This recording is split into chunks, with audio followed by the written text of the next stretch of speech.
congratulate the Scottish rugby team, who, thanks to their recent victory over England, have now won the Calcutta Cup 4 times in a row.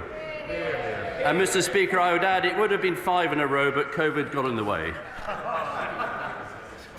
Turning to question 1, Mr. Speaker, contrary to what we hear from the SNP, the Scottish Government is well funded. This UK Government has provided a record block grant averaging £41 billion a year, with an additional £2.4 billion across the last 3 fiscal events. Scotland continues to benefit from the Barnett formula, under which the Scottish Government receives around 25% more funding per person than equivalent spending across the United Kingdom. Patricia Gibson.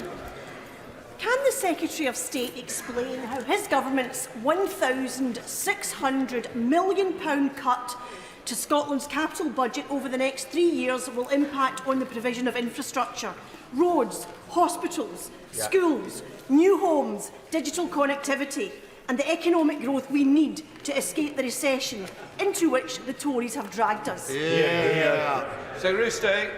Well, Mr. Speaker, it's nice to see the Honourable Lady and her colleagues have turned up for work today, even if that's in defiance of the Deputy Leader of the SNP, who thought they shouldn't bother coming. But I want to be clear on the resource spending, on the capital budget. The Scottish Government are able to divert their resource spending for capital and infrastructure investments, and they also can borrow to enhance capital investments if they so choose. Douglas Ross.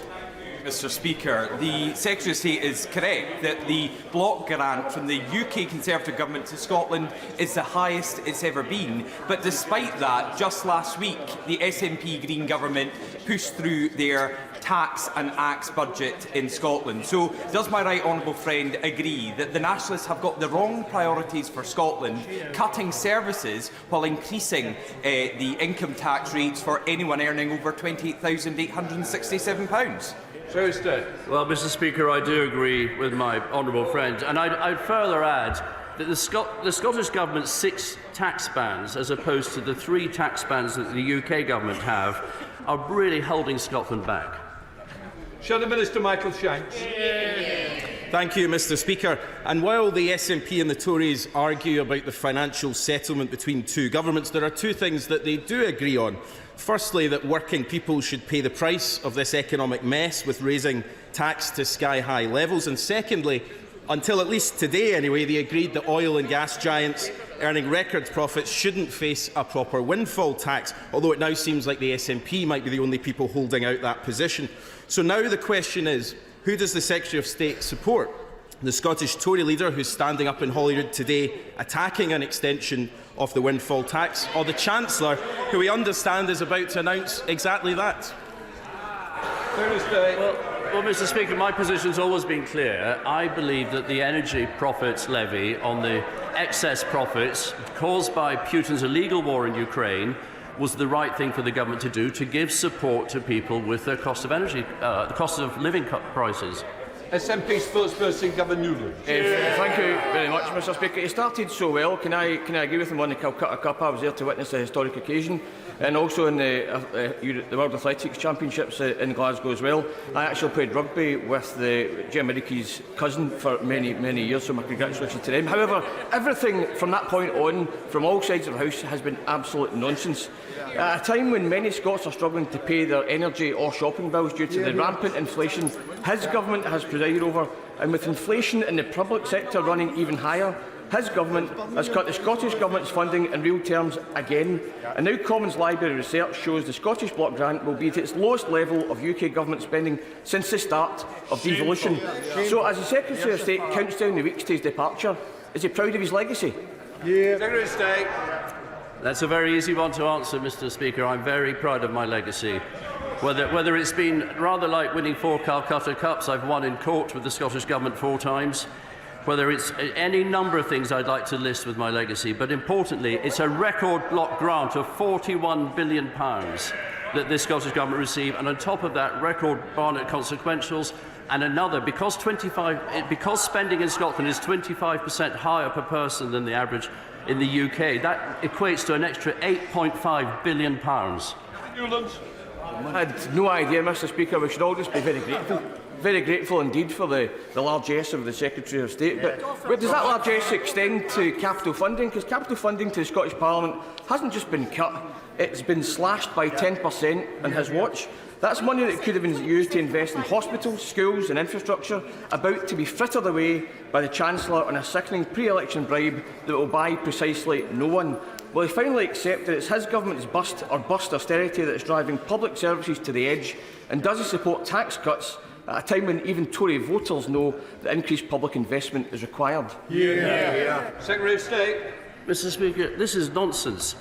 Austerity is not a thing under this government, not a thing at all. No, absolutely not. Departmental spending, and this is the point the SNP don't acknowledge. Departmental spending throughout this Parliament has grown by 3.2% on average. That's the simple truth. Christine Jardine. Question number 2, please. That's easy. Mr. Speaker, I've had frequent and recent discussions with the Foreign Secretary on the Scottish Government's international relations policy. Foreign affairs are reserved for the United Kingdom Government, and we have been clear to the Scottish Government that they must respect this.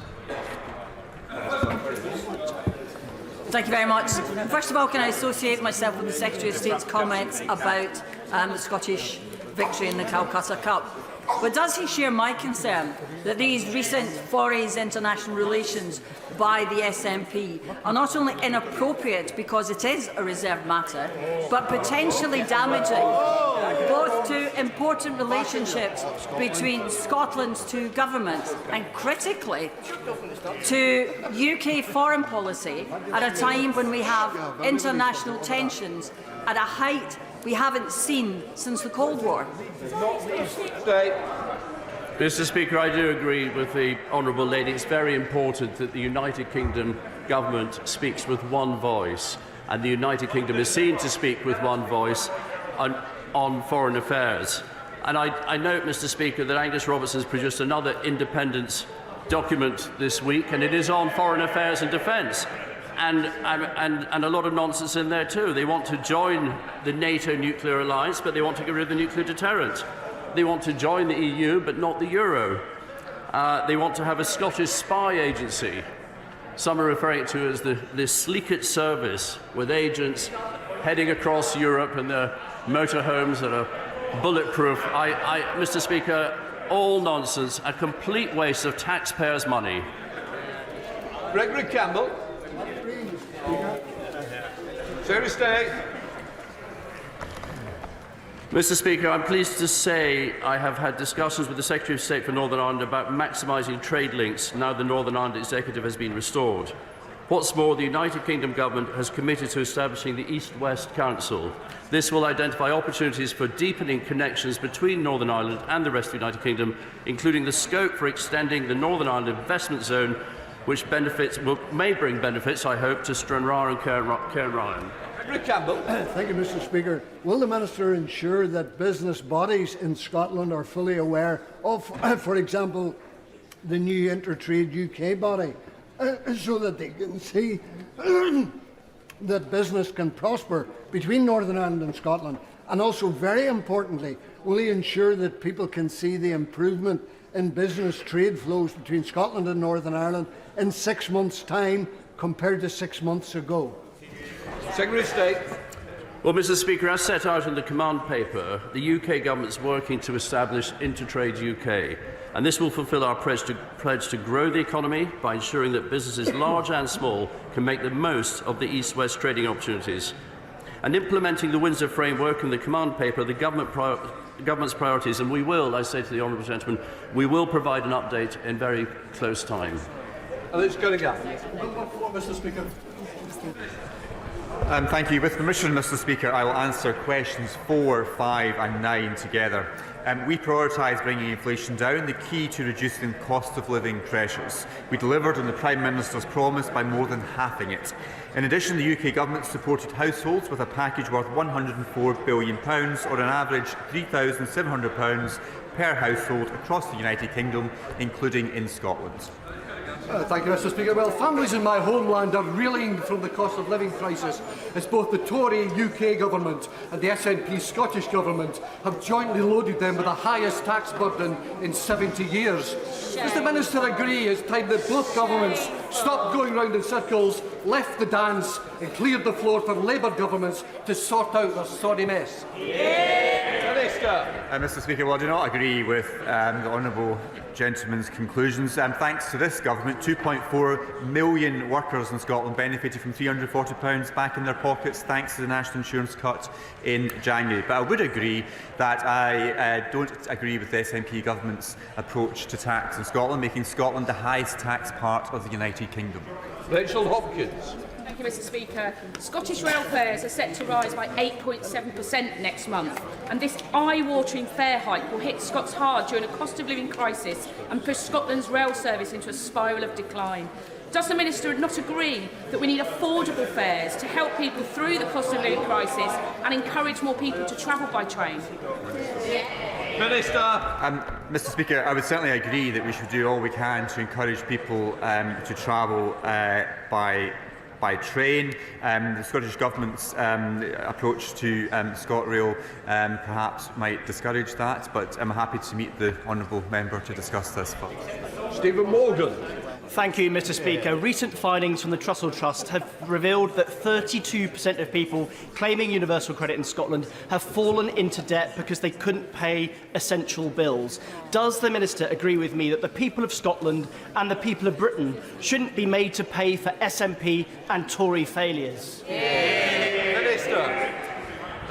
Mr. Speaker, since we're in 2021-2022, there are 1.7 million fewer people in absolute poverty after housing costs than what there were in 2009-2010, including 400,000 fewer children. So I certainly believe this government is taking lots of action to address poverty, particularly in work poverty. But I would agree that making Scotland the highest tax part of the UK does not help with that. John Stevenson. Yeah, Mr. Speaker, would the Minister agree that putting up taxes in the way that the SNP are doing at present will do nothing to help with the cost of living? But would he also further agree that if they continue in this trajectory of increasing taxes, more and more Scots will want to leave and come to places like Carlisle, where of course they will be very welcome? Mr. Speaker, due to the SNP tax rises in Scotland, anyone earning over £28,867 will pay more income tax than those people living in England. Certainly from my own experience representing a Borders constituency, there is increasing evidence of people choosing to live south of the border rather than in the high tax Scottish jurisdiction, and with my discussions with STEM businesses, they increasingly find it difficult to recruit in Scotland because of the aggressive high tax policies of the SNP. Shadow Secretary of State Ian Murray. Thank you very much, Mr. Speaker. Regardless of what the Chancellor announces today, we're in the highest taxing-raising Parliament in history, and this is a consequence of the Minister's government's failure over 14 years. Ordinary hard-working Scots did not cause this economic crisis. The government did, but they are being made to pay for it. There have been 25 Tory tax rises since the last election, and the average family is much worse off as a result. So does the Minister agree with the Institute for Fiscal Studies that even after today's budget, the overall tax burden on working people will still reach record levels? Mr. Speaker, well, clearly I'm not going to speculate on what the Chancellor will be announcing shortly, but I would just remind the honourable gentleman that 2.4 million workers in Scotland have benefited from £340 going back into their pockets thanks to the changes to national insurance which have already been announced. In relation to his wider points about the tax burden, we should not forget the reason why, as a consequence of the huge interventions the government made to support workers and families and communities and businesses during the pandemic, and we're having to repay that. But that saved jobs and saved many businesses from going under during the COVID pandemic. Ian Murray. The Chancellor says today working people will still be paying a much higher tax burden at the end of this Parliament, and it will reach record levels. And shockingly, the tax burden in Scotland is even higher. Anyone in Scotland earning more than £29,000 per year is paying more tax after the SNP voted for yet another income tax rise on working people. That means we're in the absurd position in Scotland of the SNP raising taxes on nurses and teachers whilst opposing Labour's plan for an extended windfall tax on the oil and gas giants. We even hear the leader of the Scottish Conservatives threaten to resign last night on potentially another U-turn from the Chancellor on the windfall tax. So doesn't the Minister accept that the best thing to happen now would be for this circus to be brought to an end and for the Prime Minister to call the election? As I said to the honourable gentleman earlier, I'm not going to speculate on the contents of the budget, but when the election comes, Mr. Speaker, the voters of Scotland will have a very clear choice: a party that's going to stand up for Scotland's place within a strong United Kingdom, or the Scottish National Party, which wants another referendum. I'm unclear what the Labour Party has to offer. Alistair Carmichael. Number 6, Mr. Speaker. Thank you, Mr. Speaker. We want all farmers to get a fair price for their products, and the Government is committed to tackling contractual unfairness that exists in the agri-food supply chain. We will use the powers in the Agriculture Act 2020 whenever necessary.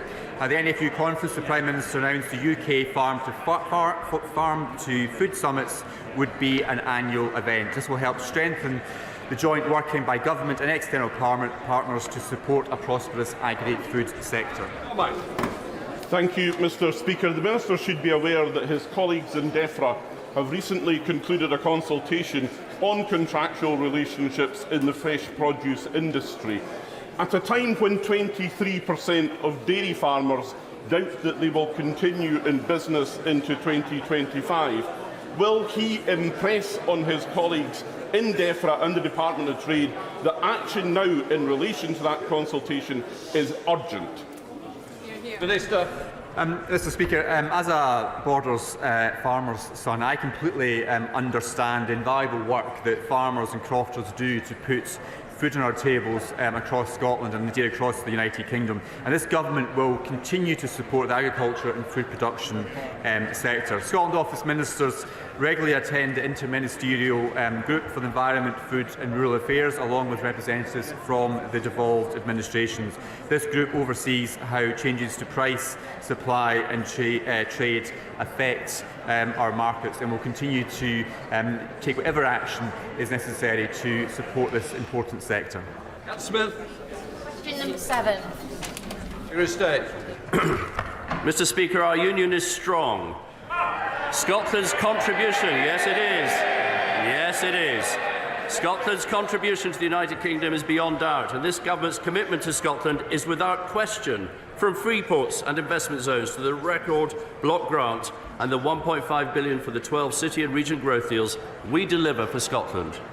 Councillor Smith. Thank you, Mr. Speaker. SNP MPs have been disengaged from Westminster for years, so does the Secretary of State agree with me that it's a disgrace that their deputy leader has said should they win seats at the next general election they will not engage? Does he agree with me that members elected to this House should turn up and do their jobs? Secretary of State. I do agree with the Honourable Lady.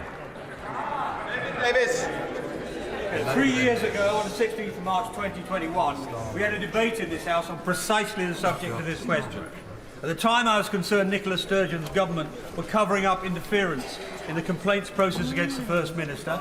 Since then, in defiance of the Information Commissioner and of a court order, they've continued to cover up. Can the Cabinet Secretary look at whether the Ministerial Code and the Civil Service Code have been broken in this context? Secretary of State. Mr. Speaker, I would say to my right honourable friend that he should write to the Cabinet Secretary and ask him to do that very thing. Richard Graham. Mr. Speaker, successive energy ministers have hugely... Number 8. Minister.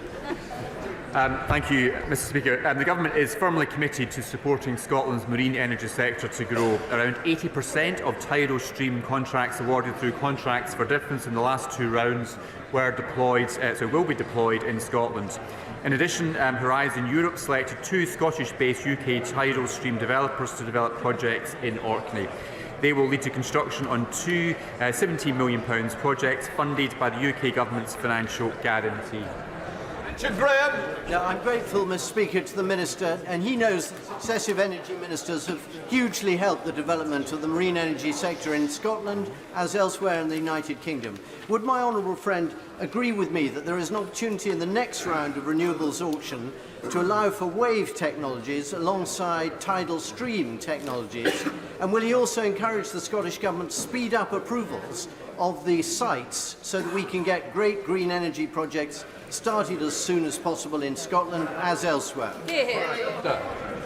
Thank you, Mr. Speaker. I'm grateful for my honourable friend for that important question. The Government is undertaking an analysis of the technology pipeline available for contracts for difference auction round 6 against our legal obligation to ensure the auction round is competitive. We are considering the appropriate parameters for all technologies, including tidal stream and wave energy. Final parameters will be published in the budget notice this month ahead of the auction round opening. Jane Duggan. The Sea Star tidal farm off the coast of Orkney is set to be the largest tidal energy farm anywhere in the world and was supported by EU funding through the European Marine Energy Centre. This comes after Edinburgh University's report finds that the UK Government can save hundreds of millions of pounds by bringing forward the development of tidal by years if it worked closer with its EU partners. It's quite clear that the EU's role in this in Europe and around Scotland is very important. So if Scotland is better together with anyone, isn't it better together with the EU and its investment in tidal? Mr. Speaker, what a load of nonsense from the honourable member. Scotland is much better served by being part of the United Kingdom and will continue to support all renewable energy sectors, including tidal. Jamie Stone. Number 10, Mr. Speaker. Minister. Mr. Speaker, this Government recognises the invaluable work that all NHS workers do. I see this every day of the week in my own constituency in the Scottish Borders. That's why the Secretary of State for Health and Social Care has written to the Scottish Government regarding working together to reduce patient waiting times. We continue to be open to exploring this further. Mr. Speaker, I have a lady constituent who suffers from a rare and dangerous condition called subglottal stenosis. There is only one clinic that has expertise to treat this condition, and it is in London. And yet our local health board is refusing to refer her. They say they can offer another treatment, but it is thought to be less safe and possibly not very effective. So can I ask, what steps is the Government taking to ensure that patients, regardless of which side of the border they live, will get the best possible treatment? Jim. Minister. Mr. Speaker, I'm regularly reminded, particularly as a border, as an MP for the borders, of the need of healthcare that benefits on either side of the border, particularly cross-border working with the NHS. Local people in the borders often get treatment faster and easier because of it. Sadly, the honourable member has highlighted a real problem with Scotland's NHS thanks to the mismanagement by the SNP government of Edinburgh, particularly of rural health services. Now, he's identified a very distressing case for his constituent, and I'm very happy to write to the Scottish Government along with him to raise this case with them. Theresa Villiers. Question 11, please, Mr. Speaker.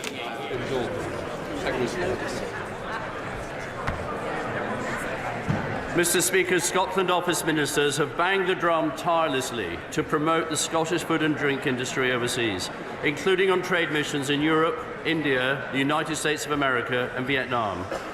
In Vietnam, sales of Scotch whisky have already increased fourfold and are still growing, Mr. Speaker. And I was delighted to discuss what more can be done to improve trade links and market access with the Vietnamese government during my recent visit.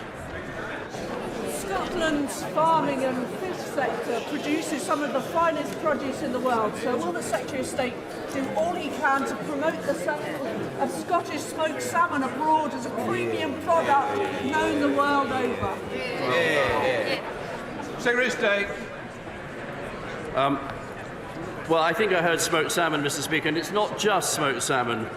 The most recent figures show that Scotland's world-leading food and drink sector accounted for 29% of all UK food and drink exports. To help the sector continue to flourish, this government has secured trade agreements with 71 non-EU countries and the EU, and the total UK trade with these partners is worth £808 billion. Shannon. Just thank the Minister for that answer. Minister, Scotland's food exports have shown... The order. Mr Cunningham, sit down. Jim Shah. Thank you, Mr Speaker. Scotland's food exports, some of those companies have been prevented of trading with Northern Ireland. There is now an intertrade UK body set up as a result of the discussions that have taken place. Can I ask the Minister this question? What is the Minister and his department doing to ensure that those companies who have stopped trading are encouraged to start trading again with Northern Ireland? Well, Mr Speaker, that in the UK command paper, we're setting up the East-West Council, and the East-West Council will work to bring around those solutions.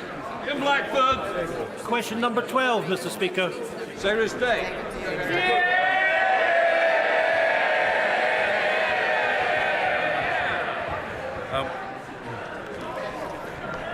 I'm popular today, Mr Speaker. The UK government is working tirelessly to maximise opportunities following our departure from the European Union. Scotland continues to punch above its weight, both in exports of goods and services and foreign direct investment, and I'm delighted to be able to say that trade is now well above pre-Brexit levels. Mr Speaker, Scotland has been hammered by Westminster's imposition of a hard Brexit, with the Scottish salmon industry alone suffering additional £12 million of Brexit red tape costs. Across every sector of Scotland's economy, Brexit has added red tape costs, limited access to vital workers and limited markets. Is the Secretary of State proud of his legacy and includes a deliberate and avoidable undermining of Scotland's economy? Mr Speaker, as the honourable gentleman will appreciate, our departure from the EU has allowed us to forge new relationships. Consequently, Scotland's exports are performing well, up 13%. David Doig. Very much, Mr Speaker. Will friends join me in welcoming the completion of fisheries negotiations with Faroe, resulting in 2,200 tonnes of fishing quota, mostly for the Scottish fleet? And will he also agree that since the UK became an independent coastal state, the Scottish fleet and those who negotiate on their behalf, including the SNP, Scottish Government ministers and their officials, have a far stronger voice in these annual negotiations than if the SNP had their way and went back into the EU and the common fisheries policy? My honourable friend is a great champion for the fishing industry, and I completely agree with him.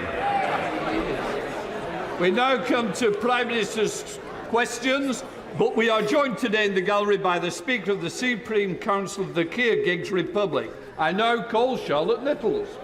Number 1, please, Mr Speaker. Mr Speaker, this morning I had meetings with ministerial colleagues and others. In addition to my duties in this House, including listening to the Chancellor's budget statement, I shall have further such meetings later today. Charlotte Nichols. Thank you, Mr Speaker. The UK used to be a world leader in psilocybin research, but despite the calls from the Home Affairs Select Committee, leading researchers, charities and veterans organisations and the Royal College of Psychiatrists, we've shamefully fallen behind on breakthrough treatment for conditions like PTSD and depression, causing misery to millions of people in our country. Can the Prime Minister explain why this policy remains the responsibility of a Home Office that can't give it the attention it deserves, and why it's okay that American, Canadian and Australian patients can access treatment British patients can't?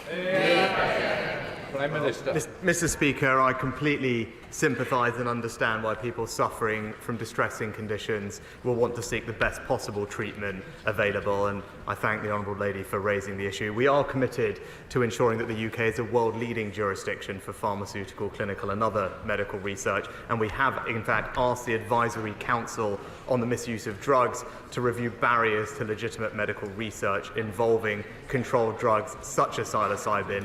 Our response to the Council's recommendations, I'm pleased to tell the Honourable Lady, will be published as soon as possible. Dr. Curabell. Thank you, Mr Speaker. My constituency has a long and proud history of farming, with generations of the same family helping to feed our nation. And not since World War II have we been so aware of how important food security is to our national security. So will the Prime Minister update the House on what his government is doing to support our fantastic farmers?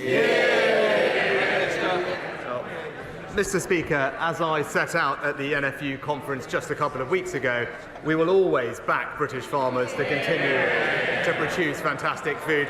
We're accelerating that plan with the largest package of grants ever, and indeed one of those new schemes opens just today, supporting farmers with up to £125,000 towards the purchase of new equipment and technology.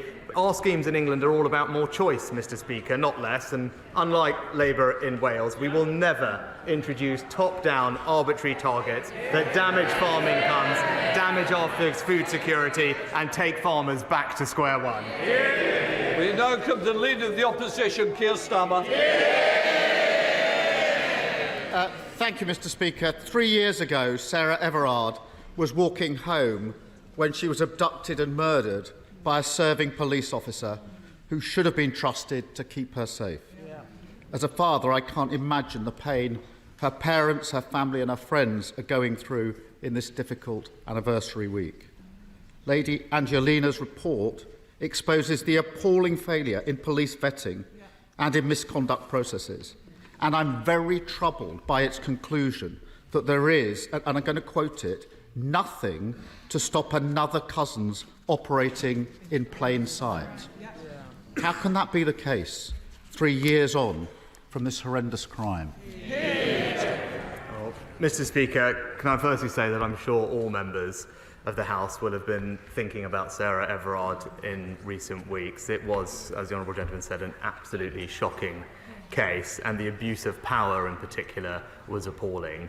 That's why we took action quickly, Mr. Speaker, to strengthen police vetting, strengthen the rules for rooting out officers who are not fit to serve, and conducted the largest ever screening of all serving officers and staff. We're now ensuring that any officer who has been charged for a crime will be suspended from duty automatically until their case is concluded, and we will thoroughly consider all of the report's recommendations and respond in full.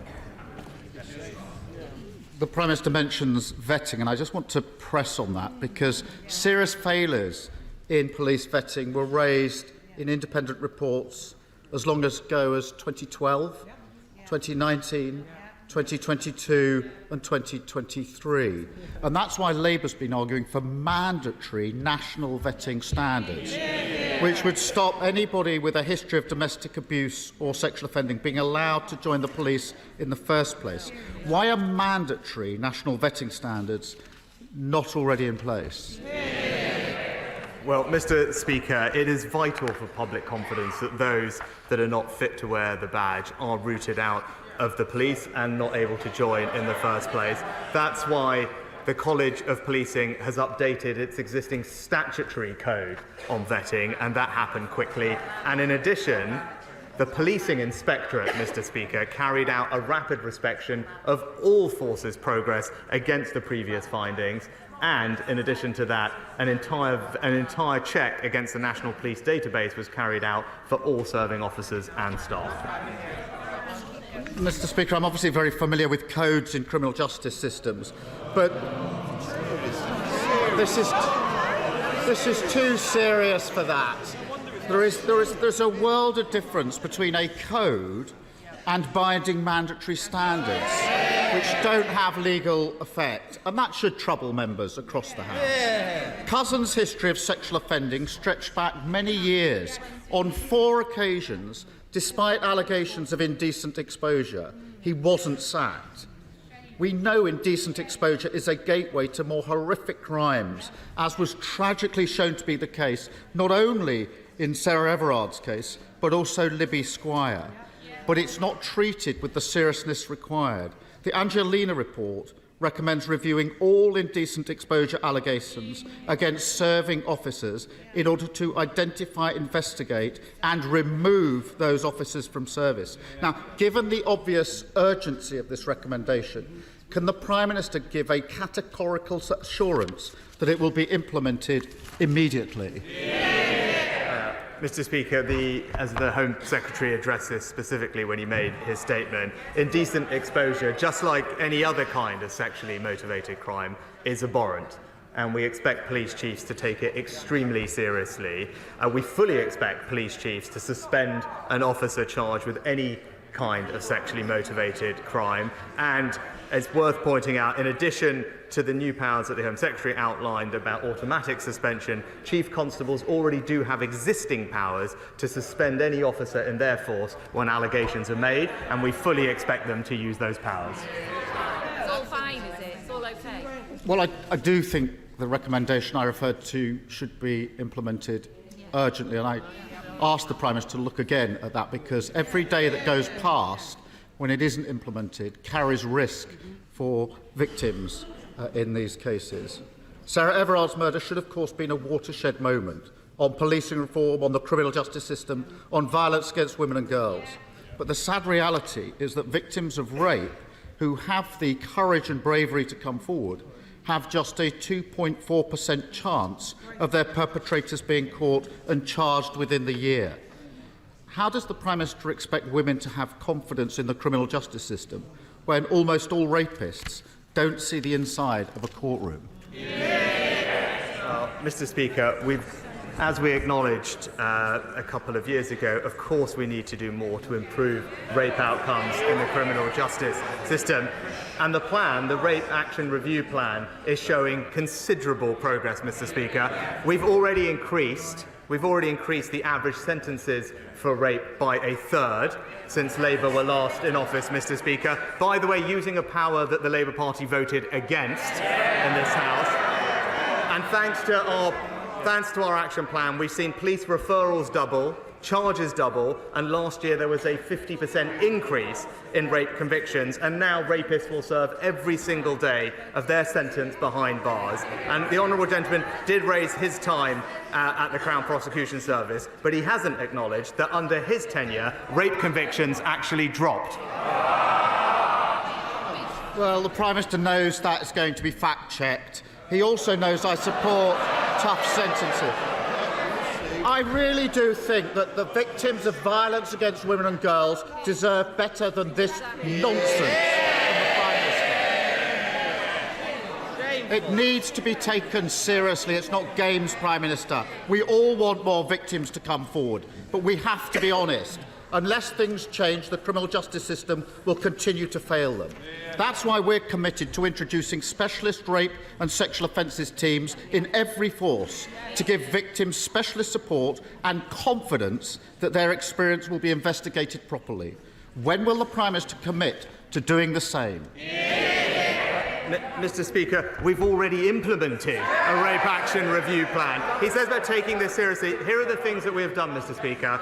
We have ended the appalling digital strip search that victims had to go through with their mobile phones. We've ensured that there's better use of pre-recorded cross-examination. We've rolled out Operation Sorteria with incredible success across all national police forces, and we have increased significantly the number of independent sexual, domestic violence and abuse advisors to up to 1,000, and there is more specialist training in all police forces for these prosecutions. That is a plan that we've already put in place. It's a plan that is working to ensure that we can keep women and girls in our country safe. Mr. Speaker, the problem is the rosy picture the Prime Minister tries to paint of the current criminal justice system is completely at odds with the confidence many women currently have in it. And with the publication of the Angelina report, the country deserves to know that we're doing all we can to make our country safe for women. That starts with what should be the most basic task, creating a safe workplace here in Westminster. And at the moment, as everyone in this House knows, we are failing in that endeavour, and we all have a duty to change this. So when will he make time for the vote on banning from Parliament MPs who face allegations of sex offences? Prime Minister. Mr. Speaker, it is absolutely right that we ensure our communities are safe for women and girls. That's why we passed the landmark Domestic Abuse Act. That's why we set up a new 24/7 victim support line. It's why we've quadrupled funding for victim support, and why we are investing in practical things like CCTV and better street lighting in safer communities up and down the country. Now, of course, there is always more we can do, but this government has a strong track record in ensuring that women across this country will feel safe. Mr. Speaker, sir, I want the Prime Minister to know that the people of Romford are struggling with ever-increasing energy prices, yet providers are making huge profits, running into hundreds of millions. So, does the Prime Minister agree with me that reductions in wholesale prices should be passed on to the consumers, and standing charges brought down? And will the government hold utility companies to account for their actions? Well, Mr. Speaker, my honourable friend is right to highlight the challenge that high energy bills have posed, not just to his constituents in Romford, but across the country. That's why we stepped in with a significant package of support, paying for around half of a typical household energy bill when prices were at their highest. My honourable friend, I know, will join me in welcoming the fact that the energy price cap is set to fall by almost £250 in April, which will bring relief to many families, but we must hold companies to account, and that's why we introduced the energy profits levy on the windfall profits caused by an unexpected increase in energy prices, and we are going further to cut costs for people by cutting their taxes and putting more money in their family bank accounts. SNP Leader Stephen Flynn. Mr. Speaker, much to my surprise this morning, it's been widely reported that the Conservative Party in Scotland are absolutely furious that Westminster is about to tax Scotland's natural resources in order to pay for a tax cut in England. Mr. Speaker, is the Prime Minister in danger of turning his colleagues into nationalists? Mr. Speaker, obviously I wouldn't comment on the budget, but what I would say is, when I was in Scotland last week, it was crystal clear. There has only ever been one party consistently standing up for the North Sea energy industry, and it's the Scottish Conservatives. The Prime Minister knows that not to be the case, but there's a serious point to be made here, Mr. Speaker.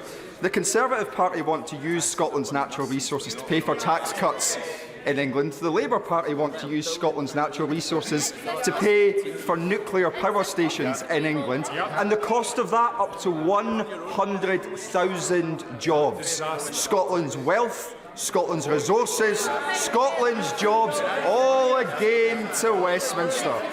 But with the Tories on just 15% in the polls in Scotland now, will the Prime Minister do us all a favour and call a general election? Mr. Speaker, the honourable gentleman claims to be supportive of the North Sea energy industry. Why is it that he's opposed all the measures that we have taken to protect those jobs in Scotland over the past couple of years? He talks about tax in Scotland and England. I'll just gently point out to him that thanks to the actions of the Chancellor and this UK government, everyone in Scotland has received a significant tax cut from January this year. And in contrast to the Chancellor's last budget, the SNP's budget put taxes up for working Scots. Scotland is now the high tax capital of the UK, but this Conservative government is going to keep cutting taxes for hard-working Scots. Mr. Speaker, the government is rightly acting to properly compensate the Horizon victims who are highlighted by Alan Bates's legal challenge. However, there are thousands more sub-postmasters across the country who are not actually prosecuted, but who faced financial penalties for bogus shortfalls, causing enormous financial and personal distress to them. Does the Prime Minister agree with me that we should now be doing everything possible to do right by all victims of gross miscarriage of justice, clear their names, and at last properly financially compensate them? My honourable friend is absolutely right to highlight the appalling impact this miscarriage of justice has had on people's mental health. As he acknowledged, our focus is on delivering justice for the postmasters, and that's why we will introduce legislation to overturn convictions and pave the way for the swift payment of compensation, which he acknowledged. But I thank my honourable friend for his long-standing campaign on this issue about mental health, and I can assure him that the Postal Minister is closely examining the issues he raises. He's considering next steps and will keep the right honourable gentleman closely informed. Sir Geoffrey Donalds. Thank you, Mr. Speaker. The Prime Minister will be aware that the Government's proposals to deal with the legacy of our troubled past in Northern Ireland continue to be the subject of scrutiny, most recently in the High Court ruling in relation to compatibility with our human rights obligations. And yet, many families of victims in Northern Ireland are deeply disappointed with the lack of cooperation by the Irish Government in relation to murders committed in their jurisdiction or from their jurisdiction. In relation to the Omagh bomb inquiry, for example, the Irish Government has declined to conduct a public inquiry on this worst atrocity in our troubled past, despite the courts urging it to do so. Will the Prime Minister continue to press the Irish Government on the need for them to make available facilities to enable the families of innocent victims, including in Omagh, to pursue justice for their loved ones? Can I thank my honourable friend for his question on this important topic, which I know will be of great interest not just to his constituents but many others across Northern Ireland. The Government has set forward its plans to deal with the legacy of the past and will continue to engage with everyone in Northern Ireland, whatever their views, to set out the best way forward. But I can confirm to him that the Secretary of State for Northern Ireland has raised these specific issues directly with the Irish Government and will continue to do so. And I also spoke to the Taoiseach myself about this very matter. We would hope to see further cooperation on Omagh and many other outstanding cases that involve Irish jurisdiction, because, like him, I want to give families as much information as possible. Hello, Plesty. Thank you, Mr. Speaker. Putin's put the Russian economy on a total war footing. He has increased military spending by 68% to 7.5% of GDP. He claimed this month that over 520,000 new jobs have been created in their arms industry, which now employs an estimated 3.5 million Russians. On my recent visits to Ukraine, I've met with government ministers and senior military figures who have expressed great frustration to me about the length of time it is taking to develop collaboration in building a defence manufacturing capability jointly with UK defence companies in Ukraine. So will my honourable friend meet with me to discuss how we can unblock the bureaucracy and, as our Ukrainian friends say, build the arsenal of the free world together? Well, I can reassure my honourable friend that we remain steadfast in our support for Ukraine, and we will not allow Putin to achieve his aim of eradicating Ukrainian freedom and democracy. Our cross-government task force is working diligently to support both the armed forces of Ukraine and lead UK and Ukrainian defence industrial cooperation. I'm pleased to say in December last year we conducted our first successful trade mission to Ukraine alongside the UK defence industry, but I can tell him that the government and UK industry will continue to work hand in glove with our Ukrainian allies, seizing the opportunities for collaboration and bolstering our joint defence industries. Stringer. Mr. Speaker, last week the IPPR published a paper, The State of the North. That paper predicted that wealth inequalities, already too large between the North and the South East, would increase to nearly £250,000 per head by the end of this decade. Does the Prime Minister accept that his levelling up agenda has failed, or did he never want it to succeed? Prime Minister. Mr. Speaker, on the contrary, inequality in our country has actually declined under this Conservative government. And when it comes to levelling up in the North, it's actually the North that has received some of the highest amounts of per capita levelling up funding of any region in the country. And I know when he last popped up to ask me a question about our investment in the North, I was wondering if he's managed to get an answer as to what exactly the Labour Party's position on HS2 is.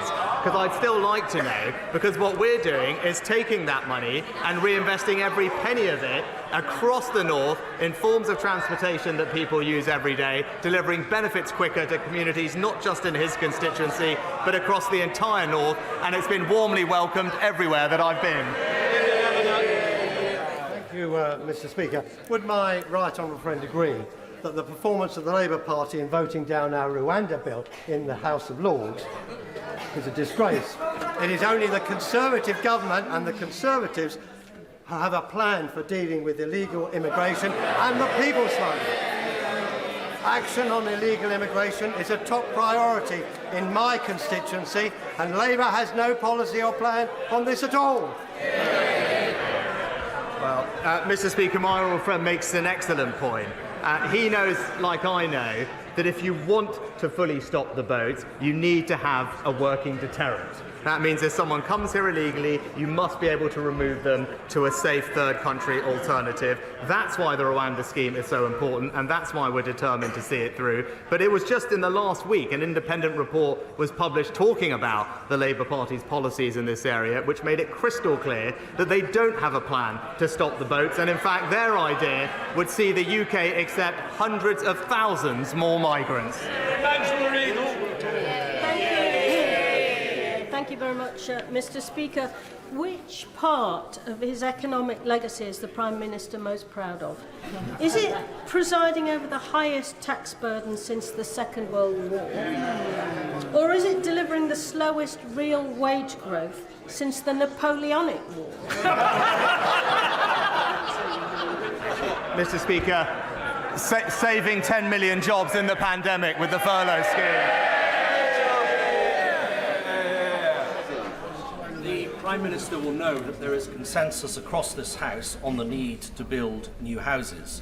Where that consensus breaks down is where those houses should be built. Does the Prime Minister agree with me that wherever possible, new houses should be built on brownfield sites, not on green spaces, not on greenfield, and certainly not on prime farmland? My honourable friend is absolutely right. It's sustainable planning that must be at the heart of our planning system, and that's why we're committed to meeting the needs of communities by building homes in the right places and, as he says, making best use of brownfield land. We've made it clear that that's what should be the priority. We've put extra funding aside to unlock those sites, and our recent changes to the MPPF provide clearer protection for the Greenbelt, making it clear how future housing supply should be assessed, and that is the clear difference between our two parties. On this side of the House, we will protect the Greenbelt, and the Labour Party will concrete right all over it. Thank you. Mr. Speaker, in some jurisdictions, ministers routinely publish their tax returns. The Prime Minister voluntarily published his UK tax returns last year.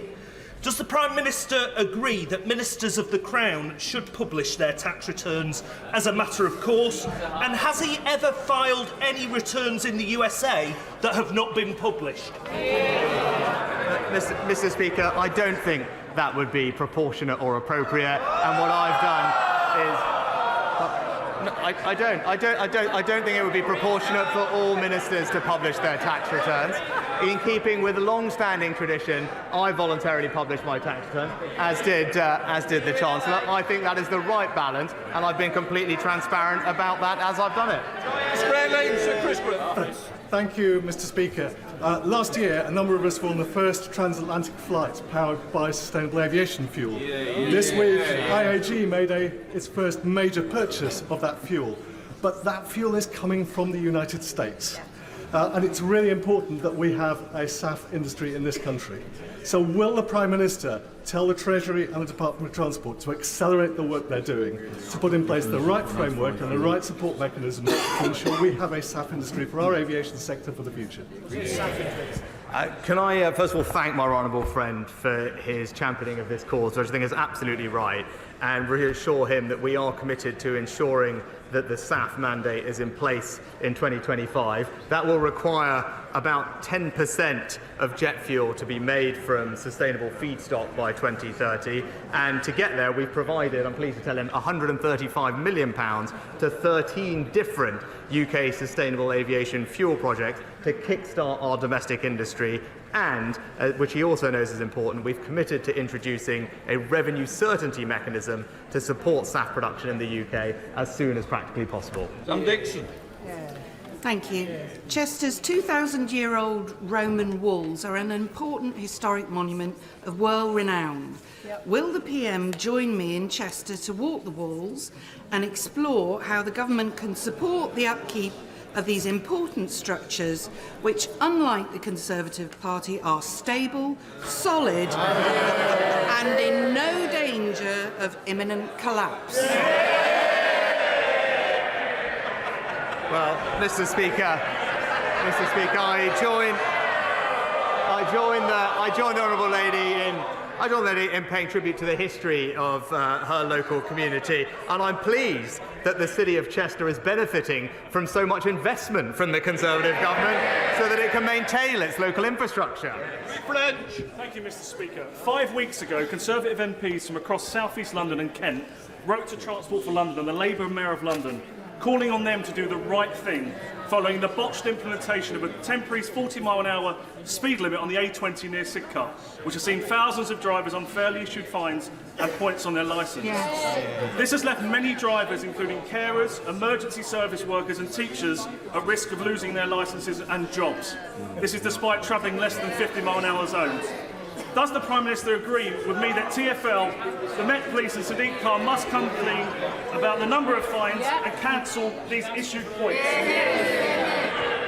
Can I thank my honourable friend for this question, and I do understand the concerns that local drivers have over this ongoing TfL issue. Whilst we're doing everything we can to back motorists across the country, it is disappointing that the Labour Mayor and indeed Labour on Wales are hammering drivers at every opportunity, whether that's temporary speed limits or blanket 20-mile-an-hour zones or the ULEZ expansion. But I will make sure that my honourable friend has a meeting with a responsible minister to discuss his concerns.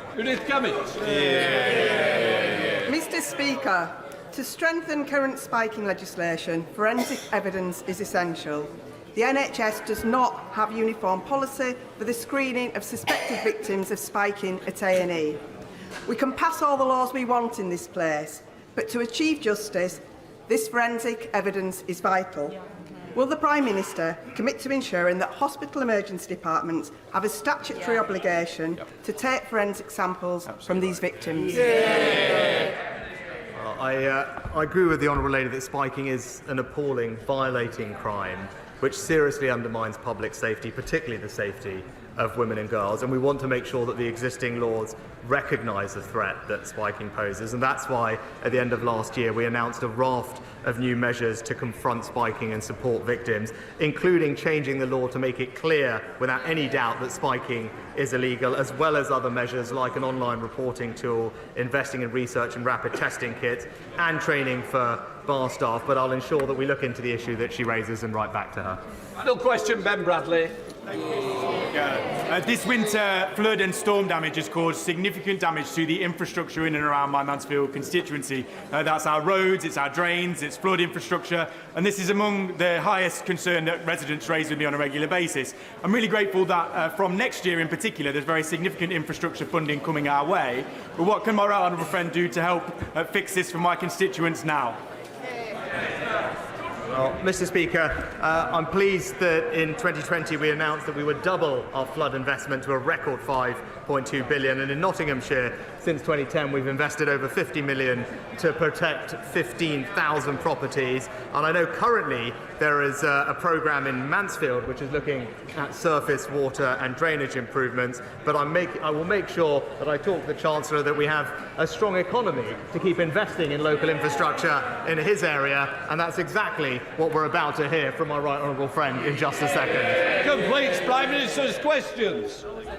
There you go. And gracefully, Mom turns up. Order! Order!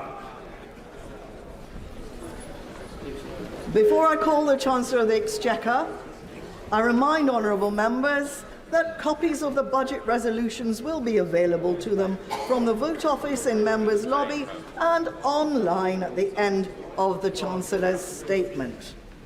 I also remind honourable members that interventions are not taken during the Chancellor's statement, nor during the replies of the Leader of the Opposition, or indeed of the spokesman for the Scottish National Party. I'm hoping that the hubbub on my right here is going to die down and some politeness will prevail before I call the Chancellor. Mr. Chancellor of the Exchequer.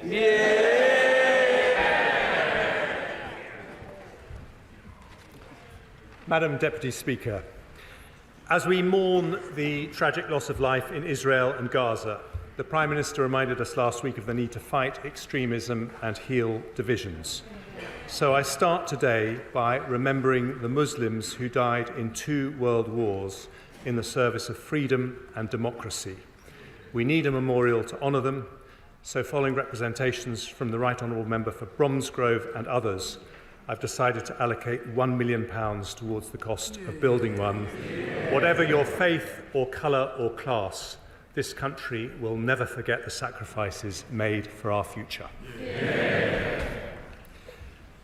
Madam Deputy Speaker, in recent times, the UK and the UK economy has dealt with a financial crisis, a pandemic, and an energy shock caused by war in Europe. Yet, despite the most challenging economic headwinds in modern history, under Conservative governments since 2010, growth has been higher than every large European economy. Unemployment has halved, absolute poverty has gone down, and there are 800 more people in jobs for every single day that we've been in office.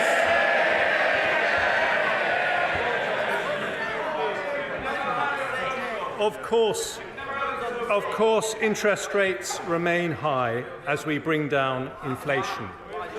But because of the progress we've made, because we are delivering the Prime Minister's economic priorities, we can now help families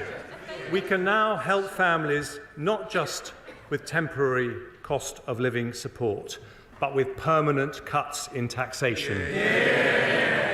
We do this to give much needed help in challenging times, but also because Conservatives know lower taxes mean higher growth. And higher growth means more opportunity, more prosperity, and more funding for our precious public services. But if we want that growth... What? The Chancellor has hardly said anything.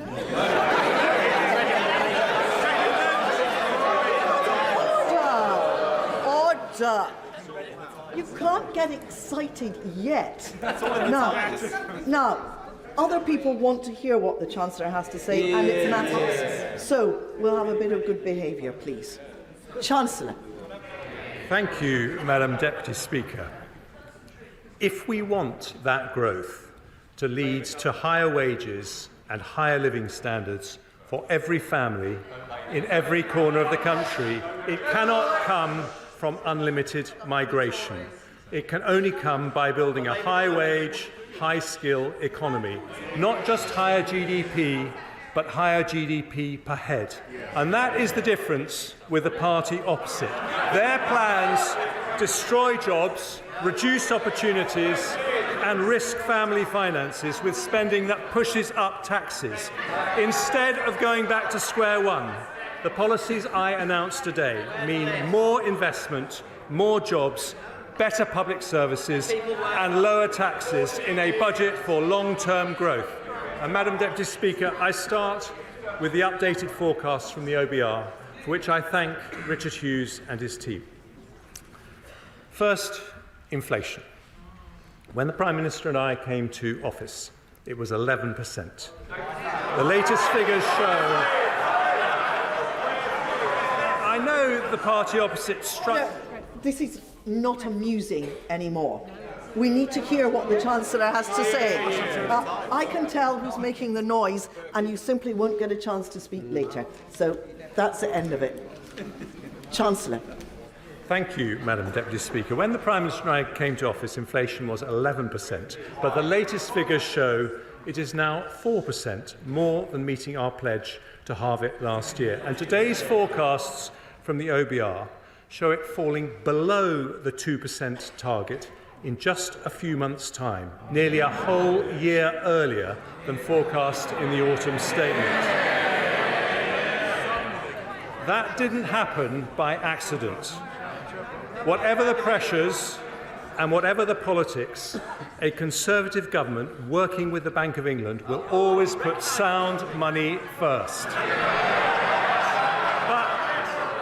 But we also understand that tackling inflation, while necessary, is painful. It means higher interest rates and a period of lower growth. So we've given the average household £3,400 in cost of living support over the last 2 years. Doing so makes economic as well as moral sense. The OBR predicted real household disposable income per person would fall by 2% in the last year. Instead, after this support, it is on track to rise by 0.8%. And today I take further steps to help families with cost of living pressures, starting with measures to help the poorest families. We've already abolished higher charges for electricity paid by those on prepayment meters, increased the local housing allowance, and raised benefits by double expected inflation. Today I focus on those falling into debt.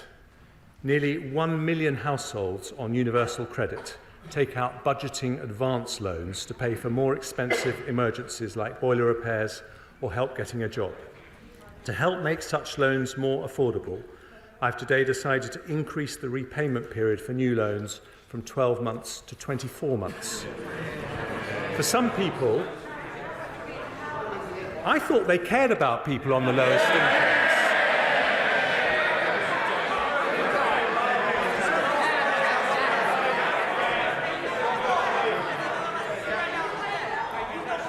But trust the Labour Party not to want to hear about debt.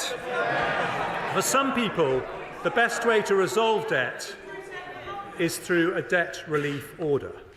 But getting one costs £90, which can deter the very people who need them the most. So having listened carefully to representations from citizens' advice, I today relieve pressure on around 40,000 families every year by abolishing the £90 charge completely. Next, the Household Support Fund. It was set up on a temporary basis and due to conclude at the end of this month.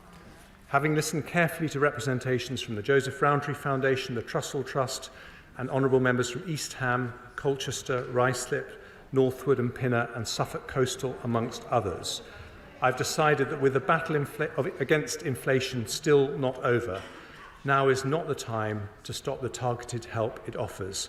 We will therefore continue it at current levels for another 6 months. Next, I turn to a measure that will help businesses and households more broadly. In the autumn statement, I froze alcohol duty until August of this year. Without any action today, it would have been due to rise by 3%.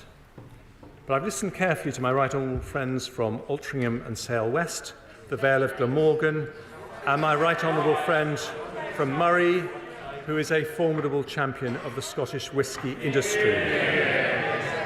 I also listened to Councillor John Tonks from Ash, a strong supporter of the wonderful Admiral pub, who pointed out the pressures facing the industry. So today I've decided to extend the alcohol duty freeze until February 2025. This benefits 38,000 pubs across the UK, and on top of the £13,000 saving a typical pub will get from the 75% business rates discount I announced in the autumn. We value our hospitality industry and are backing the great British pub. Another cost that families and businesses worry about is fuel. Now, the Shadow Chancellor complained about the freeze on fuel duty, and Labour has opposed it at every opportunity.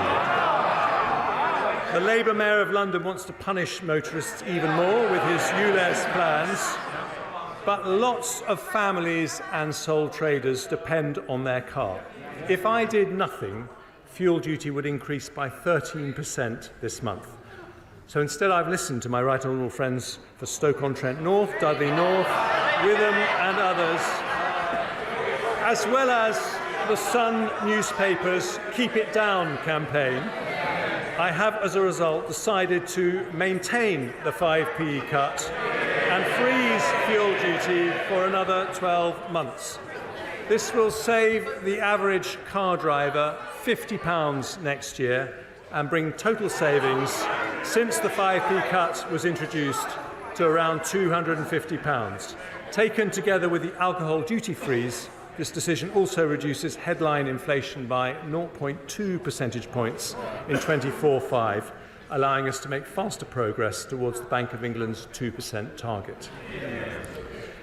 Madam Deputy Speaker, there can be no solid growth without solid finances. An economy based on sound money does not pass its bills to the next generation. When it comes to borrowing, some believe there is a trade-off between compassion and fiscal responsibility. They are wrong. It is only because we responsibly reduced the deficit by 80% between 2010 and 2019 that we could provide £370 billion to help businesses and families in the pandemic. The party opposite opposed our plans to reduce the deficit every single step of the way. But in fairness, they were consistent. The Lib Dems supported controlling spending in coalition, but now say they would prop up a party that will turn on the spending taps. It's the difference between no plan and no principles. And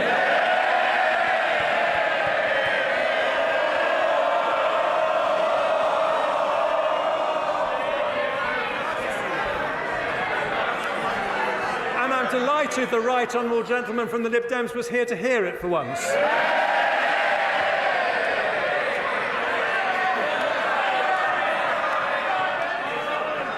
Today, we say something different. There is nothing compassionate about running out of money. With the pandemic behind us, we must once again be responsible and build up our resilience to future shocks. That means bringing down borrowing so we can start to reduce our debt. And today's figures confirm that is happening. Ahead of my first autumn statement in 22, the OBR forecast headline debt would rise to above 100% of GDP. Today, they will say it will fall in every year to just 94% by 28-29. Underlying debt, which excludes Bank of England debt, will be 91.7% in 24-5, according to the OBR, then 92.8%, 93.2%, 93.2% before falling to 92.9% in 28-29, with final year headroom against debt falling of £8.9 billion. Our underlying debt is therefore on track to fall as a share of GDP, meeting our fiscal rule. And we continue to have the second lowest level of government debt in the G7, lower than Japan, France or the United States. We also meet our second fiscal rule for public sector borrowing to be below 3% of GDP 3 years early. Borrowing falls from 4.2% of GDP in 23-4 to 3.1%, 2.7%, 2.3%, 1.6% and 1.2% in 2028-29. By the end of the forecast, borrowing is at its lowest level of GDP since 2001. None of that, of course, would be possible if Labour implemented their pledge to decarbonise the grid 5 years early by 2030. By their own calculations, that costs £28 billion a year to do. But last month, after flip-flopping for months, they said they're not going to spend the £28 billion after all, but somehow they'll meet their pledge. Somehow, Madam Deputy Speaker, can only mean one thing: tax rises on working families. Same old Labour. Today, in contrast, a Conservative government brings down taxes with borrowing broadly unchanged. In fact, borrowing is slightly lower than the autumn statement. And the fact that we are bringing borrowing down is something of particular importance to one very special person. Sir Robert Stamen is the outgoing Chief Executive of the Government's Debt Management Office. And after 20 years of exceptional public service, he is in the gallery. Thank you, Sir Robert. I now turn to growth. Just after I became Chancellor, the OBR expected GDP to fall by 1.4% in the following year. In fact, it grew, albeit slowly. Now the OBR expects the economy to grow by 0.8% this year and 1.9% next year, 0.5% higher than their autumn forecast. After that, growth rises to 2.2%, 1.8% and 1.7% in 2028. Since 2010, They don't want to hear this, but these are the facts. Since 2010, we have grown faster than Germany, France or Italy, the three largest European economies. And according to the IMF, we will continue to grow faster than all three of them in the 5 years ahead. Surveys by Lloyds and Deloitte show business confidence is returning. In other words, because we have turned the corner on inflation, we will soon turn the corner on growth. And today's OBR forecasts also show that we have made good progress on the Prime Minister's three economic priorities. Compared to when the three pledges were made, inflation has halved, debt is falling in line with our fiscal rules, and growth is fully 1.5 percentage points higher than predicted. And as growth returns, they don't have a growth plan, so they might as well listen to ours. As growth returns, our plan is for economic growth not sustained through migration, but one that raises wages and living standards for families. Not just higher GDP, but higher GDP per head, and that means sticking to our plan with a budget for long-term growth, more investment, more jobs, better public services and lower taxes. And I start with investment. Economists say that stimulating investment is the most effective way to raise productivity and therefore wages and living standards. Since 2010, we've been doing just that. Business, well, you might want to listen to what I'm about to say because business investment has risen from an average of 9.3% of GDP under Labour to 9.9% under the Conservatives. And this year it will be 10.6% of GDP. That is £30 billion more business investment than if it had continued at Labour levels. And it's still going up. In the short period since the autumn statement, Nissan have announced they'll build 2 new electric car models in the UK. Microsoft and Google have announced data centres worth over £3 billion. Thanks to my right honourable friend, the Business Secretary, the Global Investment Summit unlocked £30 billion of investment. In fact, since 2010, greenfield foreign direct investment has been higher than anywhere else in Europe. And for the last 3 years, we have been the third highest in the world after the United States and China. And we're not stopping there. In the autumn statement, I announced we would introduce permanent full expensing, a £10 billion tax cut for businesses that gives the UK the most attractive investment tax regime of any large European or G7 country. It was welcomed by over 200 business leaders, with the CBI saying it was a game changer and the single most transformational thing we could do to fire up the British economy. And today I take further steps to boost investment. Having listened to calls from the CBI, Make UK and the BCC, we'll shortly publish draft legislation for full expensing to apply to leased assets, a change I intend to bring in as soon as it's affordable. We'll also help small businesses, something close to my own heart, as well as the business rate support and work on prompt payments I announced in the autumn. I'll provide £200 million of funding to extend the recovery loan scheme as it transitions to the growth guarantee scheme, helping 11,000 SMEs access the finance they need. And following representations from the Federation of Small Business, as well as honourable members for Loughborough, Southend West and Rother Valley, I will reduce the administrative and financial impact of VAT by increasing the VAT registration threshold from £85,000 to £90,000 from April the 1st, the first increase in 7 years. That will bring tens of thousands of businesses out of paying VAT altogether and encourage many more to invest and grow. I now move to measures to address historic underinvestment in our nations and regions. Since we started levelling up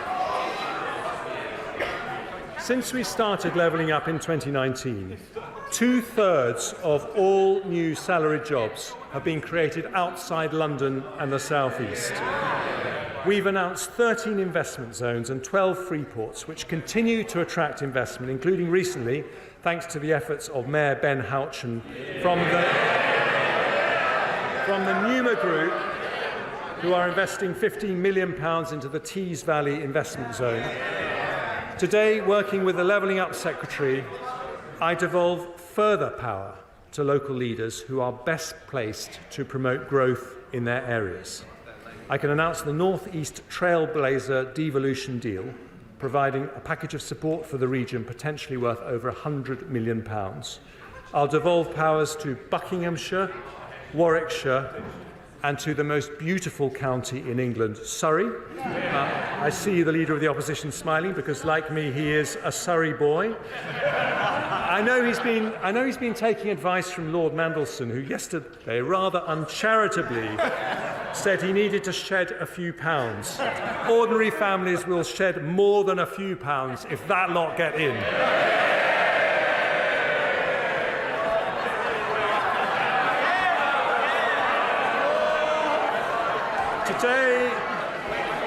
Today, if he wants to join me on my marathon training, he's most welcome as well. Today, we continue to spread opportunity throughout the country by allocating £100 million of levelling up funding to areas including High Peak, Dundee, Conway, Erewash, Redditch and Coventry to support cultural projects in these communities, alongside support for capital projects across the country, including in Bingley. We are expanding the long-term plan for towns to 20 new places, including Darlington, home of the Treasury's fantastic Darlington Economic Campus, Coleraine, Peterhead, Runcorn, Harlow, Eastbourne, Arbroath and Rhyl, providing each with £20 million of funding to invest in community regeneration over the next decade. We'll provide £15 million in new funding to the West Midlands Combined Authority to support culture, heritage and investment projects on the recommendation of our go-getting Mayor Andy Street. And we'll allocate £5 million to renovate hundreds of local village halls across England so they can remain at the heart of their communities. And because this is a Conservative and Unionist government, we'll also set aside funding to support the Saxavord Spaceport in Shetland, an agri-food launchpad in mid-Wales, and funding to support Northern Ireland's businesses to expand global trade and investment opportunities. As a result of the decisions we take today, the Scottish Government will receive nearly £300 million in Barnet consequentials, with nearly £170 million for the Welsh Government and £100 million for the Northern Ireland Executive. I do appreciate that a tax-cutting budget is very uncomfortable for the biggest tax risers in the United Kingdom. We also want to level up opportunity across the generations, including building more houses for young people, and we're on track to deliver over 1 million homes in this Parliament. Last week, the Levelling Up Secretary allocated £188 million to support projects in Sheffield, Blackpool and Liverpool, and today I go further, allocating £242 million of investments in Barking Riverside and Canary Wharf, which together will build nearly 8,000 houses, as well as transforming Canary Wharf into a new hub for life science companies. We're launching a new £20 million community-led housing scheme supporting local communities to deliver the developments they want and need, and I'm pleased to announce the next steps for Cambridge to reach its potential to be the world's leading scientific powerhouse. I confirm there will be a long-term funding settlement for the Future Development Corporation in Cambridge at the next spending review, with over £10 million invested in the coming year to unlock delivery of crucial local transport and health infrastructure. The final levelling up measures I announced today support North Wales, where I have many happy childhood memories, in mould, following representations from the Honourable Member for the Vale of Clwyd. We will help fund the renovation of Theatre Clwyd. And I can announce this week the Government has reached agreement on a £160 million deal with Hitachi to purchase the Wilfer site in Innismarn and the Oldbury site in South Gloucestershire Innismon has a vital role in delivering our nuclear ambitions, and no one should take more credit for today's announcement than my tireless, tenacious and turbocharged honourable friend Innismon. More investment by large businesses, more support for small businesses, promoting investment in our nations and regions, all part of a budget for long-term growth that sticks to our plan to deliver more jobs, better public services and lower taxes.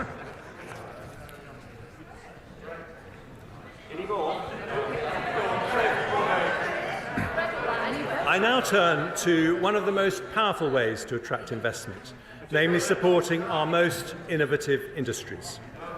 Outside the US, we have the most respected universities, the biggest financial services sector, and the largest tech ecosystem in Europe. We have double the AI startups of anywhere in Europe, double the venture capital investment, and a tech economy now double the size of Germany and 3 times the size of France. We're on track to become the world's next Silicon Valley. In today's budget for long-term growth, I take further steps to attract investment into our technology-related industries. I want our brilliant tech entrepreneurs not just to start here, but to stay here, including when the time comes for a stock market listing. So we'll build on the Edinburgh and Mansion House reforms to unlock more pension fund capital. We'll give new powers to the Pensions Regulator and Financial Conduct Authority to ensure better value from defined contribution schemes by judging performance on overall returns, not cost. We'll make sure there are vehicles to make it easier for pension funds to invest in UK growth opportunities. So I'm today publishing the names of the winners of the LIFTS competition. But I remain concerned that other markets, such as Australia, generate better returns for pension savers with more effective investment strategies and more investment in high-quality domestic growth stocks. So I will introduce new requirements for DC and local government pension funds to disclose publicly their level of international and UK equity investment, and I'll then consider what further action should be taken if we're not on a positive trajectory towards international best practice.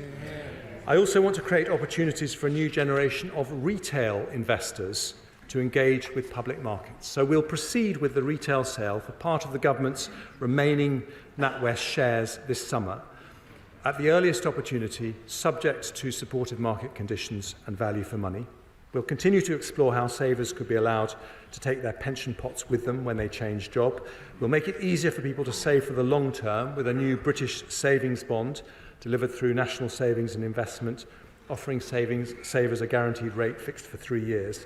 And today, following calls from over 200 representatives of the city and our high-growth sectors, I will reform the ISA system to encourage more people to invest in UK assets. After a consultation on its implementation, I will introduce a brand new British ISA, which will allow an additional £5,000 annual investment for investments in UK equity with all the tax advantages of other ISAs. And this will be on top of the existing ISA allowances, ensure British savers can benefit from the growth of the most promising UK businesses, as well as supporting those businesses with the capital to expand. And I turn now to our other growth industries, starting with clean energy. We want nuclear to provide up to a quarter of our electricity by 2050. And as part of that, I want the UK to lead the global race in developing cutting-edge nuclear technologies. I can therefore announce that Great British Nuclear will begin the next phase of the small modular reactor selection process, with companies now having until June to submit their initial tender responses. Our brilliant Energy Security and Net Zero Secretary will also allocate up to £120 million more to the Green Industries Growth Accelerator to build supply chains for new technology ranging from offshore wind to carbon capture and storage. By January of next year, as promised in the autumn statement, we'll have a new faster connections process to the grid up and running. In advanced manufacturing, we've announced a further £270 million of investment into innovative new automotive and aerospace R&D projects, building the UK's capabilities in zero-emission vehicle and clean aviation technologies. And I now turn to our creative industries. We have become Europe's largest film and TV production centre, with Idris Elba, Keira Knightley and Orlando Bloom all filming their latest productions here. Studio space in the UK has doubled in the last 3 years, and at the current rate of expansion, next year we will be second only to Hollywood globally. In the autumn statement, I committed to providing more tax relief for visual effects in film and high-end TV. I can today confirm that we will increase the rate of tax credit by 5% and remove the 80% cap for visual effects costs in the audiovisual expenditure credit. Having worked closely with the Culture Secretary and listened carefully to representations from companies like Pinewood, Warner Brothers and Sky Studios, we'll provide eligible film studios in England with a 40% relief on their gross business rates until 2034. And having heard representations from the British Film Industry Pact and indeed the Prime Minister, we will introduce a new tax credit for UK independent films with a budget of less than £15 million. For our creative industries more broadly, we will provide £26 million of funding to our preeminent theatre, the National Theatre, to upgrade its stages. And today I particularly want to recognise the contribution of our creative industries and the tourism that comes from orchestras, museums, galleries and theatres. In the pandemic, we introduced higher 45% and 50% levels of tax relief, which were due to end in March 25. They have been a lifeline for performing arts across the country. Today, in recognition of their vital importance to our national life, I can announce I am making those tax reliefs permanent at 45% for touring and orchestral productions and 40% for non-touring productions. Lord Lloyd Webber says this will be a once-in-a-generation transformational change that will ensure Britain remains the global capital of creativity. I suspect the new theatre reliefs may be of particular interest to the Shadow Chancellor, who seems to fancy her thespian skills when it comes to acting like a Tory. The trouble is, we all know how her show ends. Higher taxes, like every Labour government in history.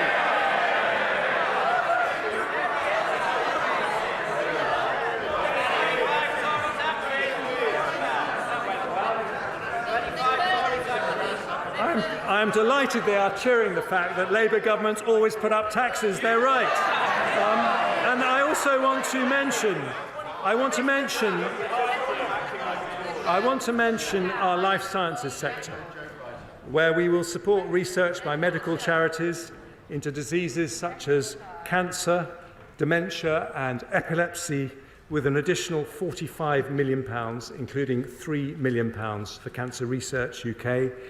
But I have long believed we should be manufacturing medicines as well as developing them. So I can today also announce a brand new investment by one of our greatest life science companies, AstraZeneca, led by mon ami, the irrepressible Sir Pascal Soriot.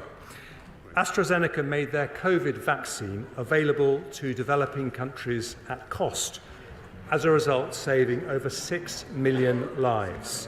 And today, because of the government's support for the life sciences sector, they announced plans to invest £650 million in the UK to expand their footprint on the Cambridge Biomedical Campus and fund the building of a vaccine manufacturing hub in Speke in Liverpool. More investment, better jobs in every corner of the country in a long-term budget for growth from a Conservative government.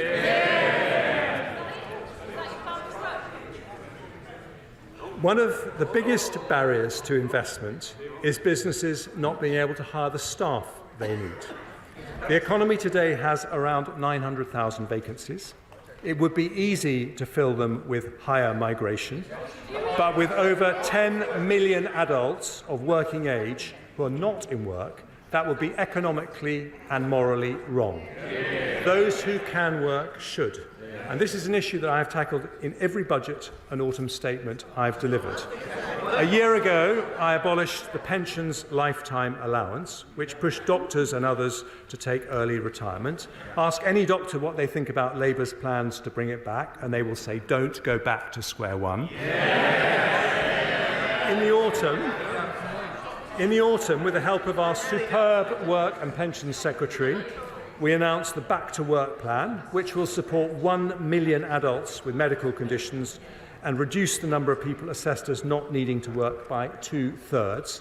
A year ago, I also announced the biggest ever expansion of childcare, extending the 30-hour free childcare offer.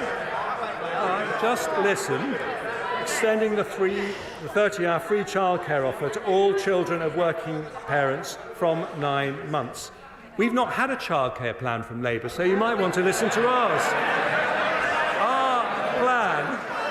Our plan will mean an extra 60,000 parents enter the workforce in the next 4 years, a tremendous achievement for the Education Secretary, who I think is doing an effing good job.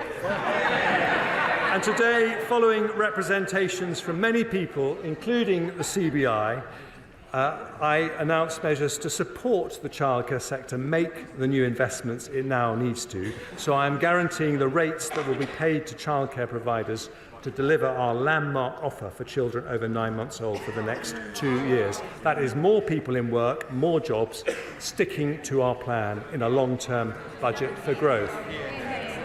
And I now turn to public services.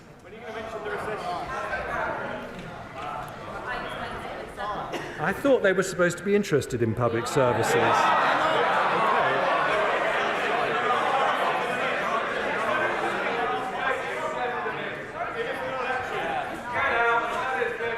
I can wait.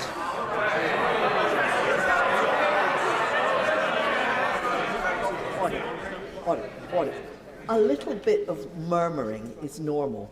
I shouldn't be able to hear what you're saying over there. That is clearly out of order. Now, let's have some courtesy. Chancellor. Thank you, Madam Deputy Speaker. Good public services need a strong economy to pay for them. But a strong economy also needs good public services. In 2010, schools in the UK were behind Germany, France and Sweden in the OECD's PISA education rankings for reading and maths. Now, after Conservative reforms, we are ahead of them.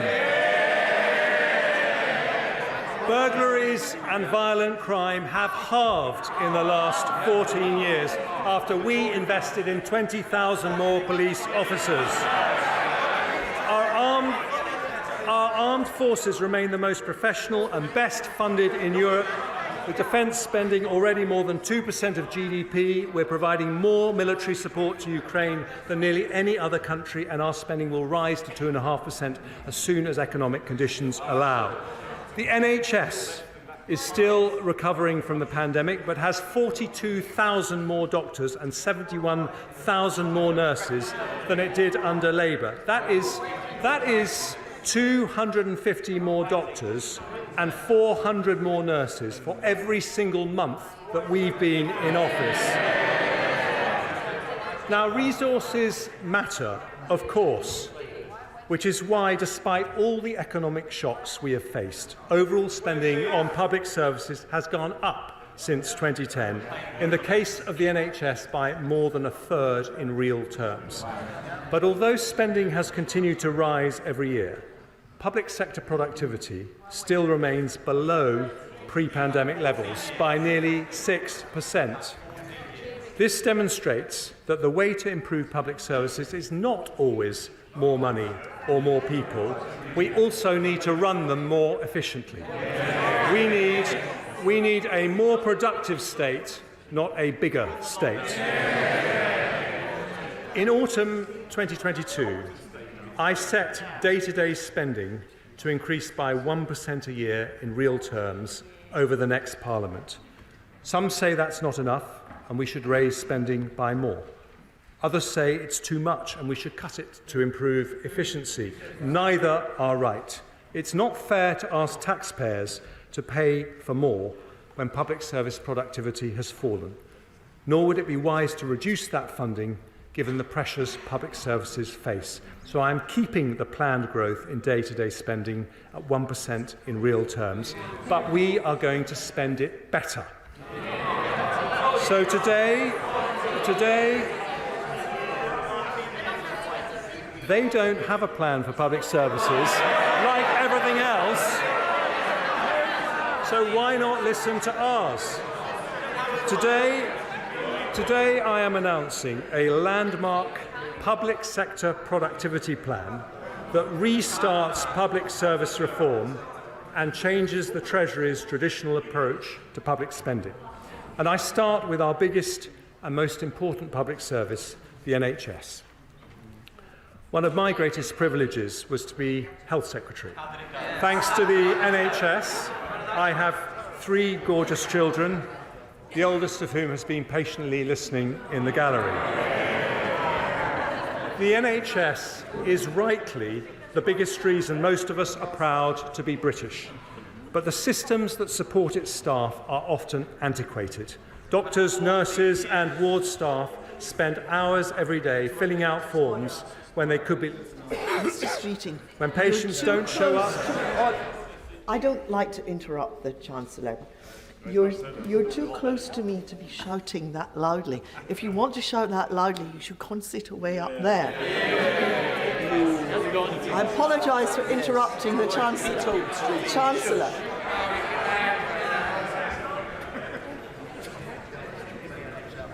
When patients don't show up, or one member of a team is ill, operating theatres are left empty despite long waiting lists. Now, when we published the NHS long-term workforce plan, I asked the NHS to put together a plan to transform its efficiency and productivity. I wanted better care for patients, more job satisfaction for staff, and better value for taxpayers. Making changes on the scale we need is not cheap. The investment needed to modernise NHS IT systems so they're as good as the best in the world costs £3.4 billion. But it helps unlock £35 billion of savings, 10 times that amount. So in today's budget for long-term growth, I have decided to fund the NHS productivity plan in full. Yeah. With that new investment, we will slash the 13 million hours lost by doctors and nurses every year to outdated IT systems. We will cut down and potentially halve form filling by doctors using AI. We will digitise operating theatre processes, allowing the same number of consultants to do an extra 200,000 operations a year. We'll fund improvements to help doctors read MRI and CT scans more accurately and quickly, speeding up results for 130,000 patients every year and saving thousands of lives, something I know would have delighted my brother Charlie, who I recently lost to cancer. We'll improve the NHS app so it can be used to confirm and modify all appointments, reducing up to half 500,000 missed appointments annually and improving patient choice. We'll set up a new NHS staff app to make it easier to roster electronically and end the use of expensive off-framework agencies.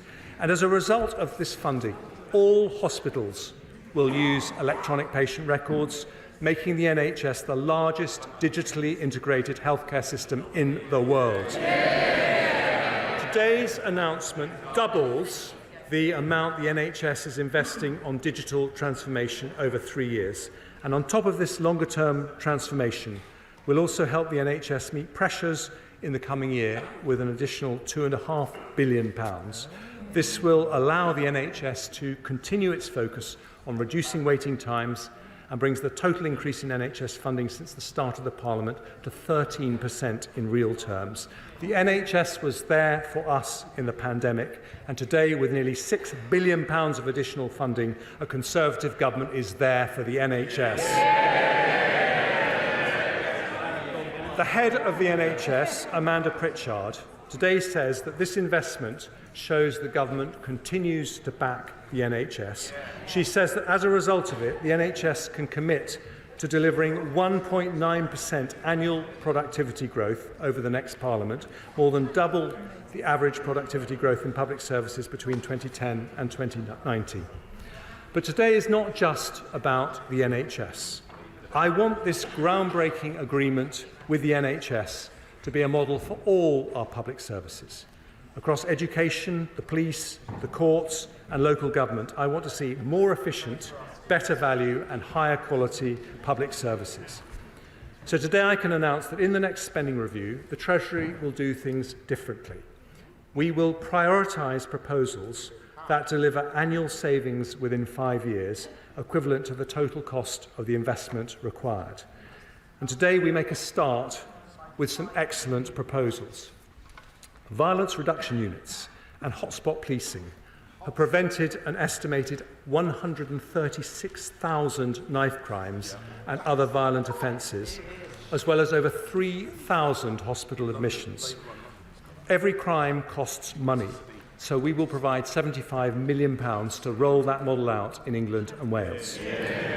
Police officers waste around 8 hours a week on unnecessary admin. With higher productivity, we could free the equivalent of 20,000 police officers over a year. So we will spend £230 million rolling out time and money-saving technology, which speeds up police response times by allowing people to report crimes by video call and, where appropriate, use drones as first responders. Too many legal cases, particularly in family law, should never go to court, and it would cost us less if they didn't. So we'll spend £170 million to fund non-court resolution, reduce reoffending and digitise the court process. Too many children in care end up being looked after by unregistered providers that are much more expensive. So we'll invest £165 million over the next 4 years to reduce that cost by increasing the capacity of the Children's Homes estate. Special education need provision can be excellent when outsourced to independent sector schools, but also expensive. So we'll invest £105 million over the next 4 years to build 15 new special free schools to create additional high-quality places and increase choice for parents. And we'll also put in place a plan to realise the tens of billions of savings recommended in an excellent speech by the head of the National Audit Office. The OBR say a 5% increase in public sector productivity will be the equivalent of around £20 billion in extra funding. With these plans, we can deliver that and more. And if we ensure they are cash-releasing savings, as we are committed to doing, it will be possible to live with more constrained spending growth without cutting services valued by the public. So with the energy and drive of my talented Chief Secretary to the Treasury, we launch our public sector productivity plan in today's budget for long-term growth, more investment, more jobs, better public services, and one more thing, lower taxes.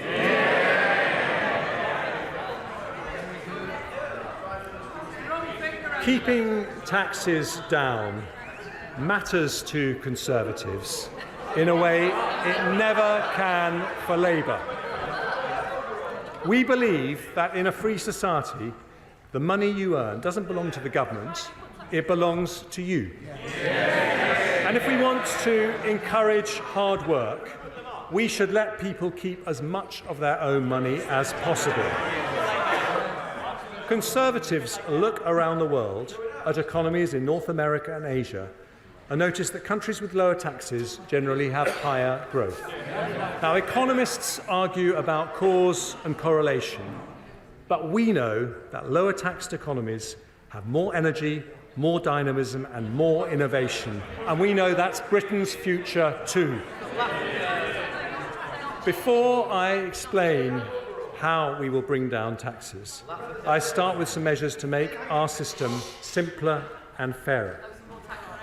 To discourage non-smokers from taking up vaping, we're today confirming the introduction of an excise duty on vaping products from October 26 and publishing a consultation on its design. Because vapes can also play a positive role in helping people quit smoking, we'll introduce a one-off increase in tobacco duty at the same time to maintain the financial incentive to choose vaping over smoking. I'll make a one-off adjustment to rates of air passenger duty on non-economy flights only to account for high inflation in recent years, and I'll provide HMRC with the resources they need to ensure everyone pays the tax they owe, leading to an increase in revenue collected of over £4.5 billion across the forecast period. Next, I turn to property taxation. In recent months, following tenacious representation from the honourable members for St Austell and Newquay, North Devon, cities of London and Westminster, Torbay and Truro and Falmouth, I have been looking closely at our furnished holiday lettings tax regime. I am concerned that this tax regime is creating a distortion, meaning there are not enough properties available for long-term rental by local people. So to make the tax system work better for local communities, I'm going to abolish the furnished holiday lettings regime. I've also been looking at stamp duty relief for people who purchase more than one dwelling in a single transaction, known as multiple dwellings relief. I see the Deputy Leader of the Labour Party paying close attention, given her multiple dwellings.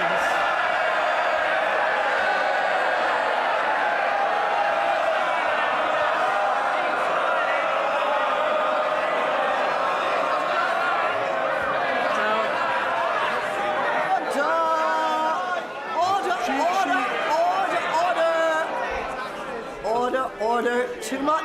Too much excitement. We haven't actually heard, because we can't hear what the Chancellor is trying to say.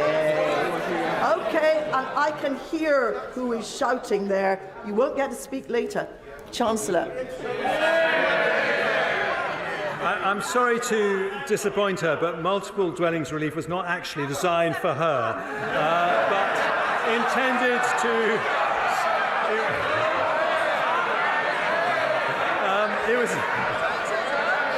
It was intended to support investment in the private rented sector, but an external evaluation found no strong evidence that it had done so and that it was being regularly abused, so I'm going to abolish it. And finally, as part of this budget, both the Treasury, a part of our look on property taxation, both the Treasury and the OBR have looked at the costs associated with our current levels of capital gains tax on property. They have concluded that if we reduced the higher 28% rate that exists for residential property, we would in fact increase revenues because there would be more transactions. For the first time in history, both the Treasury and the OBR have discovered their inner Laffer curve.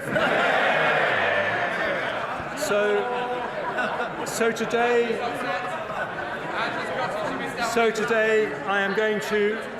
today I'm going to reduce the higher rate of property capital gains tax from 28% to 24%. That really is for you, Angela.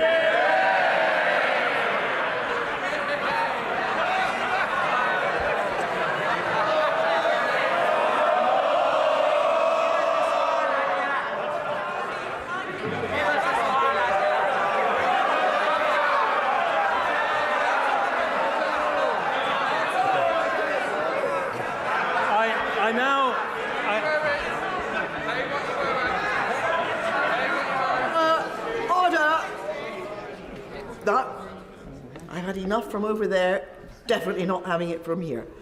Chancellor. I now turn to oil and gas. Unlike the party opposite, we want to encourage investment in the North Sea, so we will retain generous investment allowances for the sector. We'll also legislate in the Finance Bill to abolish the energy profits levy should market prices fall to their historic norm for a sustained period of time, after representations from the Honourable Member for Banff and Buchan. But because the increase in energy prices caused by the Ukraine war is expected to last longer, so too will the sector's windfall profits. So I will extend the sunset on the energy profits levy for an additional year to 2029, raising £1.5 billion. Next I turn to the taxes paid by those who are resident in the UK but not domiciled here for tax purposes.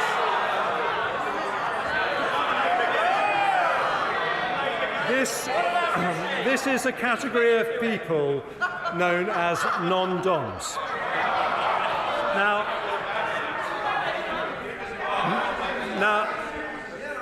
Now, Nigel Lawson wanted to end the non-dom regime in his great tax reforming budget of 1988, which is where I suspect the Labour Party got the idea from. But I, too, have always believed that provided we protect the UK's attractiveness to international investors, those with the broadest shoulders should pay their fair share. After looking at the issue over many months, I've concluded that we can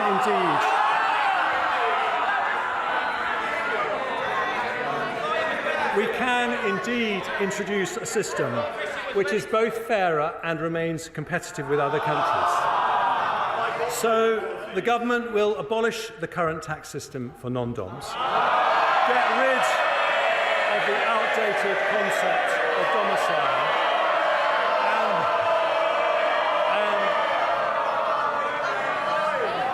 and I aim to please all sides of the House in all my budgets. And we will replace... Order. This is impossible. Right? Can you just... Order! Could you please shout more quietly?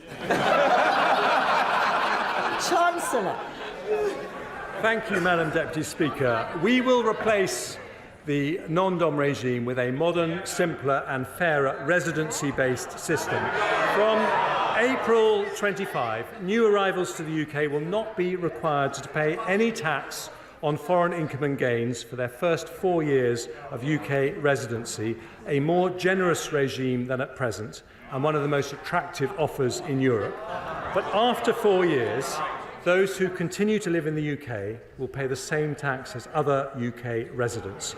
Recognising the contribution of many of these individuals to our economy, we will put in place transitional arrangements for those benefiting from the current regime.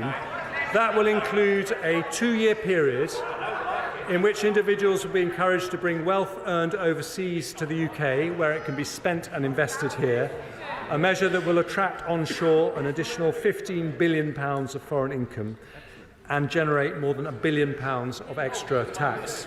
Overall, abolishing non-dom status will raise £2.7 billion a year by the end of the forecast period. That is money the party opposite planned to use for spending increases, but today a Conservative government makes a different choice. We use that revenue to help cut taxes on working families.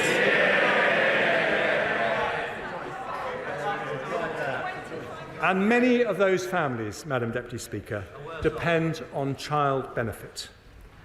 But the way we treat child benefit in the tax system is confusing and unfair. It's a lifeline for many parents because it helps with the additional costs associated with having children, and when it works, it's good for children, good for parents and good for the economy because it helps people into work.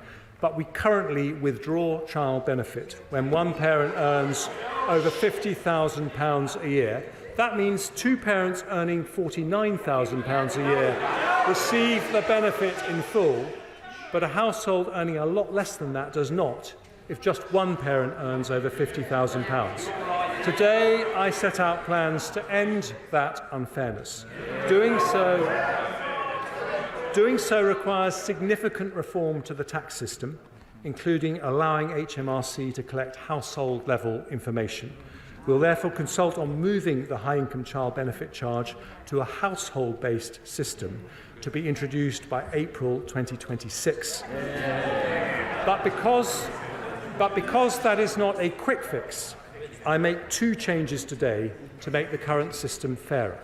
Following representations from my right honourable friends from Penistone and Stocksbridge, Carshalton and Wallington, Basset Law and West Worcestershire, along with many others, I confirm that from this April, the high-income child benefit charge threshold will be raised from £50,000 to £60,000. We will raise the top of the taper at which it's withdrawn to £80,000. That means no one earning under £60,000 will pay the charge, taking 170,000 families out of paying it altogether. And because of the higher taper and threshold, nearly 500,000 families with children will save an average of £1,300 next year. According to the OBR, this change will see an increase in hours amongst those already working to the equivalent of 10,000 more people entering the workforce. More investment, more jobs, better public service and lower tax. And, Deputy Speaker, there is one further set of changes I want to make today. The way we tax people's income is particularly unfair. If you get your income from having a job, you pay two types of tax: national insurance contributions and income tax. If you get it from other sources, you pay only one. This double taxation of work is unfair. The result is a complicated system that penalises work instead of encouraging it. If we are to build a high-wage, high-skill economy not dependent on migration, if we want to encourage people not in work to come back to work, we need a simpler, fairer tax system that makes work pay. That is why I cut national insurance contributions in the autumn. By reducing the penalty on work, the OBR said that tax cut would lead to the equivalent of 94,000 more people in work. In other words, it would fill more than 1 in 10 vacancies throughout the economy. Lower taxes, more jobs and higher growth. Today, because of the progress we have made bringing down inflation, because of the additional investment that is flowing into the economy, because we have a plan for better and more efficient public services, and because we have asked those with the broadest shoulders to pay a bit more. Order. Mr. Perkins.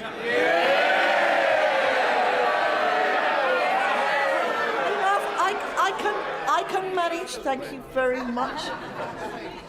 5 times I've heard what you said. I let you away with it. Now that's enough. One more strike and you're out.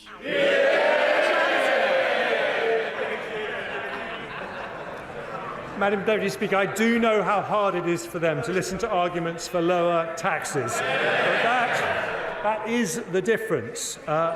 Because we have asked those with the broadest shoulders to pay a bit more, today I go further. From April the 6th, employee national insurance will be cut by another 2p from 10% to 8%. And self-employed national insurance will be cut from 8% to 6%. It means an additional £450 a year for the average employee, or £350 for someone self-employed. When combined with the autumn reductions, it means 27 million employees will get an average tax cut of £900 a year. 2 million self-employed will get a tax cut averaging £650.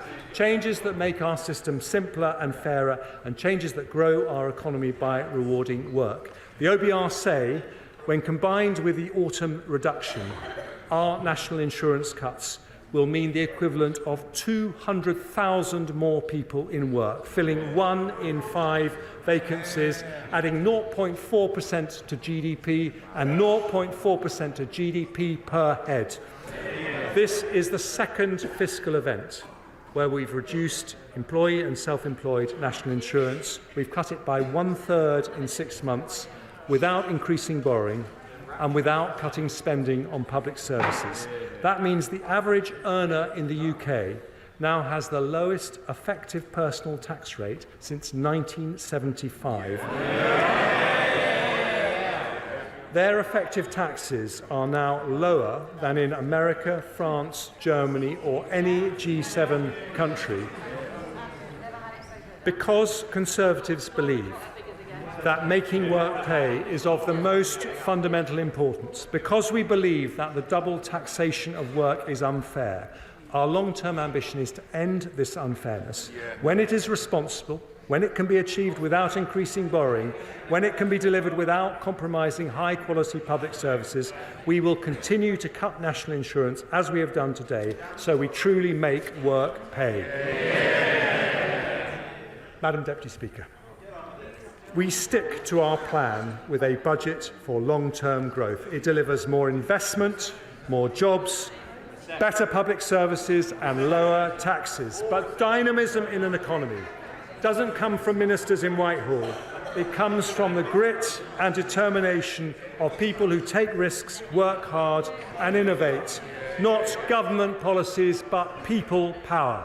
It is to unleash people power that we today put this country back on the path to lower taxes. A plan to grow the economy versus no plan. A plan for better public services versus no plan. A plan to make work pay versus no plan. Growth up, jobs up, taxes down. I commend this statement to the House.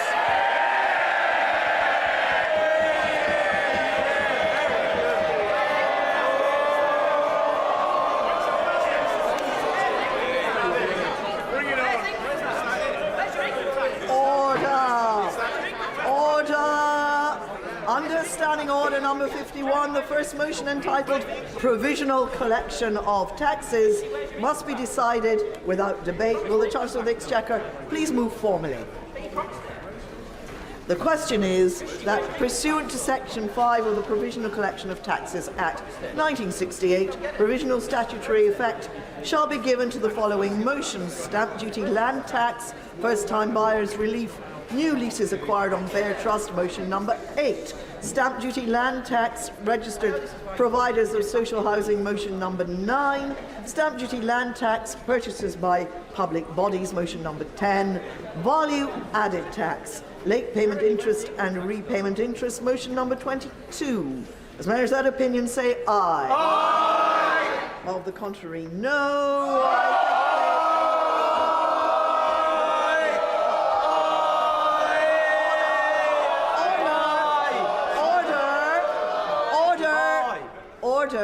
Order, let me explain for the clarification of the House that this is the provisional point, which is a provisional question which is asked at this stage, and that all members will have the opportunity, having heard the debate in detail, to vote on each of these motions next Tuesday, the 12th of March, at the end of the budget debate. I would hesitate to have a division at this point when the House and the world is awaiting the response from the Leader of the Opposition. So I'm going to put this motion again, and if it is very clear to me that the ayes have more votes than the noes, I will take it on the voices. The question is, no, I don't need a point of order, thank you. We're in the middle of a division. Thank you. The question is that pursuant to Section 5 of the Provisional Collection of Taxes Act, as I said a few moments ago, as many as are of that opinion say aye. Of the contrary, no.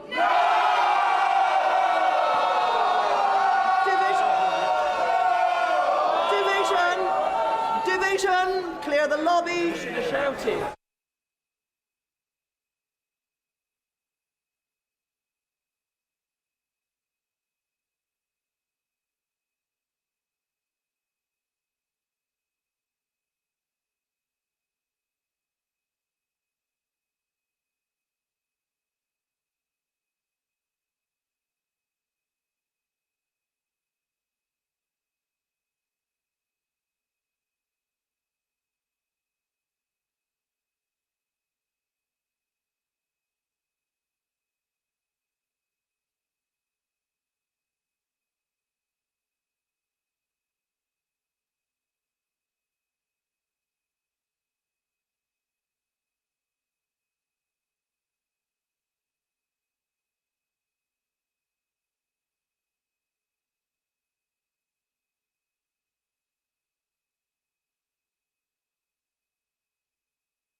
The question is that, pursuant to Section 5 of the Provisional Collection of Taxes Act 1968, provisional statutory effect shall be given to the following motions. Stamp duty land tax, motion number 8. Stamp duty land tax, motion number 9. Stamp duty land tax, motion number 10. And value added tax, motion number 22. As mayors that opinion say aye. Aye. Of the contrary, no. No. Tellers for the ayes, Aaron Bell and Robert Largan. Tellers for the noes, Gavin Newlands and Kirsty Blackman.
Order! Order!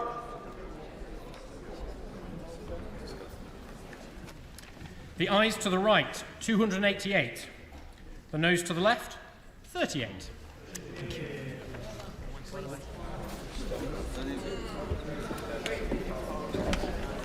The ayes to the right, 288.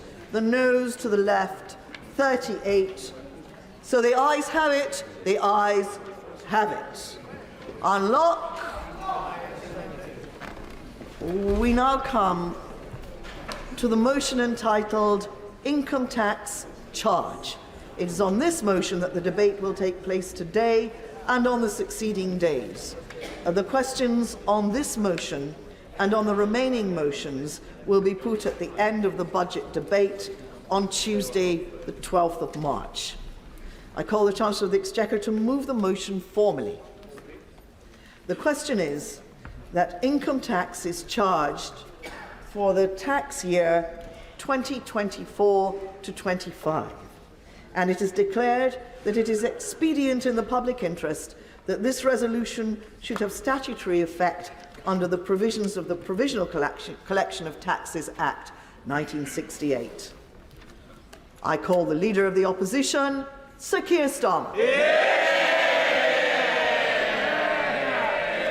Thank you, Madam Deputy Speaker. There we have it, the last desperate act of a party that has failed. Britain in recession, the national credit card maxed out, and despite the measures today, the highest tax burden for 70 years. The first Parliament since records began to see living standards fall, confirmed by this budget today. That is their record. It is still their record. Give with one hand and take even more with the other. And nothing they do between now and the election will change that. I mean, over 14 years, we've seen our fair share of delusion from the party opposite.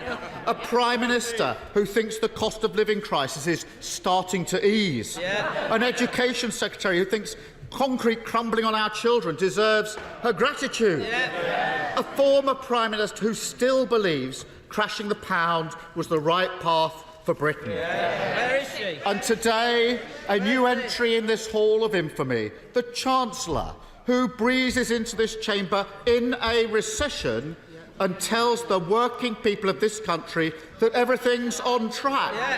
Crisis? What crisis? Or, as the captain of the Titanic and the former Prime Minister herself might have said, iceberg? What iceberg? Smiling as the ship goes down, the Chuckle Brothers of decline, dreaming of Santa Monica, or maybe just a quiet life in Surrey, not having to self-fund his election, whilst the crew behind them scrabble for duty new battle. If only it weren't so serious, because, Madam Deputy Speaker, the story of this Parliament is devastatingly simple. A Conservative party stubbornly clinging to the failed ideas of the past, completely unable to generate the growth working people need, and forced by that failure to ask them to pay more and more for less and less. And as the desperation grows, they torch not only their reputation for fiscal responsibility, but any notion that they can serve the country, not themselves. Party first, country second, while working people pay the price. Food prices still 25% higher than they were 2 years ago. Rents up 10%. An extra £240 a month for a typical family remortgaging this year, because they lost control of the economy, they sent interest rates through the roof, they made working people pay. They should be under no illusion. That record is how the British people will judge today's cuts, because the whole country can see exactly what is happening here. They recognise a Tory con when they see it, just as they did in November. Give with one hand, take even more with the other. Madam Deputy Speaker, people have been living through this nonsense for 14 years. They know the thresholds are still frozen, dragging more and more people into higher taxes. They know that a Tory stealth tax is coming their way in the shape of their next council tax bill. The Levelling Up Secretary has told not just this House, but every house in the country he's coming for their council tax. Give with one hand, gove in the other. But most insultingly of all, the British people know the only cause that gets this lot out of bed is trying to save their own skin. Take the desperate move, after years of resistance, to finally accept Labour's argument on the non-dom tax regime. Has there ever been a more obvious example of a government that is totally bereft of ideas? And if they're sincere in support of this policy now, then the question they must answer today is, why did they not do it earlier? Why did they not stand up to their friends, their funders and their family? Because if they had followed Labour's example, 3.8 million extra operations would have taken place by now. 1.3 million emergency dental appointments, 3 breakfast clubs for nearly 4.5 million children. But if instead this is just another short-term cynical political gimmick, then honestly, what is the point of them? What is the point of a party that is out of touch, out of ideas and nearly out of road? And we saw it last year as well, when only Labour's policies on the cost of living made the difference. For those opposite, now a little downbeat about another intellectual triumph for social democracy, I say, get used to it, because with this pair in charge, it won't be long before they ask you to defend the removal of private school tax relief as well. But, Madam Deputy Speaker, the harder they try with cynical games like this, the worse it will get for them, because the whole country can see exactly who they are, fighting for themselves, politics not governing, party first, country second. Madam Deputy Speaker, because we have campaigned to lower the tax burden on working people for the whole Parliament, and we won't stop now, we will support the cuts to national insurance today. But I noticed this. In 2022, when the Prime Minister was Chancellor, he made this promise. I can confirm in 2024, for the first time, the basic rate of income tax will be cut from 20 to 19 pence. Having briefed that all week that an income tax was coming, that promise is in tatters today. And of course, we support the fresh investment in our NHS, although I have to note that the Chancellor, when he was Health Secretary 10 years ago, promised to make the NHS paperless by 2018.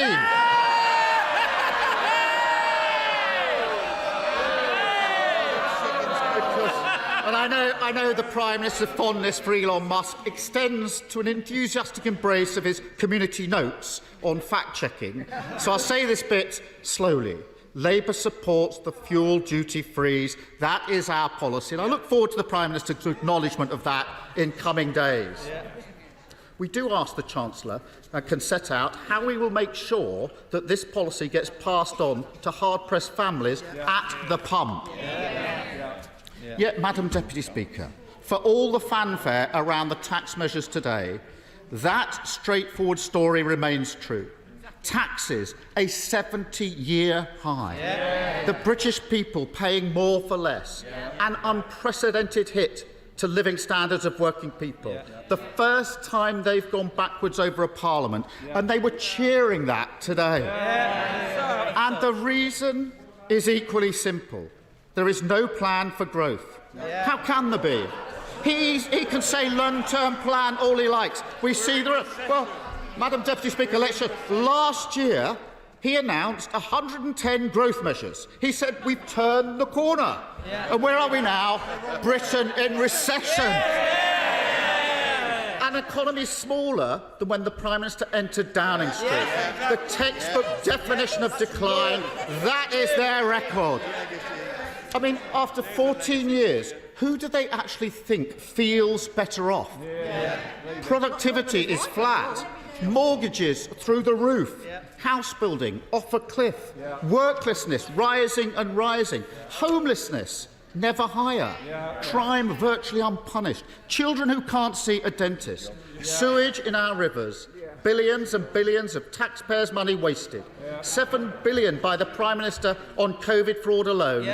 500 million on the Rwanda scheme that has achieved precisely nothing. I can keep going. A railway line that will never reach our great northern cities. In fact, it might not even reach central London. Billions upon billions for a white elephant without a trunk.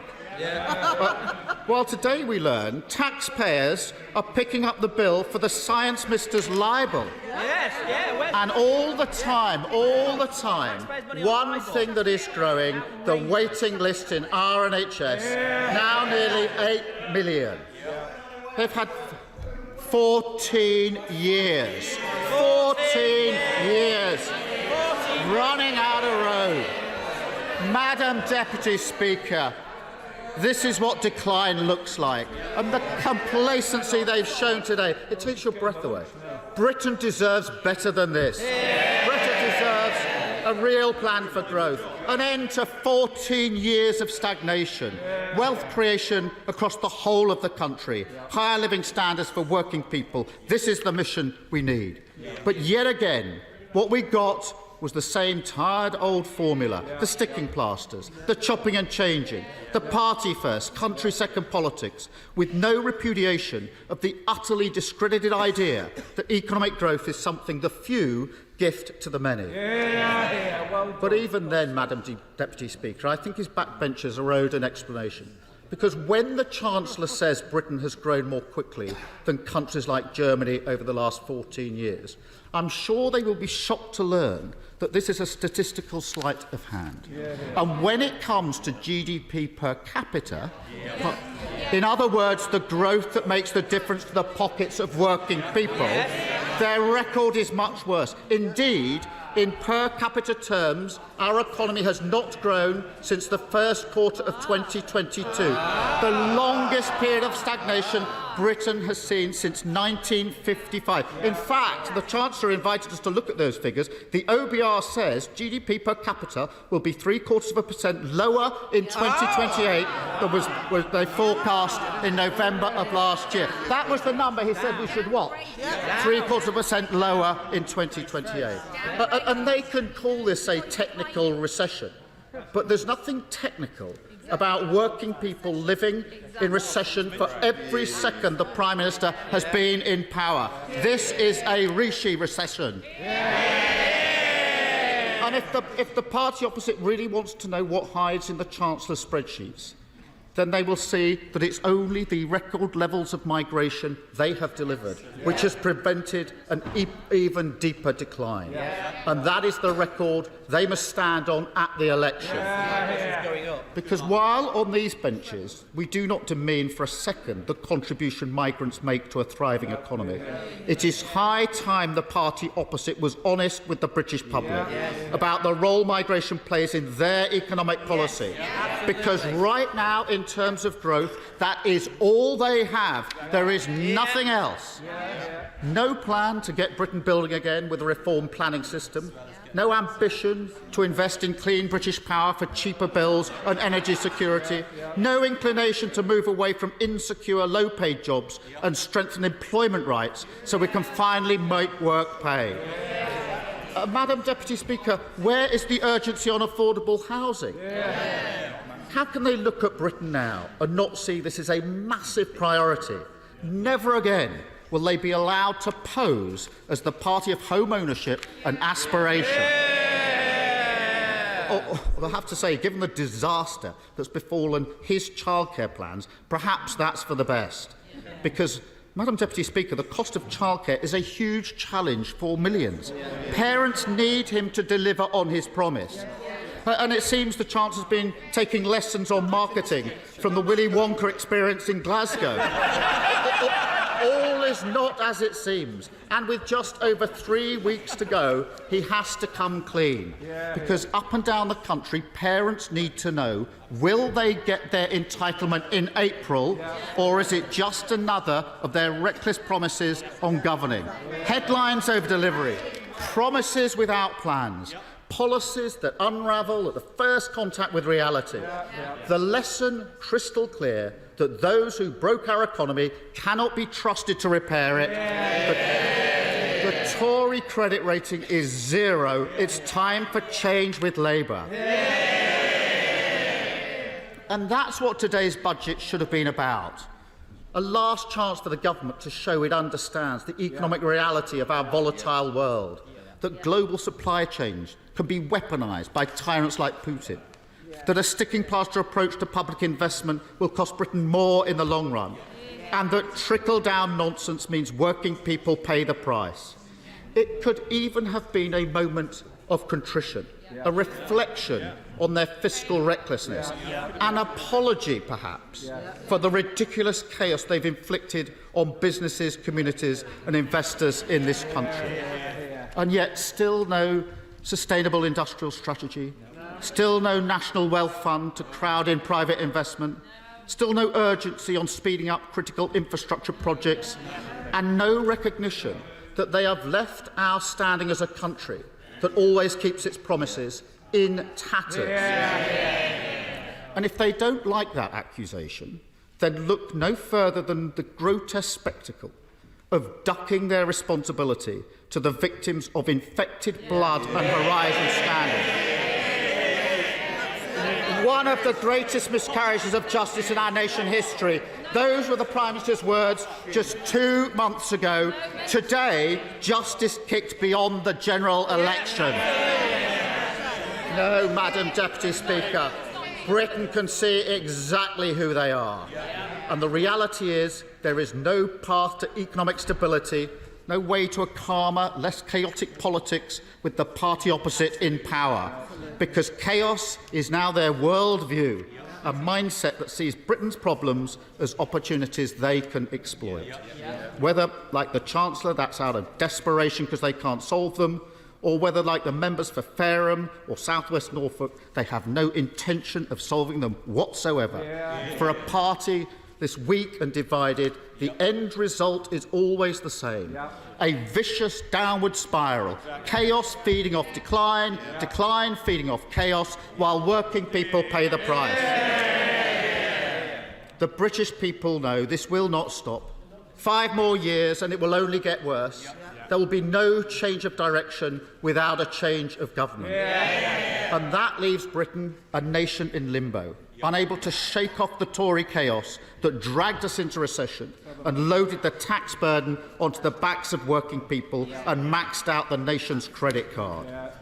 Britain deserves a government ready to take tough decisions, give our public services an immediate cash injection, stick to fiscal rules without complaint, fight for the living standards of working people and deliver a sustainable plan for growth. So we say to the Chancellor and Prime Minister, it's time to break the habit of 14 years, stop the dithering, stop the delay, stop the uncertainty and confirm May the 2nd as the date of the next general election, because Britain deserves better and Labour are ready.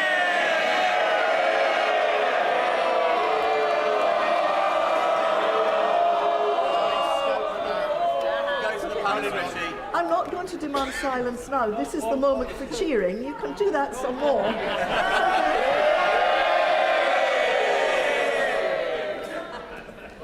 Chairman of the Select Committee, Harriet Baldwin.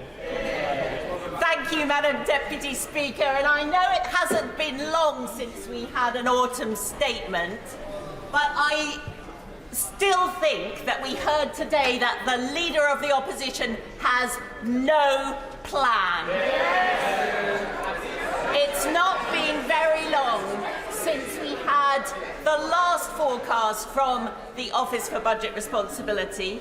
So I thought it was interesting to read today that in the just over 100 days since they made their last forecast, there have been a lot of changes for the better in the UK economy. In particular, I'd like to highlight that they are expecting better inflation outturn than they were just over 3 months ago. They're expecting and have noted the sharper fall in interest rates that we all pay on the national mortgage. And they have also said that they're expecting living standards for the British people to recover more quickly than they were previously forecasting. And I think this is information that we can all welcome today, Madam Deputy Speaker. Now, I know there will be a range of views across this chamber about the role of the Office for Budget Responsibility. And of course, we all know that forecasts are all likely to be wrong. We will be scrutinising the Office for Budget Responsibility next Tuesday morning in the Treasury Select Committee, and we look forward to asking them the questions about their assumptions. But my view in terms of their role is a bit like the Sir Winston Churchill quote about democracy, that it's the worst form of government except for all the others that have been tried. So I think that although all economic forecasts are likely to be wrong in some way, and the Office for Budget Responsibility forecasts certainly often will not be the most accurate, I think it's a lot better than the alternative of either the Treasury marking its own homework or indeed better than having a budget with no forecast from the Office for Budget Responsibility at all, because I think it reassures the markets on which we are so dependent for our borrowing. Now, there's obviously been good and even better progress on inflation since the peak of over 11% after Putin's evil invasion of Ukraine. And it's vital that all of today's budget measures are looked at through the lens of the inflation, because we don't want to have anything that could prevent that progress towards 2% that the Bank of England is expecting by the middle of this year. And I think that we heard today from the Chancellor that he has looked through exactly that lens when he has announced the measures today. So there are a range of things that will really help. The 5 pence off the price of fuel at the pump going on for another year will be very helpful to drivers in West Worcestershire and elsewhere in the country. The freeze on alcohol duty will be welcomed in the pubs across West Worcestershire and across the country. And the public sector productivity plan, I think, is crucial to make sure that we get value for money from our public services. Now, when it comes to the second economic objective of growth, I think we can all welcome the fact that employment growth has been so strong that the economy has created over 800 jobs a day over the last 14 years. And at previous fiscal events, we've seen steps in the plan that help grow the productive size of the UK economy, because now that we're at full employment, that becomes incredibly important because it helps sustain non-inflationary growth. So to take one example, Madam Deputy Speaker, in terms of stimulating that all-important investment into the economy, the big announcement a year ago was the full expensing of investment, and indeed that was made permanent at the autumn statement. Today we heard it's going to be extended to leased assets as well. And what the BBC in their fact check has noticed, that when this was first announced, it was expected that the economy would benefit greatly. The Chancellor said its impact on the economy will be huge. And the Office for Budget Responsibility said it would increase business investment by 3% a year. Well, in fact, since the policy came into force on the 1st of April, we've seen the level of business investment for the whole of the year last year was 6.1% higher than it was in 2022. So we heard today some more welcome steps that will increase business investment and other investment into the UK economy. Whether it was the tax reliefs in some of the creative industries, whether it was the announcement for British ISAs, which should encourage more investment and long-term investment into our economy, the Back to Work plan, the childcare plan, there were lots of other measures that will unlock growth. I will give way. For giving way, but I just wonder if she thinks that the Chancellor, indeed herself, is being a little bit complacent over the issue of investment, because although it's true that business investment is higher now than it was in 2010, it's still the lowest in the G7 and amongst the lowest in the OECD. So why haven't we seen more public investment from the Chancellor today? Because we know that public investment will crowd in that private investment. Why haven't we seen much bolder, more ambitious work on investment today, which is what this economy is crying out for? Today from the Chancellor about how strong the growth in UK investment has been. We've heard additional investment in terms of the productivity of our National Health Service, and we also heard, and I think this is absolutely crucially important, measures that will increase the attractiveness in investment in some of the fastest growing sectors across this economy. And I give way to my friend. I'm grateful to my honourable friend to give way. Does she agree with me that it's extraordinary that the honourable member for the representing the Green Party didn't welcome the 270 million for advanced manufacturing in clean aviation, in clean vehicles, the 120 million in clean tech manufacturing? This is the UK investing in the technology of clean growth, is it not? Well, it is indeed, and I'm glad that my honourable friend welcomes it, even if it was not welcomed by the representative of the Green Party. I think that what we can see in terms of, if I just make a little, do you want to talk on investment? On investment? I want to just take her back to what she just said about the investment in childcare, and remind her, of course, that this week brings International Women's Day, and that cost of childcare is such an important issue for so many mums in this country. And of course it was the Conservatives who rolled out the 30 hours of free childcare. It's the Conservatives who are rolling out free childcare to 2-year-olds and 9 months old. And we absolutely must welcome that additional investment for childcare, and indeed in families through the support and child benefit that will help mums to get into well-paid jobs. I wholeheartedly endorse what my honourable friend has said, and she is absolutely right to point to the importance of this investment in childcare in helping female employment growth. And female employment growth has already been remarkably strong over the last 14 years, and I'm confident that these measures will make further progress in increasing the non-inflationary growth capacity of the UK economy. I think there were other measures that are announced today that will help on the growth front. I think cutting national insurance again is also a smart way to help growth.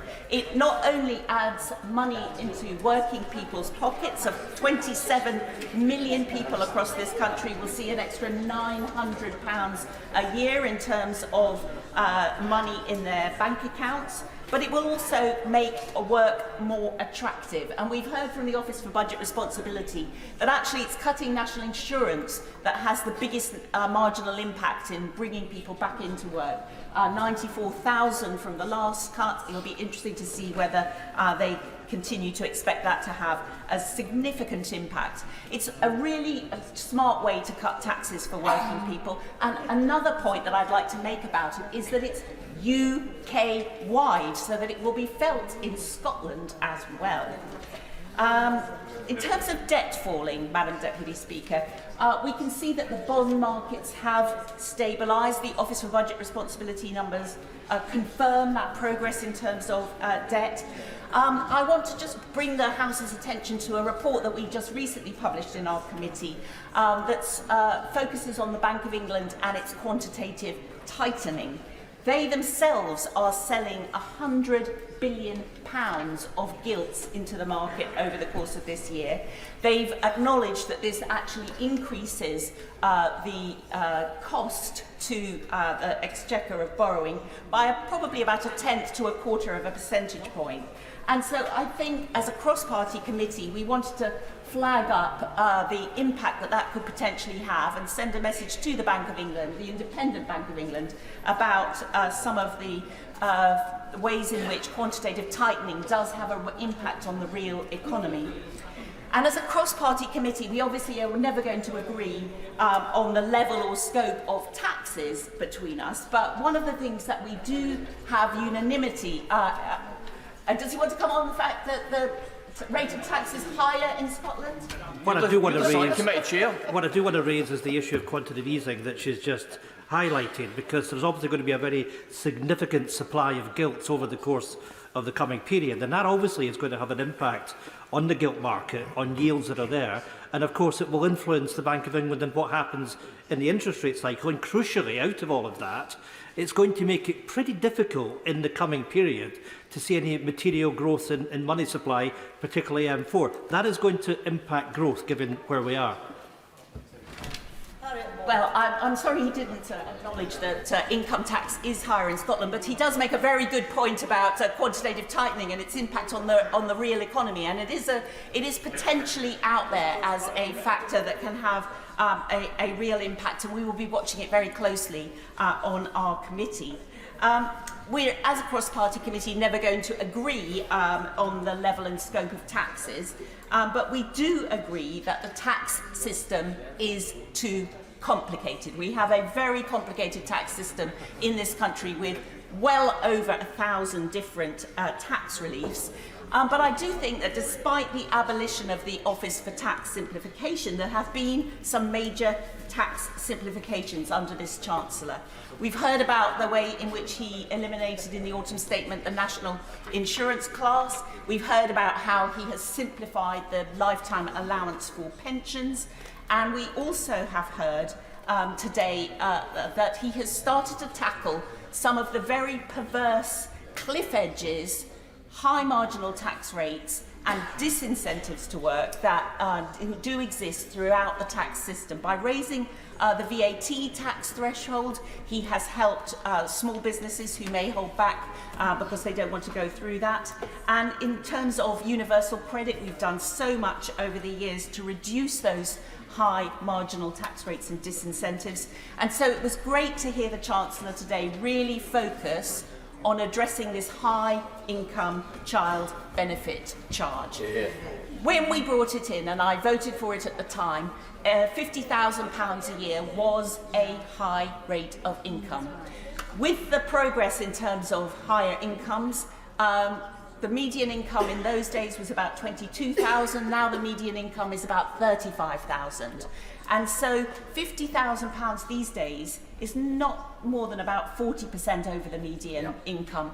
And that's why it was absolutely right today that the Chancellor recognised that in his budget statement. And he has made the taper that much less of a disincentive to people taking on work above that income level. Of course, I'd have loved to have seen him do even more, but I am very grateful for what he has done. Did someone try and intervene on me? Was that, no, I was just hallucinating there. Right, I will come to a rapid close then, because, Madam Deputy Speaker, what I want to say is that it is clear that on this side of the House, there is a plan. It is clear that there is a plan to get inflation down. It is clear there's a plan for increasing the growth rate and the growth capacity of the UK economy without sparking inflation again. And it's clear that there is a plan to get debt falling. And I think we can all see that that plan is working. I think we should stick to that plan and not go back to square one. Before I call the spokesman for the SNP, it might be helpful for members. It's all right, everyone could sit down now.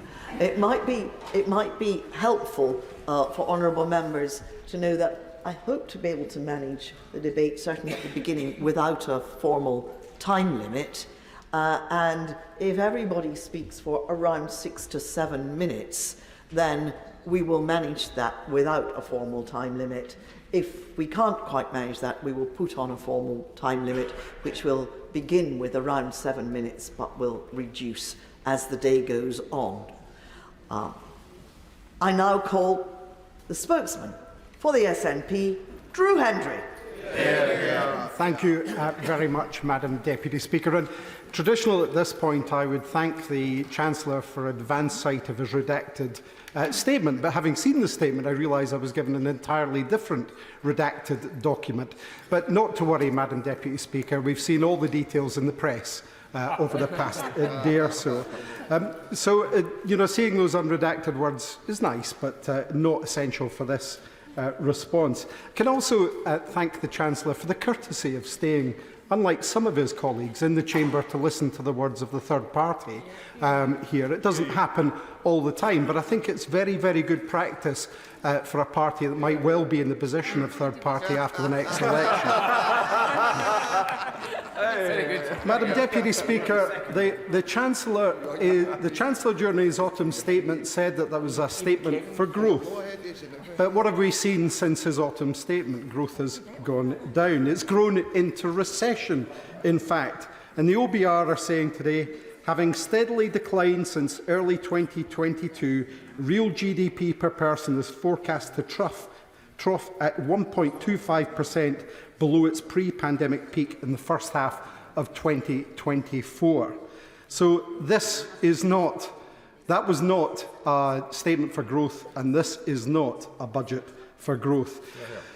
Again, I do, like with the Chancellor, like to start with some measures that I would welcome from his points that he's made today. First of all, albeit the softest possible landing he could have given them, the decision to at least address the non-dom status is a positive move forward. The changes to child benefit, and here we must give credit to Paul Lewis, who's campaigned on this, and indeed, similar to the press, Paul Lewis has tweeted today that he was tipped off by the Chancellor that this was coming, so that's very good as well. The lifetime ISAs move is welcome. The R&D support for aerospace, although the smallest possible step that could have been taken in investment in this industry, again, is something to be welcomed, as is for any further investment in life sciences with this. The Chancellor has put a lot of store on productivity in his speech today. He's going to solve everything with productivity. Yet if we look back over the past 14 years, and indeed before that, one of the things that the UK has been exceptionally poor at is productivity. It hasn't budged at all. So I don't see how the Chancellor productivity, look at the figures for Scotland. He's saying, what about Scotland? Look at the figures for Scotland over the past 14 years and we can have that debate. He said earlier that vacancies would be easy to fill with immigration.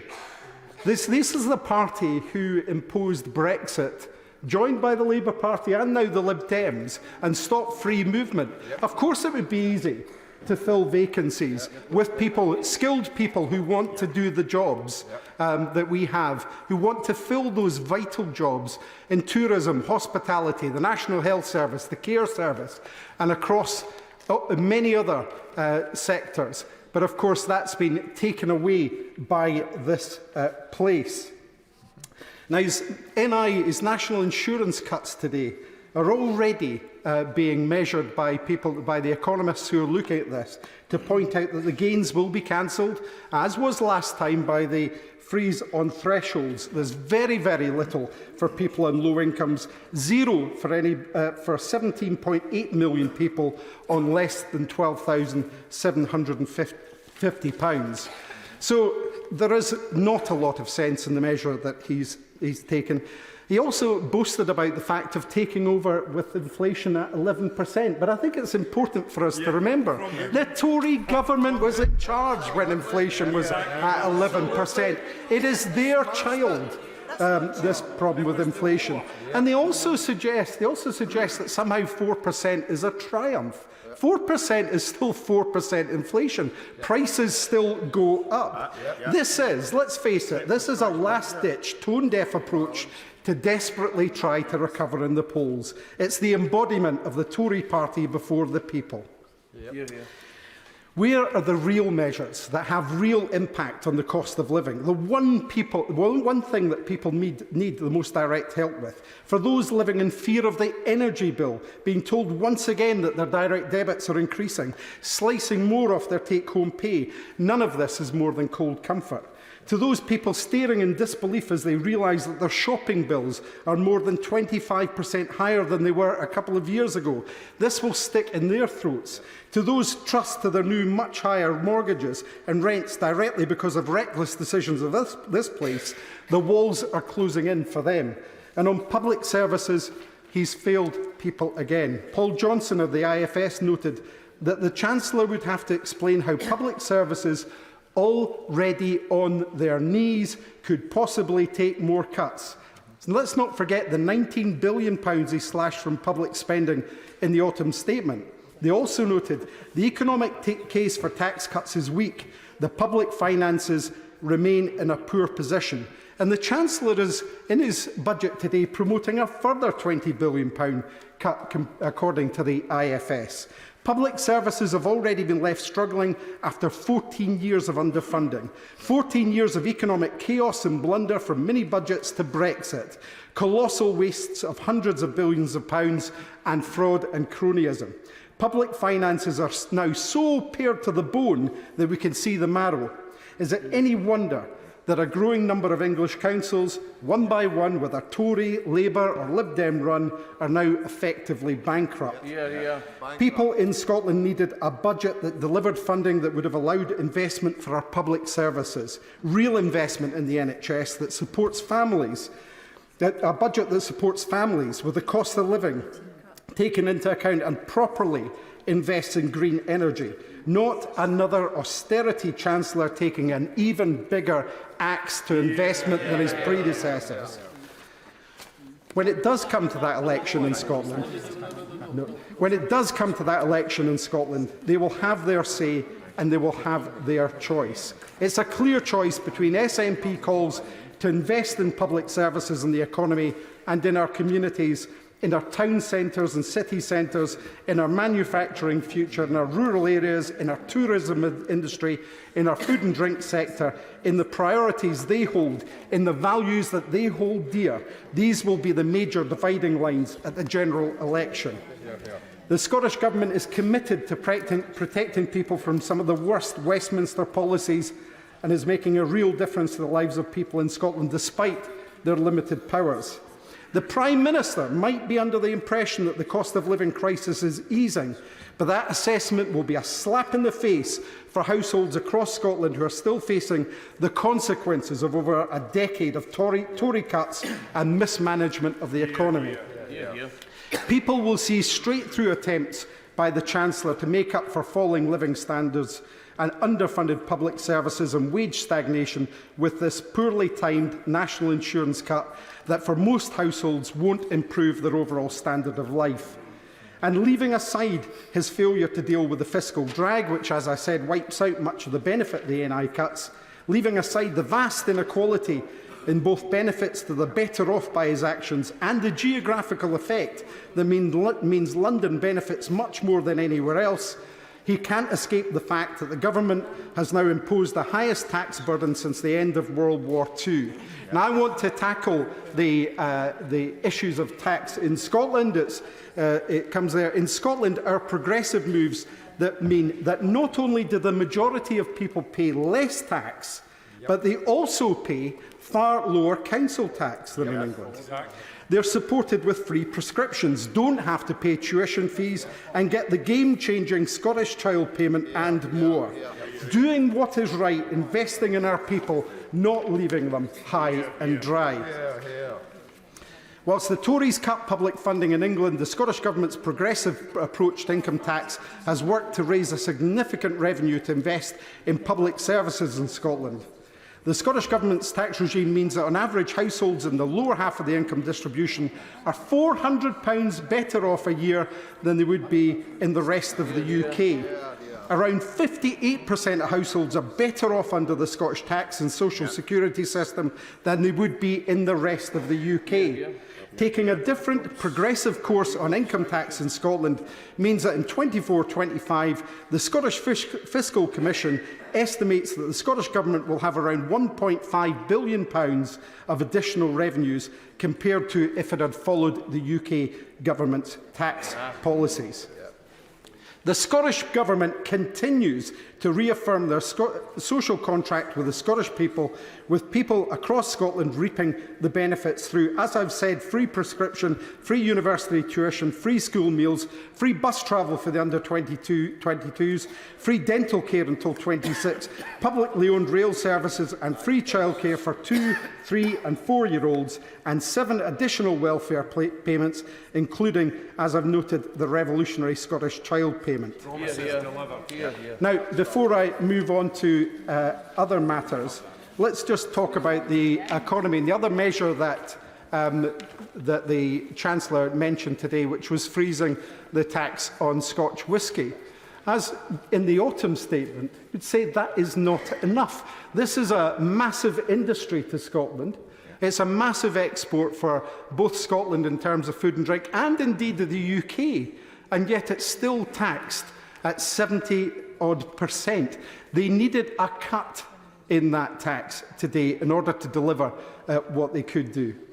And the fact that it wasn't addressed in the budget is a shame on them. Austerity is an ever-decreasing circle, and it's fiscal madness to pursue the same policies that have been failing so obvious for many years. Yet none of these parties can bear to face the truth that for an economy to grow, it needs proper investment, for public services to deliver, to free up the potential of our people. They need to be supported, not asset stripped and starved of those resources.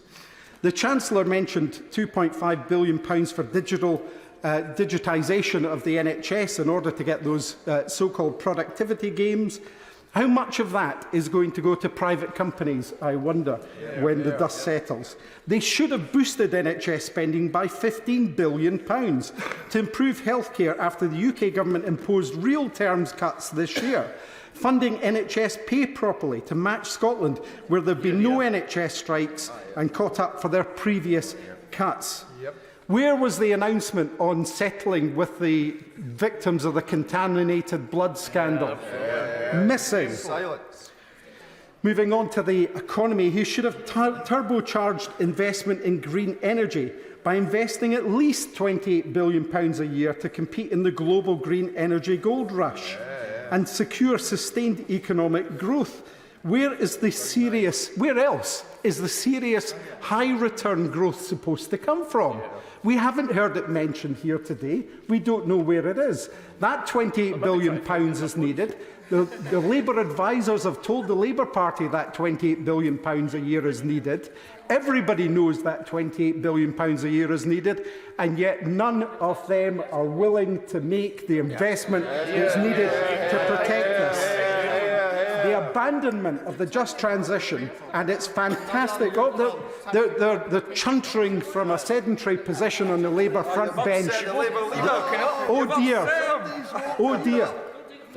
Oh dear, imagine picking up on that one. Their big U-turn, their big abandonment of the just transition. Well, it's a pretty big U-turn. I know it's one of many, but it's a pretty big U-turn. The fact, Madam Deputy Speaker, the fact that they're rattled, I think just shows how much they feel this. Their and the government's abandonment of the just transition and its fantastic opportunity from the Tories and from the shadows in the Labour Party is reckless and stupid, economically and for the desperate need to act on climate change. The failure to invest in this will hold back Scotland from reaching our green energy ambitions and leave households vulnerable to future energy crises.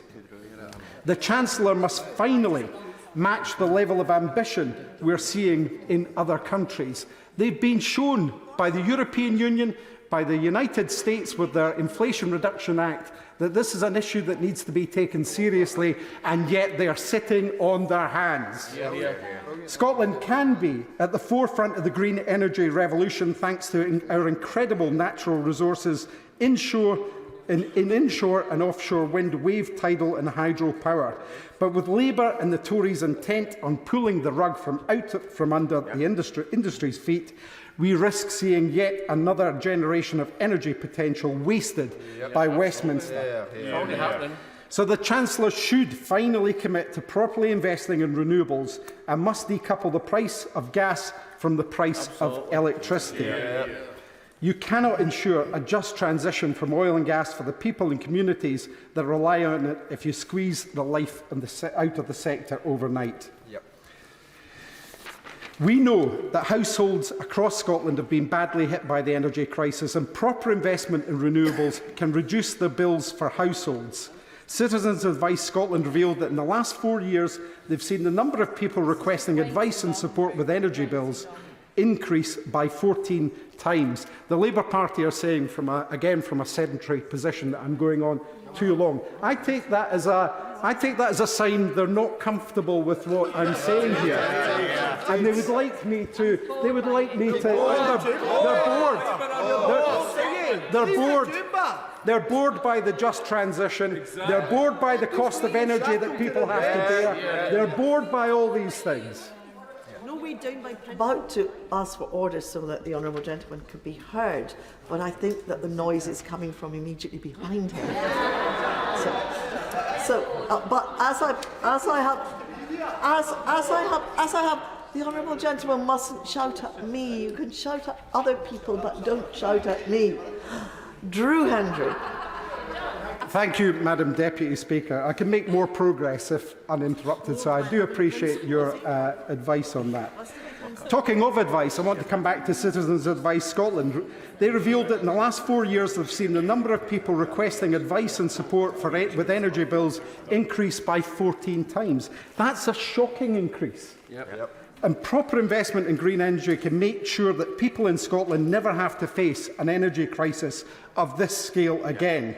Now, you could have, as I said, helped families with the cost of living by scrapping grossly unfair and unequal energy bill standing charges and using a £12 billion wealth tax to fund a £400 annual energy discount for households, reintroduced mortgage interest tax relief, capped supermarket food prices and matched the Scottish Child Payment UK-wide.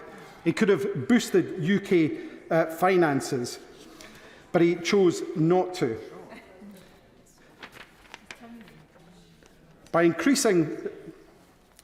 He could have introduced a long overdue essentials guarantee while scrapping callous policies such as the two-child limit and the benefit cap. And of course, one of the most game-changing things he could have done is finally give up on the failed experiment that has been Brexit, rejoin the EU single market and deliver economic growth. Now, the Chancellor must support businesses and introduce measures to support tourism and the hospitality industries. We know that businesses have faced a very challenging period with COVID, Brexit and increased costs from all sides, making life more difficult for people across Scotland. That's why the SNP are calling on the Chancellor to reduce the rate of VAT for the tourism and hospitality sector. It's not too late for him to do that. To reinstate VAT-free shopping for international visitors, and to implement VAT-free streets to support struggling town centres and high streets. If nothing is done to halt the decline, they continue to be ignored, as they have been for too long, then communities will suffer and far more tax will be lost in the longer term than providing them with some support. They could choose to construct these mini enterprise zones, working with devolved governments and local authorities to agree sectors and areas where support is most needed. They could benefit from the reductions in VAT, or if the need is great enough, then no VAT. This could be tied to, for example, businesses agreeing to pay the real living wage. As the Chief Executive of Marks and Spencer said yesterday, he's described operating under the current government as like, and I quote, running up a downwards escalator with a rucksack on your back. If the government can roll out free ports, then why not free ports for people? They could reduce, as I've said, alcohol duty for whisky and other spirits and support Scotland's thriving whisky sector that adds £7.1 billion to the UK economy. Businesses in Scotland can no longer afford to be held back by the UK's low-growth economy. So the Chancellor should bring in measures to support businesses that have been left paying the price for the UK government's disastrous Brexit.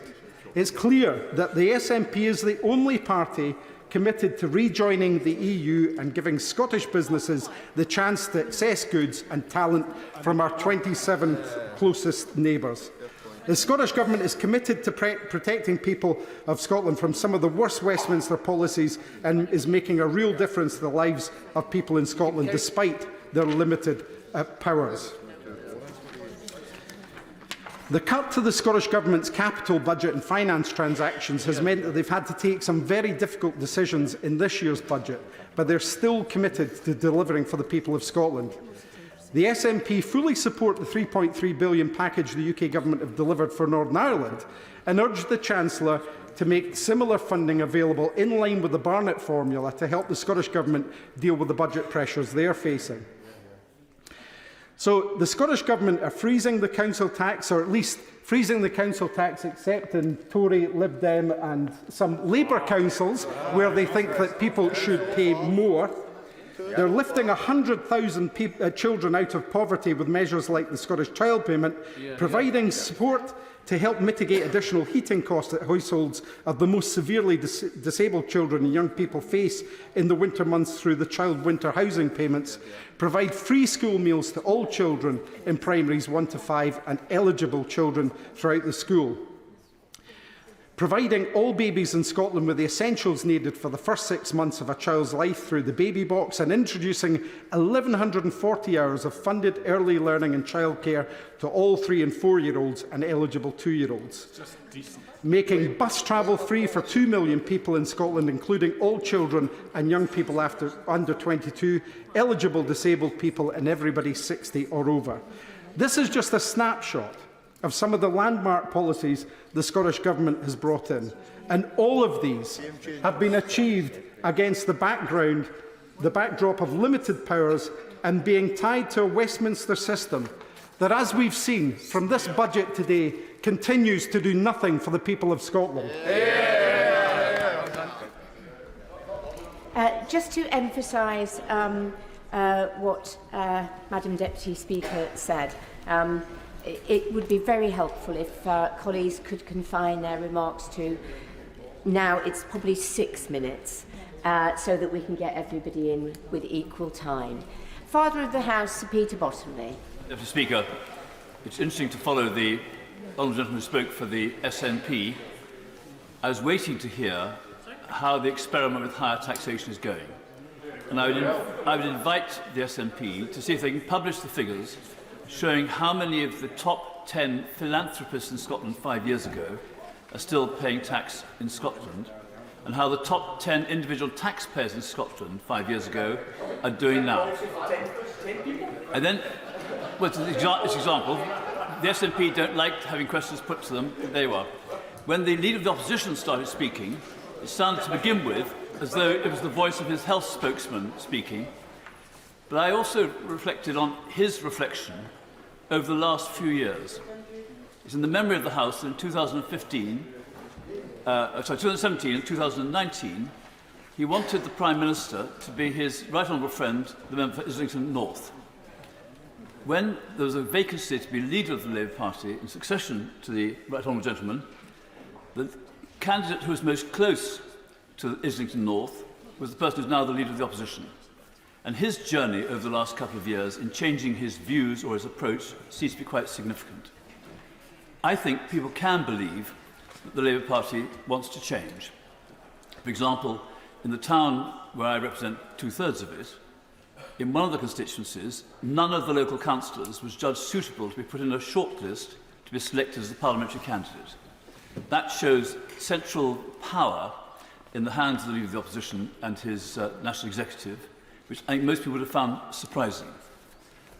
If I'd been one of the Labour councillors told I couldn't apply, I'd have got pretty upset. The reaction I've had from my constituents to the financial statement and the budget have come down to one particular point where someone said, could there please be a change on the level of pension pot that requires financial advice? When that was brought in 2015, the level was £30,000.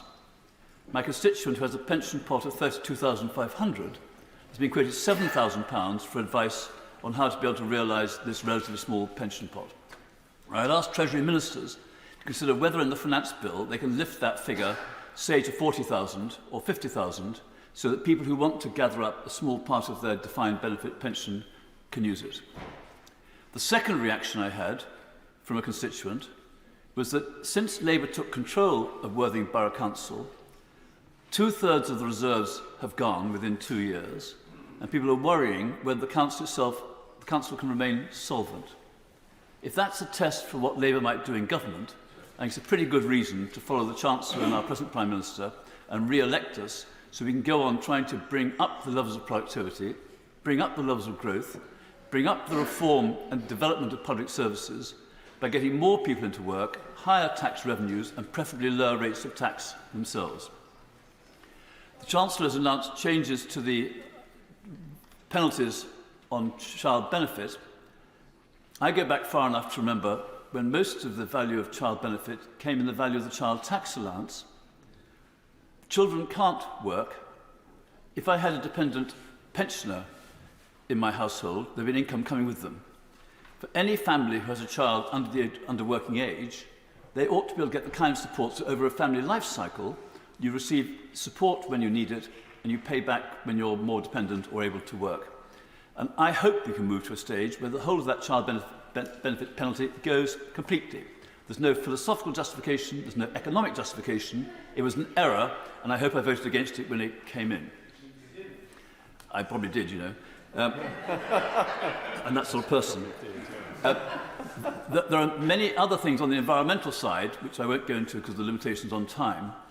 I hope that the proposed district heating scheme, which the government wants to have as one of their flagship projects supported by the local authority, can go ahead. There's a problem now with the cost of lane rental and putting hot pipes under our roads.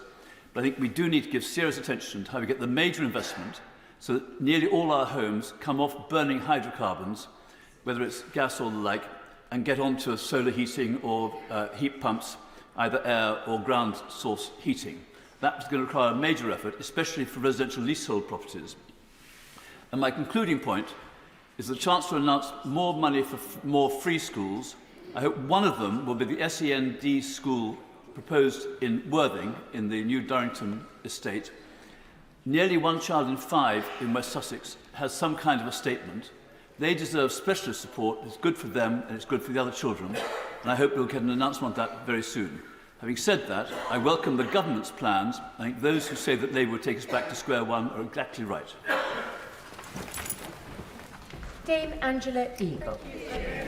Madam Deputy Speaker, I think this was a budget entirely focused on the electoral prospects of the Conservative Party, not the needs of the country or our people. And so the Chancellor decided his only chance to get them through that election was to trumpet so-called tax cuts.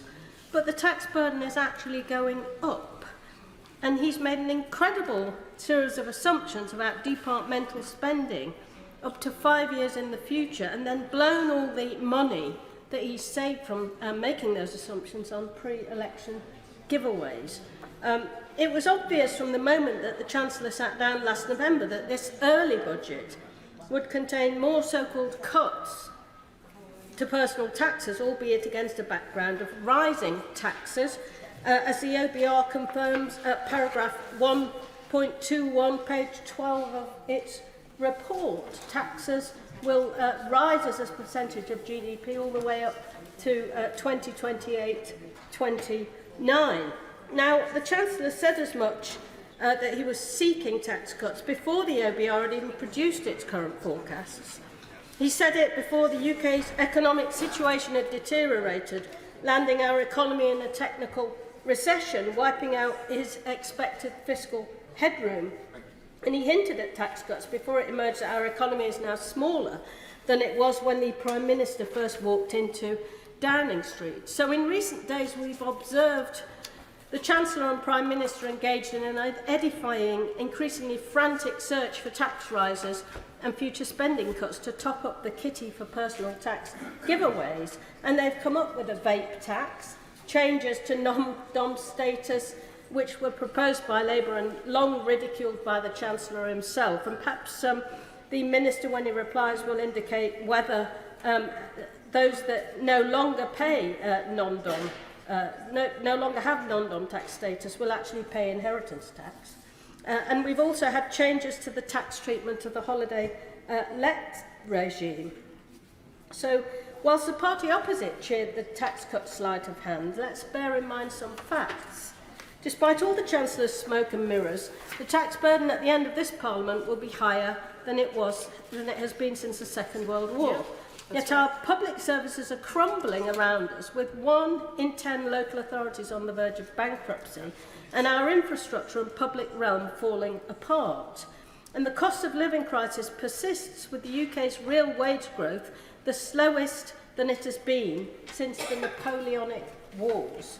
No wonder we have a flatlining economy, because the freeze to income tax and national insurance thresholds is due to raise 44 billion in the next 5 years, as millions of people are dragged into higher rate tax. The personal tax cuts the Chancellor is brandishing today are, in other words, completely drowned out by these other huge increases in tax, and the Chancellor and his predecessor have announced even more.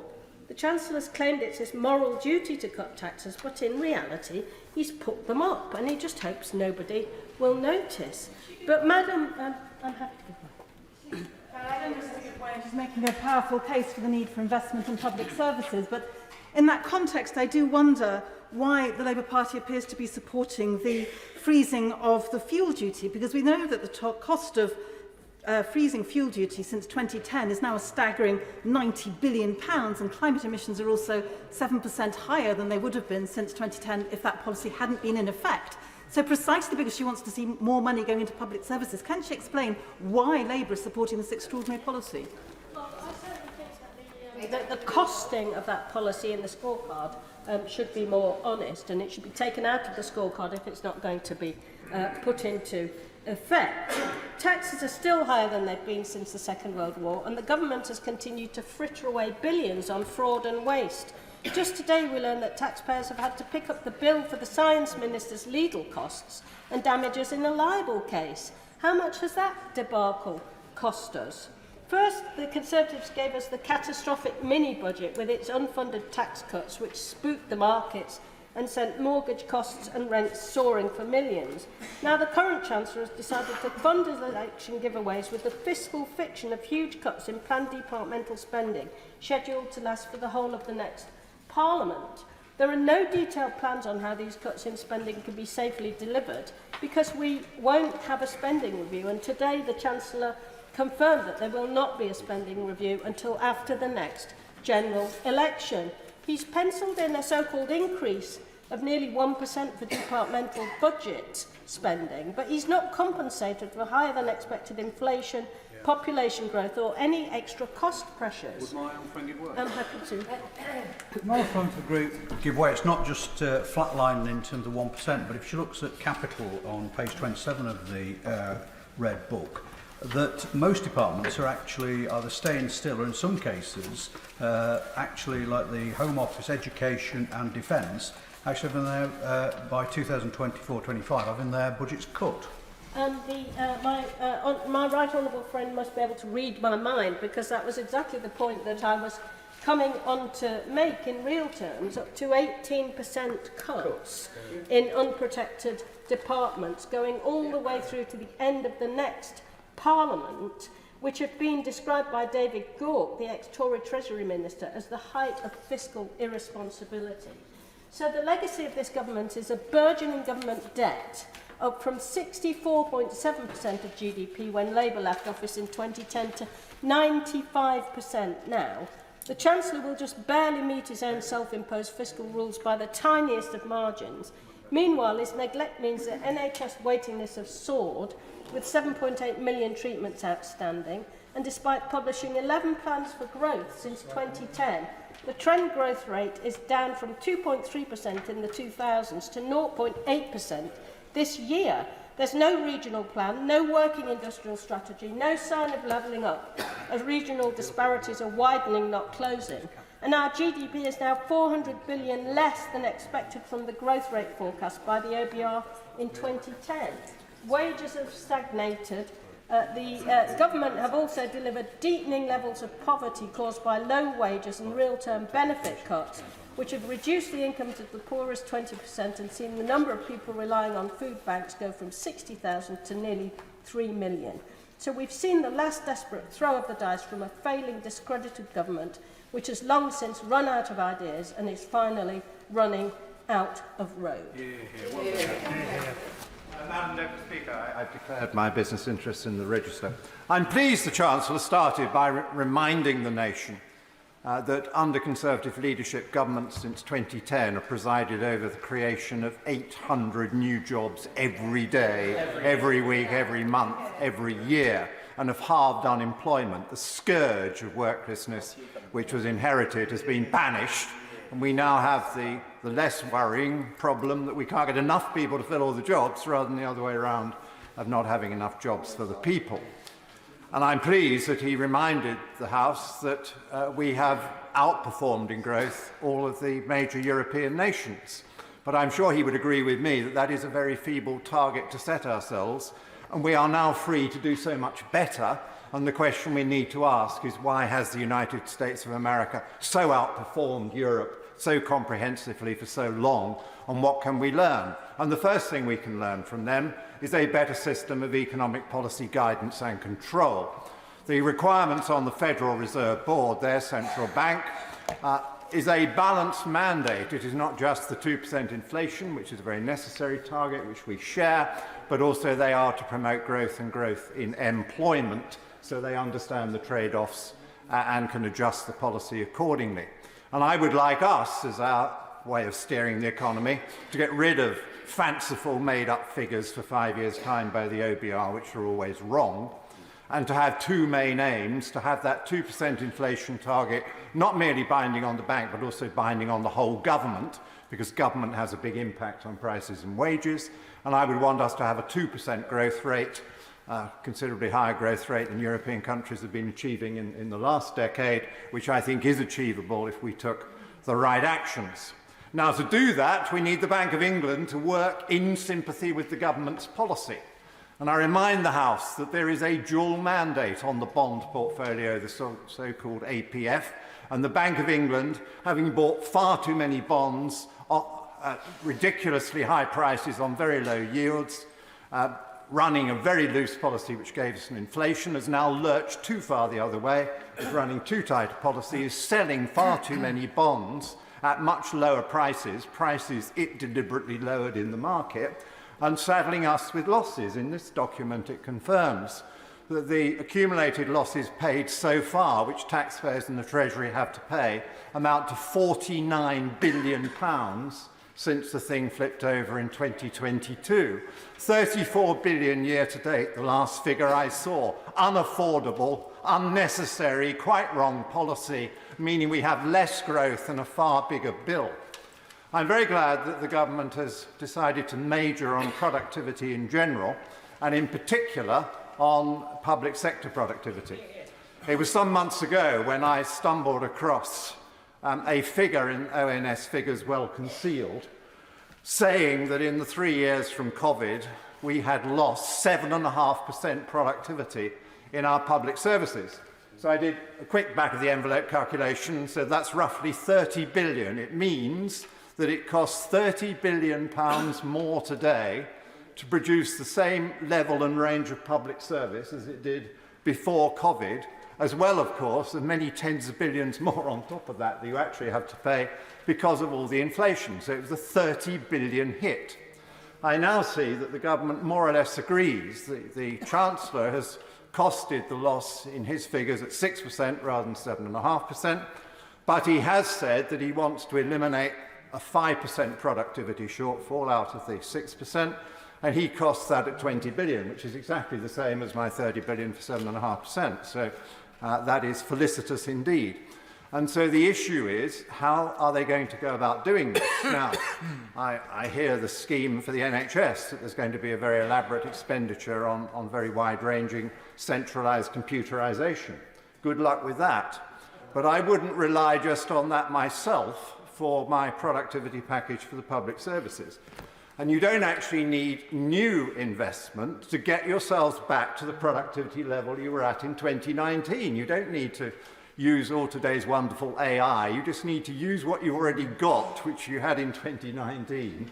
And it's about management, it's about personnel, and it's about giving the personnel the right tasks. And what we've seen is a huge increase in managerial positions and administrative positions, and far from managing things better, it's managing it less well. We had a shocking case in the press recently where there were an awful lot of managers presiding over a prison that had gone wrong, and they weren't able to actually do the more important day-by-day things that were needed in order to resolve the problem. If you look at the way in which there's been this huge expansion in the civil service and other public administration in the COVID period, you will see not only has there been a big increase in numbers, but there's also been a big increase in those who have been promoted up the grades for whatever reason. But you do need enough people that somebody is supervising, and you don't need all supervisors because they are often too posh to do the work. So we do need to manage things better, and that is the productivity challenge before us.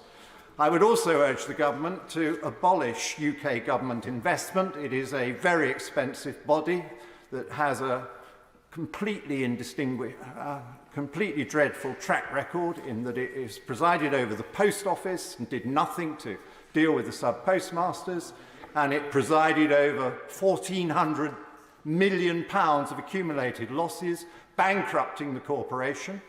And then it presides over Network Rail, and the whole rail industry, and Network Rail and HS2 is absorbing £33 billion of public money this year, and I don't think we're getting value for it. So, my time is up. Government, redouble your efforts on productivity. Understand it's mainly about who you hire and what you ask them to do, and get rid of UK GI, and ministers take responsibility for the dreadfully badly performing nationalised industries.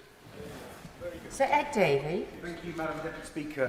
What we heard from the Chancellor was a budget that reeks of desperation and deceit, from a government that knows it's lost the trust of the British people. A bottom-of-the-barrel budget, nothing to make families truly better off after the catastrophic fall in living standards we've seen under the Conservatives, and no plan for long-term economic growth, no real extra support for the NHS and our public services, and no end in sight to the years of unfair tax hikes, just a last-ditch attempt from the Conservative Party to cling on to power.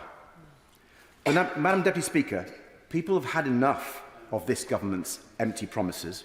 What they want is a general election to get this out-of-touch government out of Downing Street.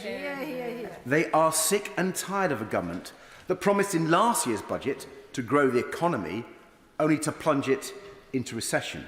With a government that promised to bring down NHS waiting lists, only to let them continue up and up, and that promised to cut tax, but instead has hit families with years of unfair stealth tax rises. Never before have I seen a government deliver weaker public services, higher taxes and zero growth all at the same time, and all in the middle of a cost of living crisis. Madam Deputy Speaker, I fear that by designing his economic policy to give a short-term sugar rush to Conservative backbenchers, the Chancellor is condemning millions of families to high mortgage rates for much, much longer. And you don't need to take my word for it. Look at the OBR. The OBR forecasts mortgage rates staying at 4% or more for the next 5 years at least. This is a disaster for homeowners across the United Kingdom. And let's look at taxes. The Chancellor seems desperate to convince people he's letting them keep more of their own money, but he's fooling no one. Everyone can see his supposed tax cut for what it really is, a badly executed conjuring trick. Giving with one hand, but taking away twice as much with the other. Since last April, a typical household has already paid another £1,500 extra because of the Chancellor's stealth tax on income tax thresholds. That's money they're simply not going to get back. But even after today's announcement, that same family will pay an additional £366 in tax next year because the Chancellor has frozen their tax-free allowance. And on top of that, they've got soaring mortgage payments, food prices and energy bills all to worry about. This tax cut has already been wiped out by the time the ink dried on the Chancellor's speech. But people were also looking for investment in our public services, especially our NHS. Across our country, I see more and more frustration that nothing seems to work anymore under this government.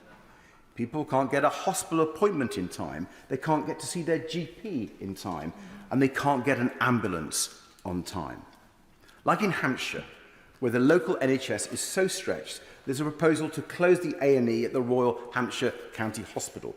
In Manchester, where Stepping Hill Hospital has had an entire outpatient ward closed for months because it's unsafe for patients and staff.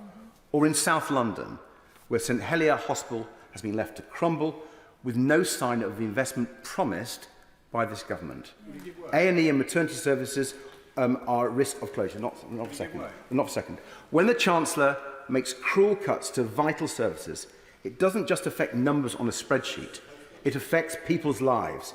He either doesn't get that, or he just doesn't care. I give way.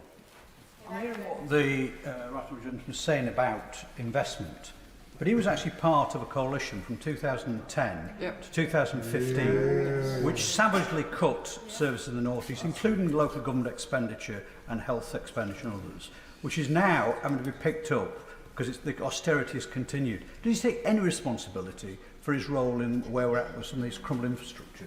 But I say to the Honourable Gentleman quite gently, if he looks at the spending plans that were proposed by the Labour Party going to the 2010 election, they were actually worse than what actually happened. And moreover, we fought the Conservatives in the government to maintain spending on education, which we did, and then they cut it after 2015.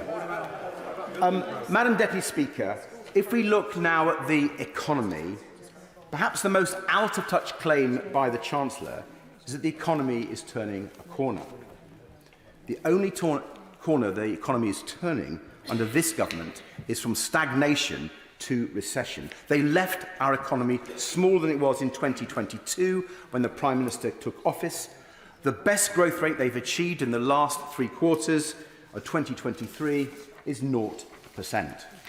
GDP per capita, people's share in our country's wealth, has been falling for nearly 2 years in a row. That's the longest stretch on record, and it's left the average household £1,500 poorer. And there's worse to come, Madam Deputy Speaker. Nearly 5 million mortgage holders will soon see their repayments skyrocket by an average of £240 a month due to the high interest rates. This is the government's real track record, a recession made in Downing Street with no hint of a chance to turn things around. The Chancellor could have stood up today and given people a fair deal. He could have cancelled the unfair tax hike he's planned for April and raised the tax-free personal allowance. He could have properly funded the NHS to bring down waiting lists and let more people return to work, helping to grow our economy. He could have championed unpaid carers and raised the carers allowance. He could have supported people with the cost of living by reversing his tax cuts for the big banks to help those struggling with their mortgage payments. And he could have presented a serious plan for economic growth by launching an industrial strategy, reforming business rates and standing up for our small businesses. Instead, he went for one last roll of the dice in a desperate attempt to cling on to power. But, Madam Deputy Speaker, I think people have already made up their minds. So the government must do the right thing, call a general election right now before they do even more damage to our wonderful country. David Evans. Thank you very much, Madam Speaker. And I follow the honourable gentleman, member for Kingston and Surbiton, and I obviously heard a different budget from what he heard. I thought there was a lot in this budget that is very good and to be commended. As someone who read economics at the London School of Economics many years ago, I understand and appreciate the economy, the challenges that my right honourable friend had to confront. I welcome his announcements today, as well as the sensible and measured approach he has taken. I commend him for his performance and the proposals today, and I want to concentrate on a few key issues which are really vital to my constituents. Now, of course, our country and the whole world has experienced unprecedented difficulties in recent years due to matters out of our control. The COVID-19 pandemic and the wars in Ukraine and the Middle East. We are suffering the consequences, so it remains as important as ever to practice fiscal responsibility. And as we continue to see the results of the Conservative government's efforts to bring inflation under control, grow the economy and reduce debt, I believe we are looking for our country to have a better future. I was actually in the Education Department when the gentleman, the member for Kingston and Surbiton, was in coalition government. And I would ask him to really look at the record of some of the things of what he is saying now. Inflation has fallen from over 11% to 4%. The economy is now performing better than forecast, wages are increasing, and we're seeing mortgage rates coming down. As we heard from the Chancellor, our economy has outperformed European neighbours, and the OBR forecasting we will meet our fiscal rule to have debt falling as a share of the economy. This is all really positive news, and the measures in the budget today, I think, will enhance it and be welcomed. I very much look forward to seeing the benefits of today's announcements for my constituents in Bexleyheath and Crayford. High inflation is a bad thing for everybody. It affects and causes problems. Individuals, businesses, communities, everyone. I was just rather sorry that both the Leader of the Opposition and the Leader of the SNP couldn't at least praise that, because this is a real achievement. Down to 4%. We've again cut taxes for 27 million working people from next month by cutting the main rate of the employee national insurance contributions by 2p in the pound. Together with the cut announced at the autumn statement, this equates to a tax cut of over £900 for the average worker. This is really good news. Personally, I've always disliked national insurance. As the Chancellor said, it's an unfair double tax on work. And I think, therefore, what he is doing in this is a fairer system. And it's the best way to incentivise work, which is something we've got to do. Incentivise work. Get more of the people who are not working and active to get into the labour force. And that is the way to drive growth, in my opinion. This way, we're going to a fairer and simpler and more understandable tax system, which I think we would all welcome. From April, a full-time national living wage workers' take-home pay will be 35% greater in real terms in 2010 due to the excessive increases in the national living wage and the tax cuts we have delivered. I welcome particularly my right honourable friend, the Chancellor's commitment to supporting parents, and have long campaigned for a change in the system to end the unfairness for single-income families with higher child benefit charge. Families are the foundation of our society. We value them and we need to support them as much as we possibly can. Almost 500,000 families will benefit from the increase in the threshold to the higher income child benefit charge, with some 170,000 families no longer having to pay the charge. It's also right that we look to end the unfairness of the single earner families by moving towards a household system by April 26. So many of my constituents have raised this in the past. I've raised it with this Chancellor and previous one, and therefore we're delighted that he has taken on board this, he has listened and he has acted, and I commend him for that. The other thing that is important to us in my constituency and Bexley Borough is because we use the car more than most, because we don't have an underground system. Therefore, people are so dependent on either the South Eastern, which is a mixed blessing. I know as my right honourable friend is nodding in my direction, because it has been somewhat problematical. So therefore they need their car.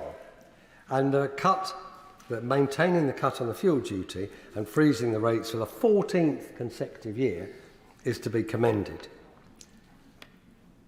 Also, the freeze on alcohol duty, which I know many of my colleagues on this side have campaigned vigorously for. They've campaigned with justification.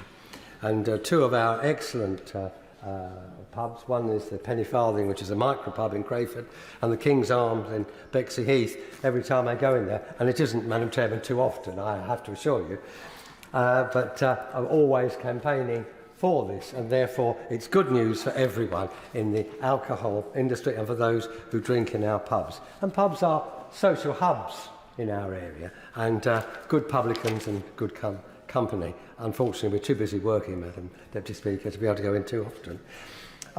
I know they will be welcoming these measures when they notice them on the news later. The other thing I particularly was interested in was the tax relief for savers, the new British ISA, providing an extra £5,000 tax-free allowance. Yes, I must stop. I'm getting the nod from the Deputy Speaker. But I would like to welcome that and the increase in the registration for small businesses of VAT. So there's so much in this budget that is good, so much I think that will make a difference to our economy and our country, and I welcome it. Yeah. Seema Malhotra. Thank you, Madam Deputy Speaker. And the context in which I speak to this budget today is one of chaos and instability following on from 14 years of Conservative failure on the economy. This budget has not changed the dial. The reality is that people will still be worse off after the last 14 years. And Sky's Ed Conway shares a graph that he says the Chancellor didn't want to talk about, which shows that after the budget, the UK tax burden will still be heading up to the highest level since the aftermath of the Second World War. So no, this is not a turning point. Household mortgage costs are up, prices are still rising, and the tax burden is at a 70-year high. The Chancellor likes to speak of stability, but he seems to forget that he comes from the same party that gave us the former Prime Minister, who was beaten by a lettuce, and her disastrous mini-budget with its impact on our national debt, our businesses, our local council finances and our family finances. Those consequences are still playing out and will for years to come. What Britain needs first and foremost is a serious plan for growth. We should be in no doubt, Madam Deputy Speaker, that our low-growth, high-tax economy is the endgame of 14 years of conservatism, the result of the hollowing out of our public sphere, the stripping back of businesses' potential, the levelling down of hope. Official figures show that people are worse off at the end of this Parliament compared to the start. The CPI average hourly pay for residents of Feltham and Heston has fallen by 6% since 2019, when it was around £17 in today's prices, and has fallen by 20% since 2010. The number of small businesses in Feltham and Heston has been falling for the past 2 years running and is now lower than it was in 2019.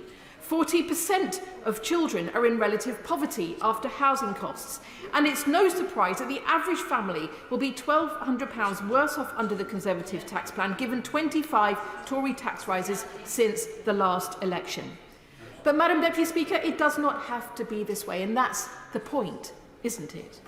There is an alternative to the choices they are making that have left people in Britain worse off, while friends and donors do well on that VIP fast lane. Labour has a plan for growth. Growth which leads to businesses thriving, public services stronger, more money in ordinary people's pockets, and good, secure jobs, and an end to people and businesses paying more and getting less. A plan for stability and growth that commands national and international confidence and makes Britain the best place to invest and to start and grow a business, where we become leaders in the green economy of the future, creating opportunity for all. Under Labour, you will have stable and competent political leadership and stable and competent stewardship of the economy, the strengthening of our economic institutions like the Bank of England, the OBR, and our new Industrial Strategy Council. How you do politics and how you govern really matters. But under the Tories, business investment has been lagging for years, and today's budget brings more sticking plaster politics and nothing on the support for the cooperative sector and growth. But let me say a few words about skills, because we cannot grow our economy without investing in our people.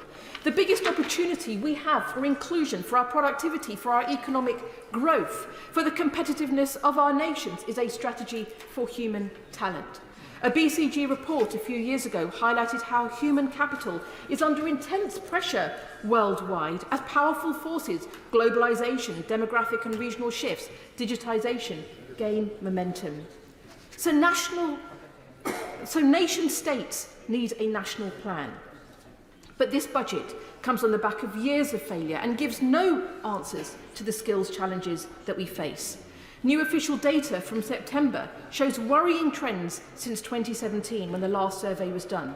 The proportion of employers with a skills shortage vacancy has gone up from 6% to 10%. The proportion of the workforce with a skills gap, where an employee is judged by the employer to lack full proficiency, has gone up from 4.4% to 5.7%. The proportion of employers who have provided training for their staff has fallen from 66% to 60%. And meanwhile, the number of apprenticeship starts has plummeted under the Tories by over 200,000 since 2017, with more than £3 billion of the apprenticeship levy unspent since 2019. Apprenticeship starts in the West Midlands, where I recently visited Southend City College in Birmingham with our superb West Midlands mayoral candidate, Richard Parker. Apprenticeship starts in the West Midlands have fallen by over 30% since 2010. And small business engagement with apprenticeships has dropped by a staggering 49% since 2016, something we must change. And this decline has not been an equal one. In 2015, more apprenticeships were started by learners amongst the bottom 40% of income distribution. Now they are started by those in the top 40%. And the Chancellor rightly talked about the productivity challenge, and some of that improvement coming from digitalisation and AI. But over half of secondary schools in the UK were not even offering computer science as a GCSE in 2021. And the number of 14 to 19-year-old students taking technical IT or computing qualifications has fallen by a third since 2015. Tackling our productivity also needs a plan for our young people. Under a Labour government, Britain's skills plans will be led by a new national skills task force, Skills England, working alongside our industrial strategy, which brings together businesses, training providers and unions to meet the skills needs of the next decade across all of our regions. We'll recruit over 1,000 new careers advisors for our schools and colleges, deliver 2 weeks of work experience for every young person so that young people know the pathways that are available to them. And we will better support our FE sector to support local skills needs where their LSIPs demand it with new technical excellence colleges. And we will transform the apprenticeship levy to bring more flexibility to with up to 50% of the levy spent on courses more flexibly as businesses have called for. Business including the Tesco, the Co-op, the BRC, the Tech UK, City and Guilds, the British Chamber of Commerce, Superdrug, the CIBD and many others.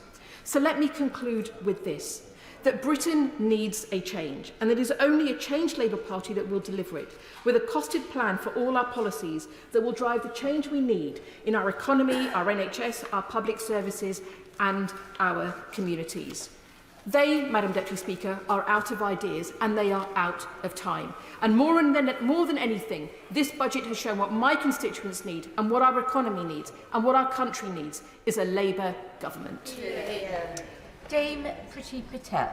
Madam Deputy Speaker, as a former Treasury Minister, I want to thank the Chancellor, but also Treasury Ministers and also government departments, because I actually know how hard it is to put a budget together and the level of representations that are made. And I think also I must put on record my thanks to the Chancellor for his due consideration, I think that's a polite way to put it, that he's given to the representations that I have made and I've consistently made in terms of supply side reforms and lower taxes. He knows exactly the case that I make around fiscal drag in particular, and for delivering greater efficiencies in government.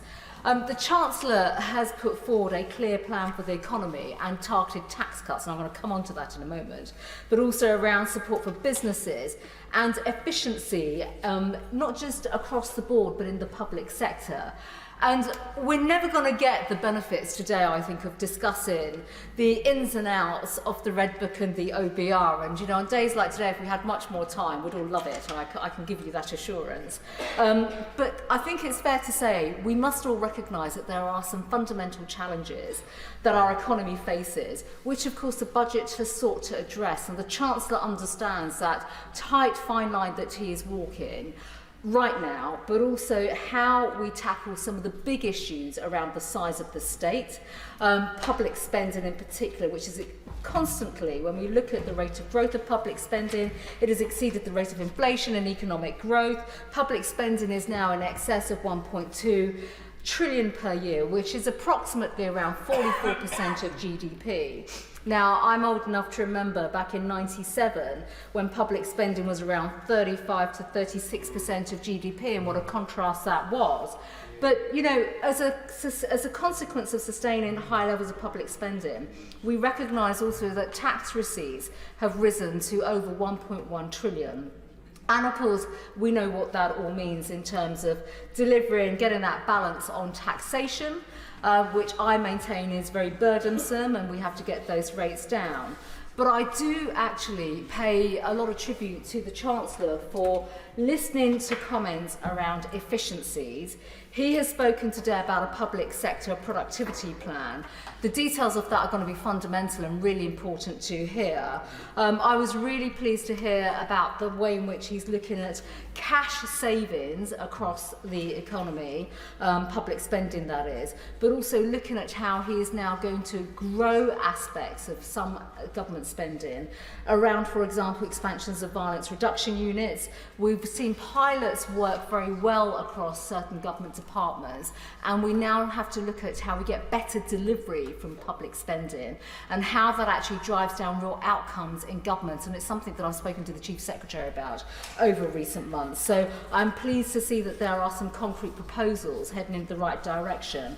But of course, we've got a long way to go.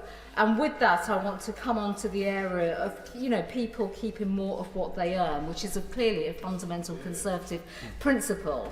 And this is where the whole issue of NICs comes back into play.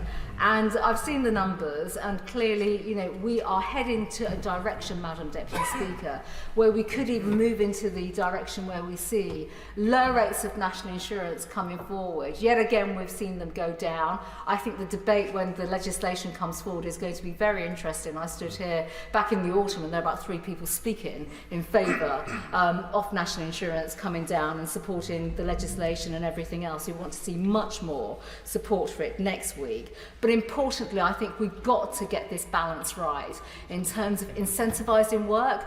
Getting national insurance down is fundamental, but actually tackling the number of people that get caught up in terms of high rates of taxation and fiscal drag. The last numbers in the autumn meant that 4 million more people would be brought into paying high rates of taxation by 2029. We'll go through the OBR and see what this means this time round, but of course it is still significant, and we now know that more work is required in that area. But it will be interesting to see, is this a government that's going to bring national insurance down again successively in future autumn statements too? That's something that we should look at. Clearly I welcome the reduction, or the decision to maintain the 5p reduction in fuel duty. We've already heard what that means for working households. I've made representations on that, and I will always continue to make representations in that area. But also when it comes to business taxes, fiscal events are huge for business taxation, they really are, and I welcome the announcements today on increasing that registration threshold, obviously freezing things such as alcohol duty, but also when it comes to dealing much more on tourism, lowering corporation tax. I've spent many times here speaking about low rates of corporation tax. We are now tied into the OECD rates of minimum corporation tax. My views are known on that, but also I want to see greater changes now so that we can see businesses benefit from our Brexit freedoms. So, Madam Deputy Speaker, there are many areas that I would like to speak about today. But I think broadly speaking, the direction of travel is really important. I also recognise, though, that I heard the benches opposite speak about local government finance. I'm just going to welcome the announcement of £5 million today that have been made through the Levelling Up Fund for cultural projects, because actually that comes to my area in Morden too. And these are important measures today that have been announced. It's a tough time, but at the same time, there is a plan that the Chancellor has announced, and we need to stick with that plan and make sure that it delivers for working families. Stuart Hosey. During his statement today, the Chancellor said not just higher GDP, but higher GDP per head. Just one slight snag with that. The figures published today for GDP growth per capita, 24 through to 2027, are lower in every single year than the figures they published only a year ago. So it's not higher GDP per head, it's actually lower GDP per head. And I use that as a little example, because we hear the rhetoric and the hyperbole that introduces a budget statement, but it rarely stands any scrutiny when one actually reads the budget documentation. Now, I'm absolutely certain that the government can claim they're going to meet both their fiscal targets at the end of a 5-year future rolling forecast. I think every government could say they're going to meet their targets at the end of a 5-year future rolling forecast. It's what happens in between that's important. Now, they told us a year ago net debt would fall as a share of GDP in 24-25, and the net borrowing would fall below 3% of GDP in 25-26. However, by the time of the autumn statement, only 5 months ago, we were told debt would now not fall until 25-26, a year later, and they still forecast that deficit would fall below 3% of GDP in the same year.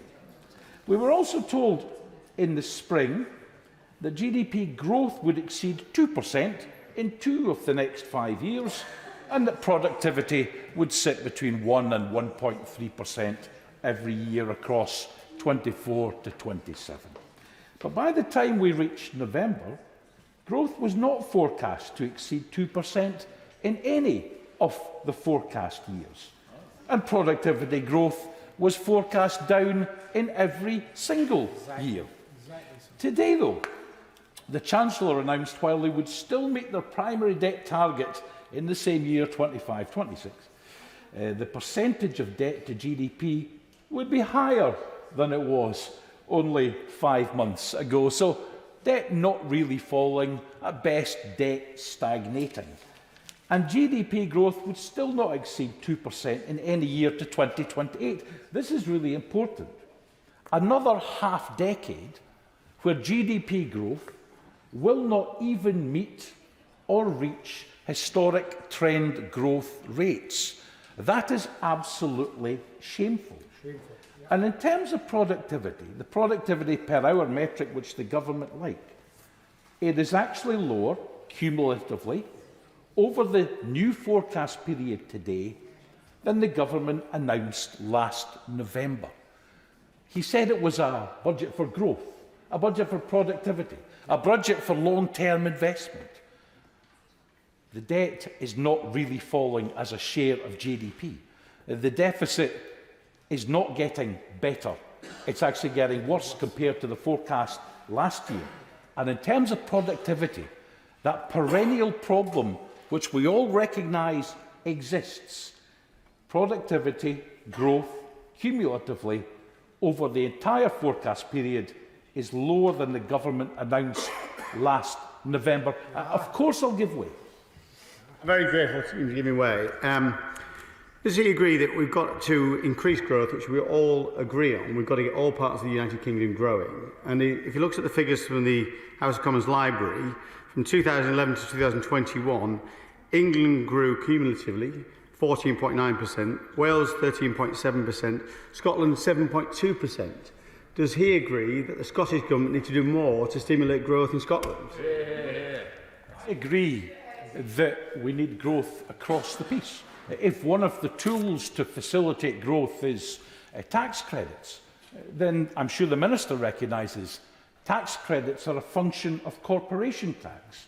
And therefore, if he's genuinely serious about encouraging growth in Scotland, devolve powers over business taxation with their associated tax credits, and we'll see how we get on. The point I wanted to make, and I'm coming to a conclusion, Madam Deputy Speaker, is that whatever else was said at the start of this statement about growth, about productivity, all the hyperbole, all the big introduction, all the fanfare, this budget actually delivers none of these things, as evidenced by the numbers the government have published themselves today. Thank you, Madam Deputy Speaker. Can I commend my right honourable friend, the Chancellor, for his budget statement today? He is, I believe, slowly but surely getting Britain's economy back on the right track. However, we have much work to do. The United Kingdom has, I believe, no business in being a high-tax, low-growth and low-aspiration nation. That is not the Britain that I recognise. The people of Romford are feeling the pinch. The overall burden of tax is higher than it has been since the Second World War. Council tax is rising in the London Borough of Havering yet again. That public services are not even meeting the basic expectations. Local government is struggling to remain solvent. The cost of living is hitting my constituents in the pocket very hard, with energy prices rocketing and the daily cost of food and essential shopping rising to unprecedented levels. Inflation remains acute, yet there is little economic growth. Financial prudence may be an important Conservative attribute, which is certainly absent from the benches opposite, but there is, Madam Deputy Speaker, nothing less Conservative than a record high tax burden.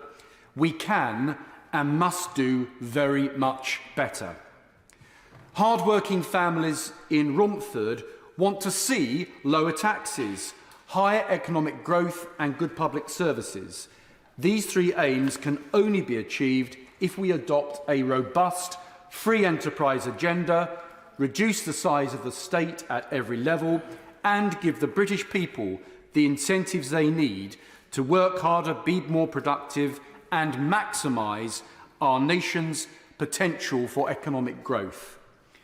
My Essex constituents are entrepreneurs, market traders, small businessmen, shopkeepers and city workers. They do not want to see an economic policy of managed decline, but rather one of heightened ambition and raised expectations. So, that is why I welcome many of the Chancellor's tax announcements today. The additional 2% cut to national insurance contribution means that this Conservative government has delivered £900 annual tax cut for the average worker. The extended cut to fuel duty will also help hard-working people mitigate the costs of the Mayor of London, who has imposed so much extra costs on my constituents. Child benefit reforms will help millions of hard-working families. The reforms to stamp duty and reduction in capital gains will help millions of property owners. Nevertheless, the Chancellor has repeatedly recalled over recent days that nations with the most economic growth, whether they be in North America or Asia, are those with even lower taxes. I encourage the Chancellor to further emulate these countries' success in the years to come. Low taxes will put money back into the pockets of the British people, leading to higher growth and more resources for public services. My right honourable friend, the Chancellor, clearly shares this outlook with his announcements today of tax cuts, investment and reform to boost productivity in the public sector. However, I encourage the Chancellor to go much further. We should follow the footsteps of the Thatcher-Lawson budget, which led to unprecedented economic prosperity in the 1980s and the 1990s. We can and must succeed, but Britain has to be much bolder if we are to reap the benefits by becoming a low-tax, high-growth economy once again. But tax cuts and investment alone will not be enough. We need to adopt a radical plan to free our economy from needless bureaucracy that is holding Britain back. The benefits of becoming a sovereign nation once again following Brexit gives our nation exciting opportunities that we must seize to maximise our ability to generate growth and prosperity that we so desperately need. Margaret Thatcher showed the world how it could be done 40 years ago, rescuing Britain from the perilous situation she inherited following decades of a failed post-war socialist consensus. Today, we live in a post-pandemic world, but if we are to recover from the consequences of lockdowns, a radical approach is required to jumpstart our economy and unshackle ourselves from the red tape and over-regulation and government waste. Britain today is over-governed, so reducing the size and role of the state must now be an imperative for our Conservative government. Regulation and public sector spending do not grow the economy, put cash into people's pockets or improve public services. It is the small businessmen in towns like Romford, the shopkeepers in towns like Romford, the people who are the entrepreneurs and market traders, they are the people that will provide and generate the economic prosperity for the future. I am disappointed that unfairness of local authority funding formula has not been addressed. Councils up and down the country, including my own borough, Havering, is facing acute financial pressures.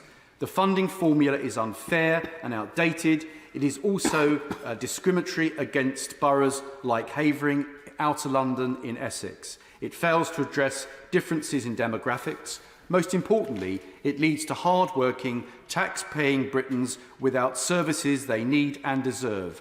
This issue too requires ambitious reform. Madam Deputy Speaker, ambition is key. Lower taxes, higher growth, reform and deregulation, exploiting all the advantages of Brexit, investment and reform of the public sector. This is the way forward for Britain. Our government has been right to tread a prudent path back to economic growth, but now is the time to be bold and fearless in the pursuit of greater ambitions we have for the British people. Meg Hillier. Deputy Speaker.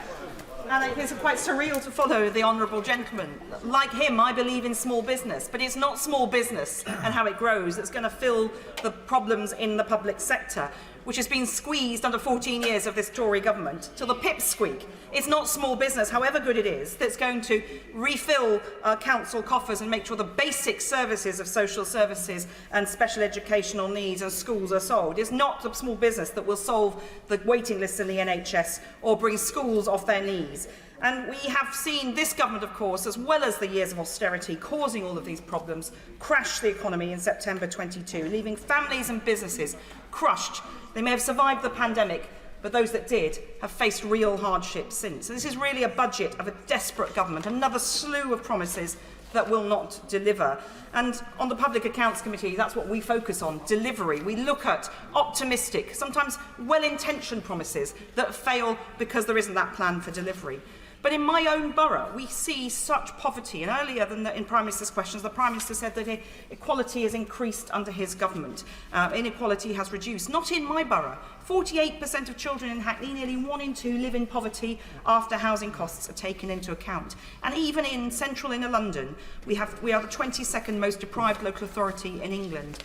And there is real day-to-day poverty. And I invite anyone to come with me on my doorstep surgeries and see the reality. And let me tell you a story about that reality. A constituent of mine, it could be many, but this is a particular lady I visited just a few weeks ago. She lives in a 2-bedroom council flat with her husband and 4 daughters. The flat is only marginally bigger than my office in this building and only a bit smaller than a committee room. Three of her daughters share a very small bedroom with bunk beds. The toddler shares with her parents. The bathroom and kitchen are so tiny you can hardly fit 2 people in at any one time. They share one living space. And government failures over housing and Brexit mean that our children are also leaving London, which has meant for her that the local school is now closing because our rolls are dropping. And the cost of housing means that they have no prospect of moving anywhere else. The shortage of properties in the social rented sector, where there are over 8,000 households now on the waiting list, and only 671 homes became available during 21-22 for the last verified figures, compared with over 1,200 in 2016-17, and both of which figures could be outstripped by demand. It means there's no possibility. And the cost of housing means that many people are being shipped out to temporary homes, ripped from their schools, churches, mosques and communities. Yeah. And that means that this constituency school is closing, as are others. Her 4 daughters, on top of the overcrowding they've got, need to move.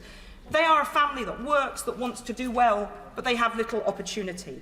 And down the road from there is the product of government free school policy, a school with 25 pupils per class. So those of you who know how funding works for schools know that that school will never be financially sustainable, because you can't, full schools are funded on 30, 60 or 90 per class. So the trust that's taken it over from the first that failed is struggling with the finances there. So a brand new building built that's unsustainable, and yet a government policies that mean other schools are closing. And if you look at housing costs across my borough, it is absolutely wretched, where so many people are renting privately but unaffordably. More people rent socially than in private, but living in overcrowded conditions. An average 2-bed rent is just under £2,000 a month. And there are 30% fewer privately rented properties available now on Rightmove compared to the pre the pandemic. And there are no properties available to those on low incomes at local housing allowance rates. This is the product, the real day-to-day impact of government policy. And we have now so many people housed outside the borough. Of the households in temporary I'll give way. Forgive me if I'm misunderstanding the way that our system of government works, but isn't social housing in her constituency the responsibility of the Labour Mayor of London? Perhaps, Madam Deputy Speaker, I'm indulged the time. I haven't got time to explain it, but no, not. It is the responsibility of the council. But because of many properties sold off under right to buy, that means that we have fewer properties available. So people like my constituent are living cheek by jowl with people who are living in private rented accommodation, often sold to cash buyers if it's above 7 stories, and those people are having to pay private rents at the rate that I made. So the differential is extraordinary. The difference means that no one can move from one to the other, and the social rented housing, which is so desperately needed because of the cost of private housing and to buy or to rent, is just not available. My borough, under my mayor and the previous mayor, have been building social housing for social rent, council housing, as have many housing association partners. But because there is no government subsidy for that, every time they build a social rent, they pretty much have to build one to sell at market rates in order to cross-subsidise. So a quick lesson in social housing economics, but it shows the detachment that people do not realise in this chamber, the reality of the lives of people, so many people in London. And if you look at the real human impacts, as I say, there are over 3,777 children in temporary accommodation from Hackney. That's enough to fill 8 primary schools, equivalent to 1% of the borough's population.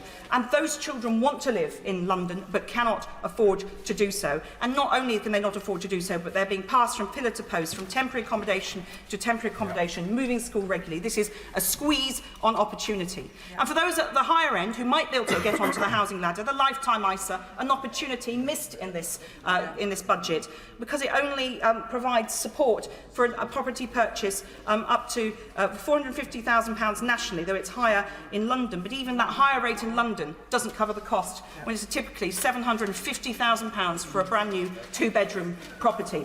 Who is able to afford that? And on public spending, the Chancellor merrily talked about reductions in spending in most departments. And if you look at the Red Book, I haven't had time to go through it in detail, but we see a huge drop. I mean, the Home Office budget alone is going down significantly, which is a concern when you think of all the challenges in policing, immigration and other security that the Home Office has to deal with. And if you look at education, all of those budgets are reducing. And there are big nasties out there in every department that will cost money for whoever is in power. The civil nuclear decommissioning and rebuilding of our nuclear power stations, the nuclear enterprise, the costs of decommissioning nuclear submarines. We haven't even done one of those yet. The first will be decommissioned in 2026, and that is becoming an urgent crisis. The 700,000 pupils in crumbling schools. These are just some of the examples of issues where we really need the input. The schools budget, the Department for Education wanted £4 billion a year to build the new schools that were necessary. It was granted £2.7 billion, and we already see its capital budget reducing. And the Chancellor talked about public sector productivity and reform. Well, Public Accounts Committee, which I'm proud to chair, examines this endlessly. And too often we see, as I said at the beginning, there's optimistic plans which don't deliver.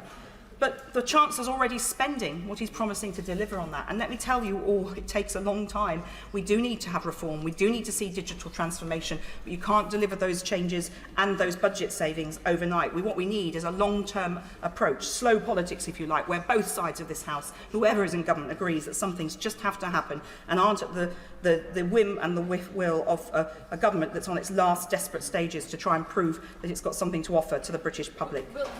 I'll give way briefly. She's making an excellent speech about all the things that have not been in the budget. Does she agree that the biggest missed opportunity is not investment into the green transition? There are so many missed opportunities, Madam Deputy Speaker. But the child benefit issue, one point on this, it was a mess of this government's making. They have now broken the independent taxation rule, and that is a problem. But this government has broken Britain. My constituents are worse off than they were 14 years ago, and worse, they have no hope. So we need to see a government that will deliver hope, opportunity, housing, school improvements and cutting waiting lists. We need to mend broken Britain. We need a general election and a Labour government now. John Stevenson. Thank you, Madam Deputy Speaker. A single budget rarely in itself makes a substantial difference or is remembered.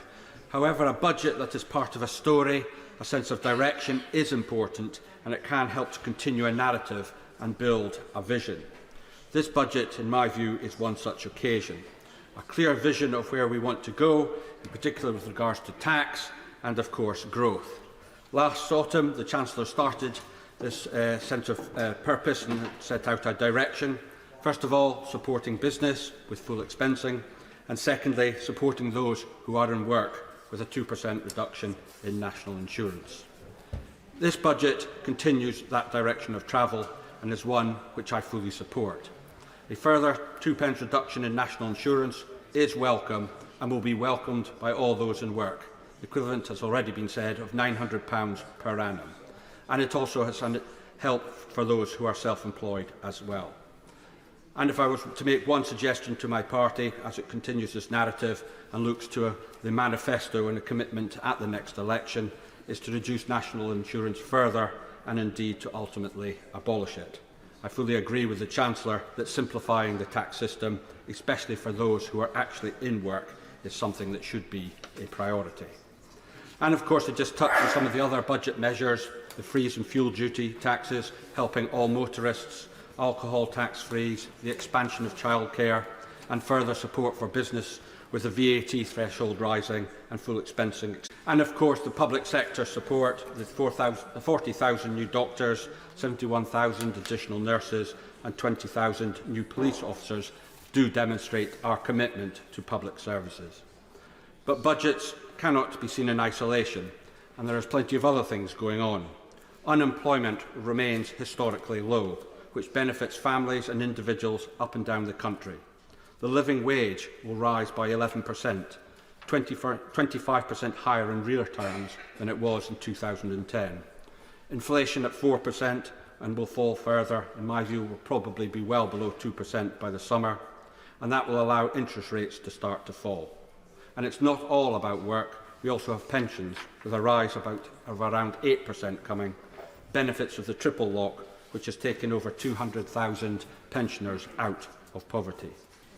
But the ultimate goal is growth in the economy. We have fared better than many other European partners, but clearly we want to see growth right across all regions of the United Kingdom. And to achieve this, we need the correct ingredients at both the national and local levels. Investment, skills, lower taxes, less regulation, all leads to higher productivity and therefore a wealthier society. And I give a local example of my own constituency of Carlisle. It is extremely well placed to grow significantly through national and local support. There's over £500 million of investment in place, progressing now or about to be undertaken. That is transformational investment. Digital investment for a modern economy. Roads, we have a link road, £220 million improvement, which will improve connectivity locally and right across the region. A railway station undergoing refurbishment, bringing it into the modern age, the gateway to everywhere for that region. A university, the skills of tomorrow, but going to be located in the city centre, helping to regenerate the city centre and grow the local economy there, as well as create the skills for tomorrow. And a medical school opening in 2025, which will improve the health economy. And as for the talk about housing, I always say to people, remember, we do not have a national housing market. It is regional, and we still have affordable housing in our Carlisle and an attractive place to come and live and work. And on the back of that, we have a garden village, 10,000 new homes, which will allow the city to expand in an appropriate way. Madam Deputy Speaker, in my view, Carlisle demonstrates success at the local level. Investment, skills development, better connectivity, low unemployment, room for growth. Levelling up in action. The budget is part of the equation which can help to achieve and support growth in Carlisle and across the country. I support it because it sets out that we are in the right direction for both our country and, of course, my city of Carlisle. Luke Pollard. Thank you, Madam Deputy Speaker. This was a budget for job preservation, but the job preservation of Conservative MPs in marginal seats. It is the epitome of short-termism and sticking plaster politics. It wasn't what Britain needed, and I'm afraid it may not be enough for the Conservatives to get themselves re-elected. Madam Deputy Speaker, there are 5 areas I briefly want to touch on behalf of the people I represent in Plymouth. Firstly, on housing. I was disappointed there wasn't more on housing to help people get onto the property ladder, especially in areas of acute housing stress. In the far southwest, there is a real pressure on house prices, both for rent and for buying.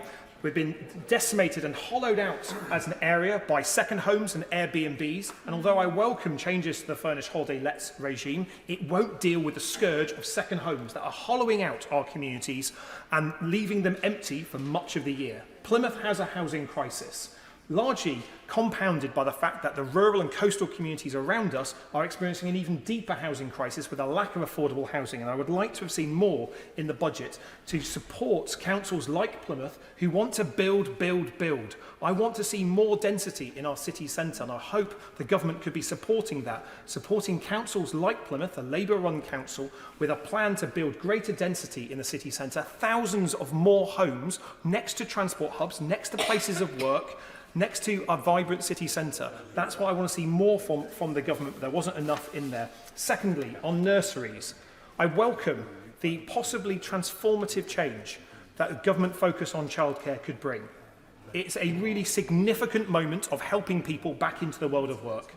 But I worry that not enough preparation has been done to get it right. In only a few weeks' time, it will be implemented, but there has not been enough effort on skills, on recruitment, on retention, on the viability of nurseries, small nurseries, especially those in poor communities. We're only weeks away, and I really hope the Chancellor would have added and supported those nurseries who want to see the expanded provision, but can't afford to do so. And that's especially true in communities like mine, where parents can't afford the compulsory top-ups to give their kids a place in nursery care. That's simply not good enough. Thirdly, on the Kian bomb, Madam Deputy Speaker, you will have seen over the past few weeks the incredible effort by our armed forces, the police, Plymouth City Council and others to support the community after the discovery of the World War II bomb. I want to say thank you to everyone who put their lives on the line, especially the Royal Navy and Army bomb disposal squads. But it did highlight a particular Treasury problem, and that is that there's an insurance loophole that insurers can use and have used when the bomb was discovered in Exeter a few years ago to claim that insurance policies are not valid due to an act of war loophole.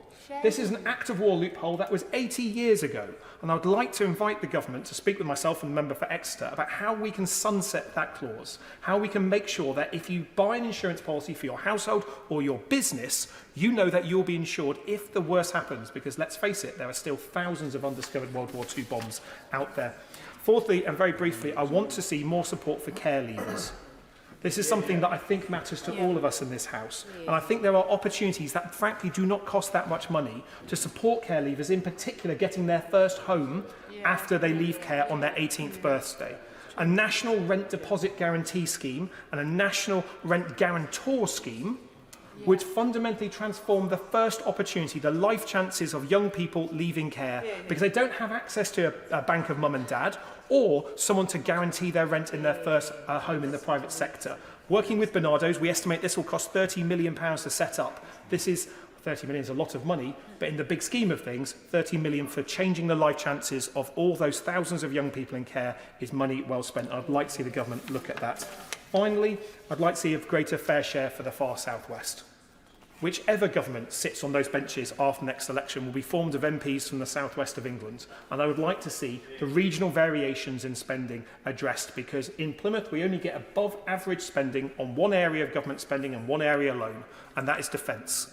We're the largest naval base in Western Europe. In the constituency I represent, I'm proud to stand up for armed forces, but on health, education, skills, transport, housing, we're below average. And there should be no reason why any child in Plymouth is worth less than the national average. In fact, we need more of them, more fairness in our system to let them achieve their true potential. Madam Deputy Speaker, this budget, I'm afraid, is a pre-election budget that I think the public will see through. It's not the long-term plan that I think we were really looking for. Mortgage payments higher, weekly shops more expensive, food bank use up, inequality up, tax burden the highest in 70 years, our economy in recession, taking with one hand, giving with one hand and taking with another. I think one thing is clear, it's time for a general election, and I look forward to the Prime Minister putting out his lectern without the logo on in the next 2 weeks and letting the people decide who they want to be in power. It's time for a fresh start. Thank you. Chris Grayling. Mr. Speaker, pleasure to follow on the member for Plymouth, and I think I would echo what he said. I think the emergency service did an extraordinary job with removing the bomb in what could have been a very, very horrible situation. But I listened to what the other side is saying, and I listened in vain for any actual plan. What we seem to be hearing instead is a whole series of shopping list items with no sense at all of the actual economic reality of the moment. And the economic reality is very straightforward. We have, over the past 4 years, dealt with the biggest public health crisis in a century. We've dealt with the biggest security crisis in Europe for 75 years. We've dealt with an international resurgence of both inflation and rising interest rates. And still at the end of this, actually we have an economy that's doing far better than those on the far side said would happen. An economy that still has some of the lowest levels of unemployment for decades. And an economy which is turning the corner, which is forecast to grow, and which is attracting investment. You know, we are number 3 in the world for attracting inward investment. We heard today about AstraZeneca's plans in Cambridge and on Merseyside. These are good news stories, and they're good news stories happening because this country remains a good place to do business.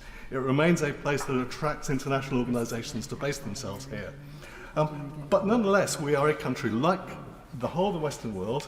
Other European countries face the same challenge that we are, where actually the answers are not simple, they're not straightforward. And I listen to what the other side are saying, who seem to suggest that some magic solution, that somehow they manage to transform themselves into the government of the day, the world will be fine. Well, I can assure them, in the unlikely event of that happening, they will find all the same issues that we're dealing with. The difference is they will get the solutions wrong. Instead of bringing down taxes, instead of taking steps, as the Chancellor did in the autumn statement, to drive investment, they would do the opposite.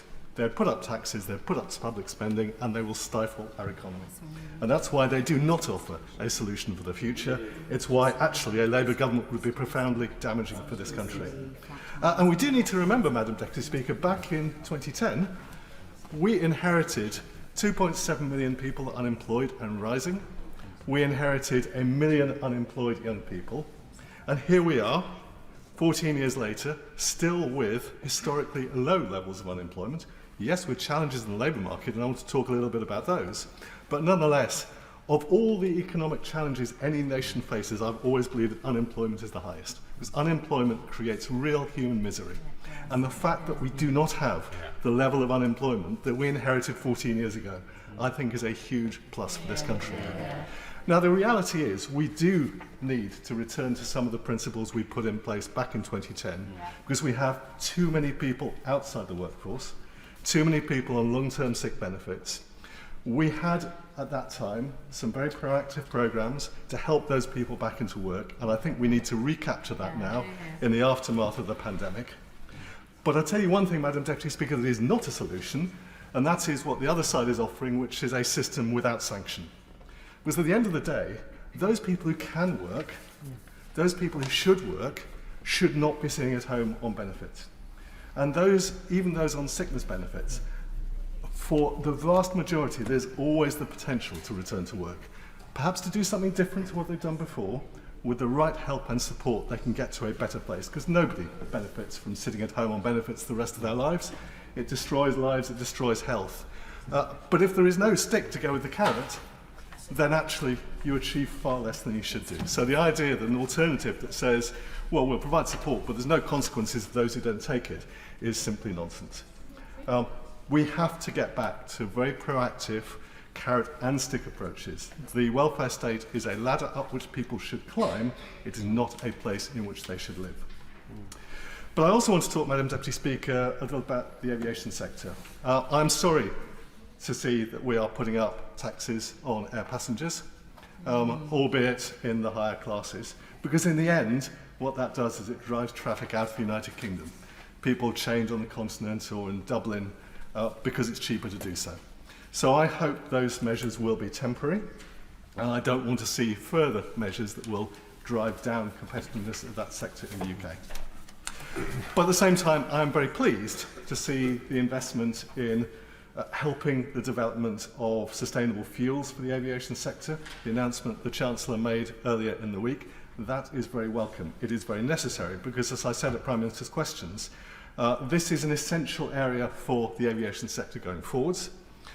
It can only take serious steps towards net zero if it transforms the fuels it uses, and certainly for both long-haul flights and for the immediate future, sustainable aviation fuel, synthetic fuels, are the only way in which it can take those steps towards net zero. And I don't want to see a situation where our industry buys all its fuels from other countries. As I said earlier, the United States is at the moment the source of sustainable fuels for UK airlines.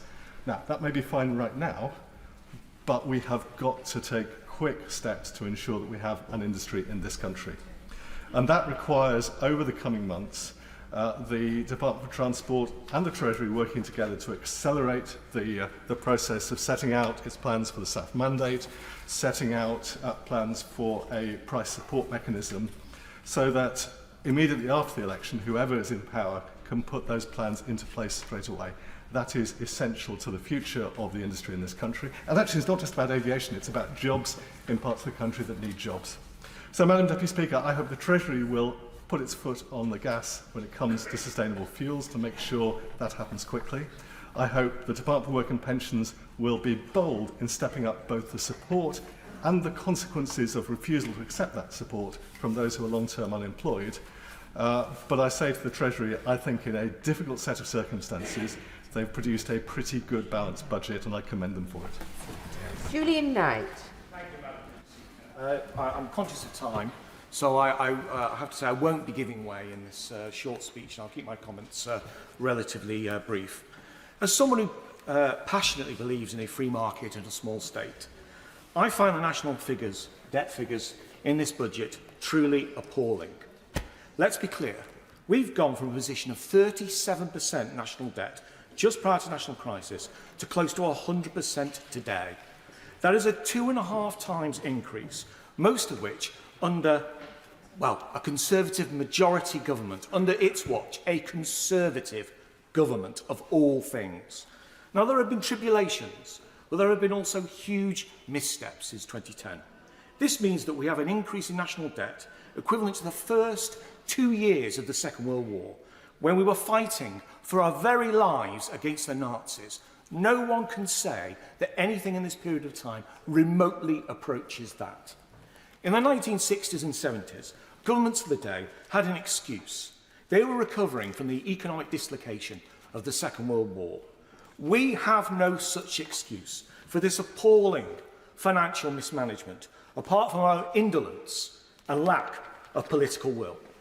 So what has gone wrong, Madam Deputy Speaker? I could set a lot of blame at the door of George Osborne and the public school dyed-in-the-wall establishment clique that run the modern-day Conservative Party. 2010 and 2015 were huge opportunities to reset the relationship between the state, the individual and businesses, who are the only means of growing the tax base in this economy. So-called austerity was nothing more than a reduced increase in government expenditure. Government should have been made slimmer, fitter, and supply-side economics should have been the core of everything that we did. Instead, we had George Osborne talking about parking the tanks on Labour's lawn. Well, looking at the Ipsos polling, Madam Deputy Speaker, how has that worked out, eh? Secondly, the reason why we're in the state that we're in, that we have failed to grasp the opportunities of Brexit. This should have been an opportunity to deregulate en masse and to make our economy fitter, stronger and to outcompete the Europeans. Instead, the very first move post-Brexit was to impose VAT on tourists, a move which has been devastatingly counterproductive. That is just an example of the way in which we have failed on Brexit. We have lost and we've shown absolutely no will to grasp those opportunities. If you're going to support Brexit, then you have to do it properly. It's the only way to have actually done it if you actually believed in it, and we have failed in our will. As a nation, as the borrowing figures show, as well as fiscal and monetary policy, we are addicted to debt and printing money in order not to face the hard choices, which could actually be golden opportunities. As a result, this country's finances are more vulnerable than they have ever been. We are no longer part of the European financial ecosystem. We are alone. All we are doing is borrowing more, paying ourselves more for producing less. Unless the supply side is properly tackled by a bold government, I can see this nation being back at the door of the IMF, just like in 1976, and saying, frankly, Madam Deputy Speaker, that we aren't as bad as the Italians is a joke.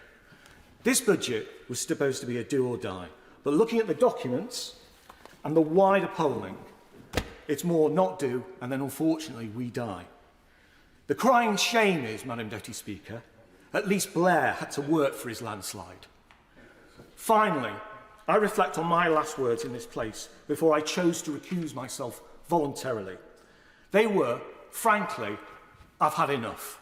And to be honest with you, speaking to the British people on the doorsteps as I have been doing and talking to my constituents, I'm really sorry to say that is precisely the verdict that will be delivered on the government in the very near future.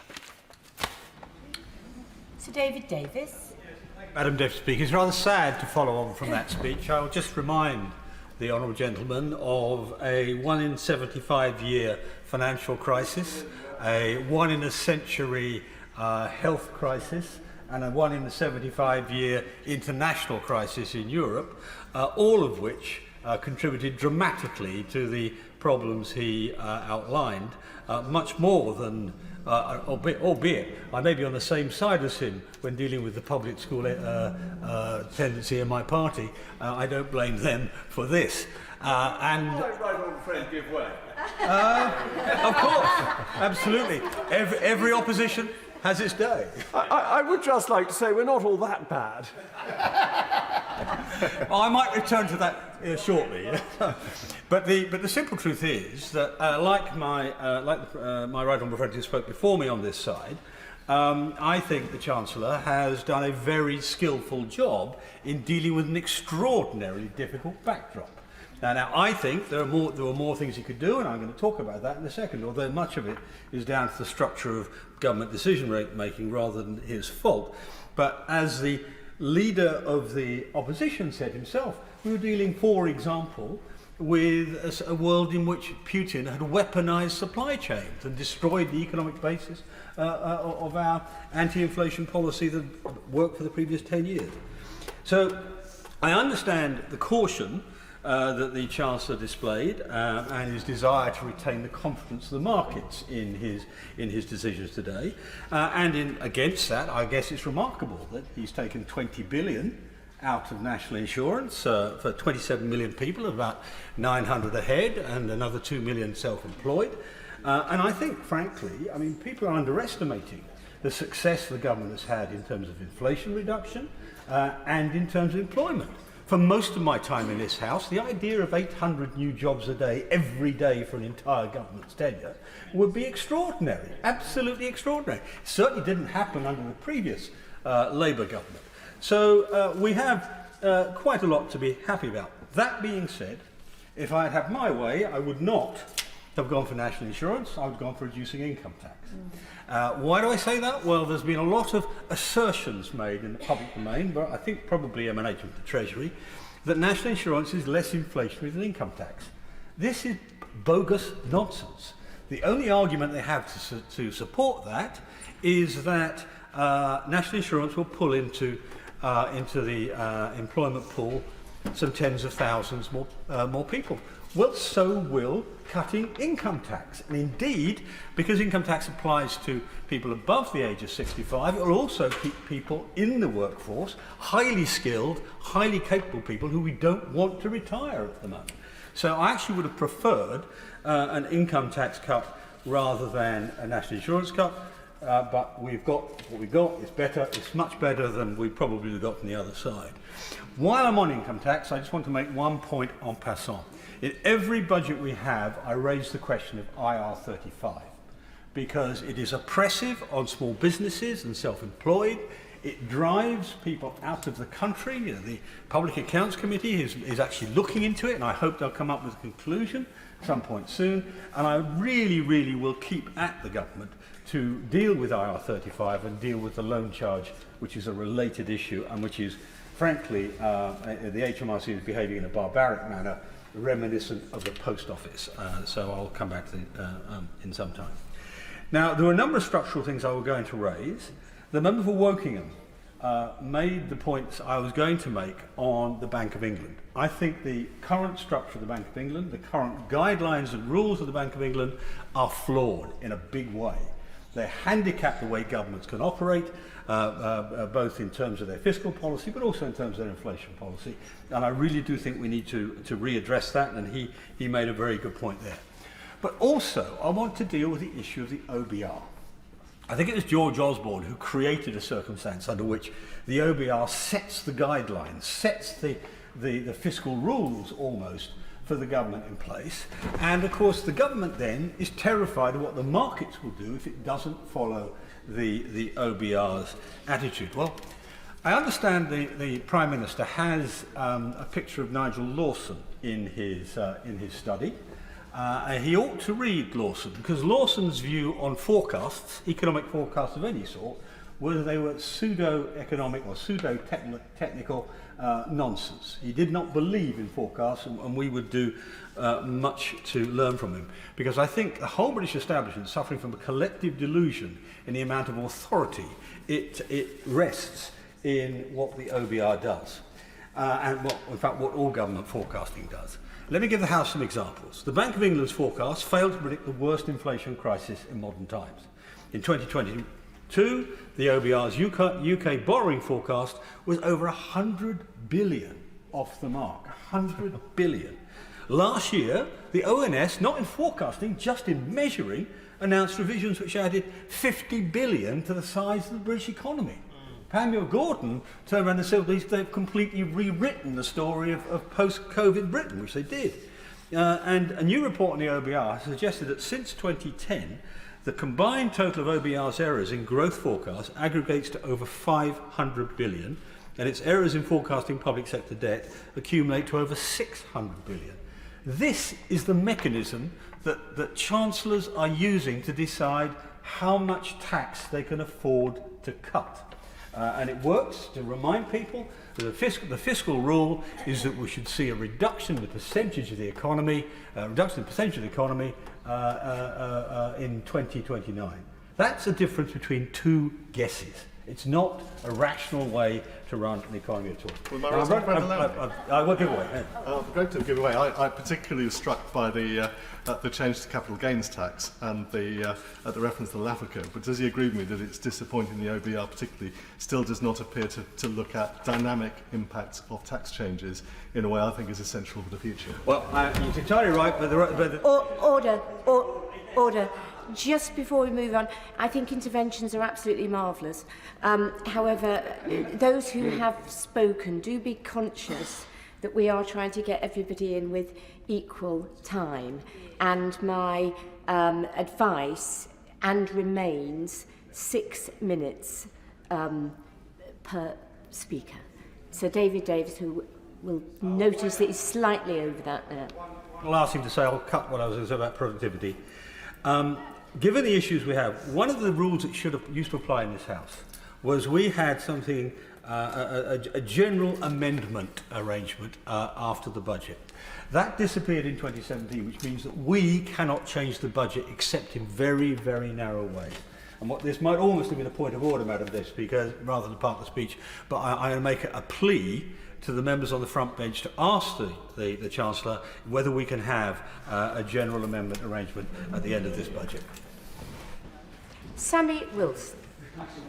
Speaker, I suspect that from the speeches on the other side of the House that whilst members have given some welcome to this budget, there is still a great deal of disquiet about it, because I'm sure that all of the members on the other side were hoping that the Chancellor would come out with a budget which was a Conservative budget, which gave them a banner under which they could march towards a general election. And instead, quite frankly, we have got what could only be described as an old Mother Hubbard budget. Because whilst the Chancellor would have loved to have thrown bones to the electorate, nice juicy bones that they could bite on, and then be happy to vote for the Conservative Party at the next election, in effect, the cupboard is bare. And the cupboard is bare not because of past governments' mismanagement. The cupboard is bare because of this management of the government which has been in power for 14 years.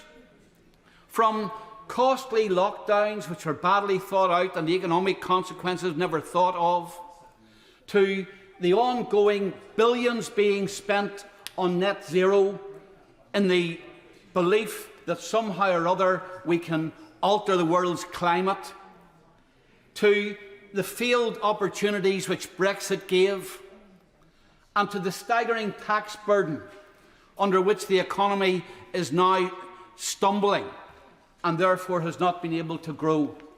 All of that is a result of decisions that were made by the government, and this budget is a manifestation of the consequences of that. When we look at the detail of the budget, at first sight it seems that maybe there is much good in it. The national insurance contribution reduction, until we remember that the figures in the Red Book and the OBR figures show that the impact of that is wiped out by the stealth tax, which is imposed on the UK population as a result of not moving tax thresholds. Even when we look at the VAT lift for small businesses from 80,000 to 85,000, it doesn't even begin to take into consideration the inflationary impact that there has been over the period in which that limit has been in place. Or the child benefit changes from 50,000 to 60,000. Had inflation been been accounted for, that should have been lifted to 62,500.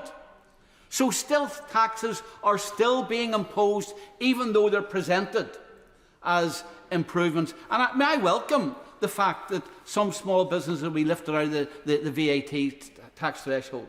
I welcome the fact that people will have less national insurance contributions, and that squeezed middle-income families will have additional money, which hopefully will encourage them to go into work. But the fact of the matter is that once the headline is stripped away, one sees that this budget is not quite as generous and the bones are not quite as juicy as what the Chancellor would have us believe. I want to just mention a couple of specific things in relation to Northern Ireland. First of all, I welcome the Barnett consequences for Northern Ireland, the fact that the town fund has been extended to Coleraine, and I will be interested to see how the global trade arrangements help firms in my part of the United Kingdom to expand their export potential. But underlying the difficulties which are being faced by the renewed Stormont Assembly, I know that in the past they could be criticised because they didn't take tough decisions. Successive Sinn Féin ministers, and we've had 3 of them in the Department of Finance, did not even bring forward a budget that could be agreed and allowed spending to get out of control. But the fact of the matter is that the funding formula, and the Treasury accept this, the funding formula applied to Northern Ireland is different than the funding formula which applies to Scotland and Wales, and has led to a huge fiscal gap. And I don't believe that it is that one part of the United Kingdom should be treated differently in this way. And it's disappointing to see that in the budget that has not been addressed. The second thing I would say is I do welcome the fuel allowance and the fact that we have not had an increase in the fuel allowance because, of course, Northern Ireland being much more rural and reliant more on private transport in the form of lorries to bring goods in and take goods out, fuel duty would have added significantly to costs and to inflation. The government has, in the budget, talked about new capital allowances. I trust that the capital allowances will be applied on HMRC. And I think this is something the Chancellor should be looking at. Well, the government makes these policy announcements. When it comes to HMRC implementing them, it sometimes doesn't work the same on the ground. In the last budget, research and development allowances were given. Hundreds of firms have been turned down for those allowances on the basis that they didn't comply or whatever. And one wonders, does Treasury take a different view than the government? Let's not lose too much revenue and let's make the process much more difficult. In finishing, Madam Deputy Speaker, can I just say that I think that as a result of bad management, there's been little room for manoeuvre. And I think that the great concern, whether it's another Conservative government or a Labour government, is that this budget lays up and stores huge problems for the future in costs which are going to explode and in unresolved compensation issues as well, which will still have to be paid. Sir Jacob Rees-Mogg. Thank you, Madam Deputy Speaker, and it's a pleasure to follow the honourable gentleman, the member for East Antrim, and particularly my right honourable friend, the member for Oldham Price and Howden, who made such a very important speech, particularly in his references to the OBR. And I think it was telling that the Chancellor started his speech by pointing out, at least inadvertently, it wasn't a deliberate attack, but how many things the OBR has got wrong. And this is a real problem for policy making, because we look at these forecasts as if they are holy writ, as if they are authoritative, as if they will be right, and then we make decisions on comparatively small amounts, assuming that the forecasts are fundamentally right, and so that when it all adds up, it all adds up. But of course, it doesn't. So let's look at the increase from £85,000 to £90,000 in VAT. This is an absolutely splendid policy, a really fundamentally good policy. It makes life easier for small businesses and is thoroughly welcome. And it costs £150 million. Now, this, out of a budget of £1.216 trillion, is 0.01%. It is utterly trivial, and yet the government doesn't go further because it says it can't afford it. Well, yes, of course it can, because this level is a rounding error within the whole total of what the government is doing. And unfortunately, that is the problem of this whole approach. In as far as it goes, it is perfectly good. And the economic circumstances have been tricky. There was £400 billion spent in support over COVID, which was, I think, the right thing to have done. But what we need to be doing is not the nickel and diming that is being done at the moment, but to look at the fundamentals of where our tax and spend policy is. That 1.216 trillion pounds is 44.5% of GDP that we are spending. That is too much. It is more than the country can afford. And that's the starting point, because from that it means we're taxing too much. And I believe there is a report in the Daily Telegraph that says that we will not quite reach the tax as a percentage of GDP that we did in 1948. We will just have swerved our highest tax level in the post-war period. But that is because we are spending too much, and we need to get spending under control. So I think it was a pity that the Chancellor stuck with the 1% real terms increase in public expenditure. We should be making public expenditure flat in real terms, and we need to recognise that the best way to afford public expenditure is through economic growth. And it is a matter for rejoicing. I know that the people in North East Somerset will be delighted that at last, and the Chancellor mentioned this himself, the OBR and the Bank of England and the Treasury have been willing to look at a particular tax and see if cutting it makes things better.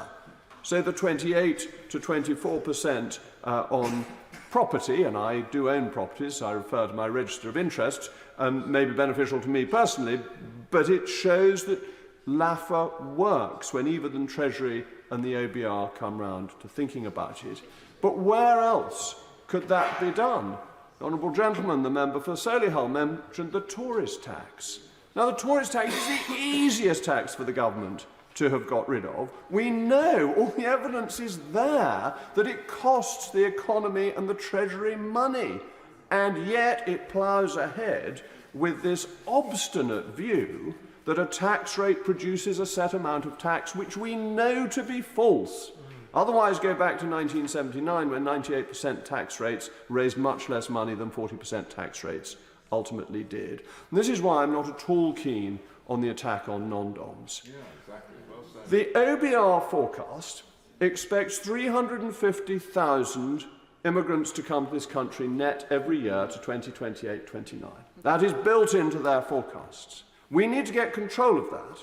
We need to get control of people who are coming in and undercutting the British workforce and lowering wages in things like social care. That's right. On the other hand, we want as many billionaires who are willing to come because they are very small in number and they contribute very largely to the economy.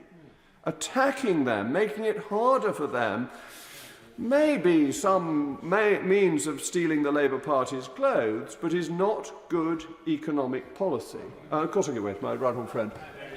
Doubly so because other countries, post-Brexit, particularly France, have actively set out to drag those billionaires into their own countries.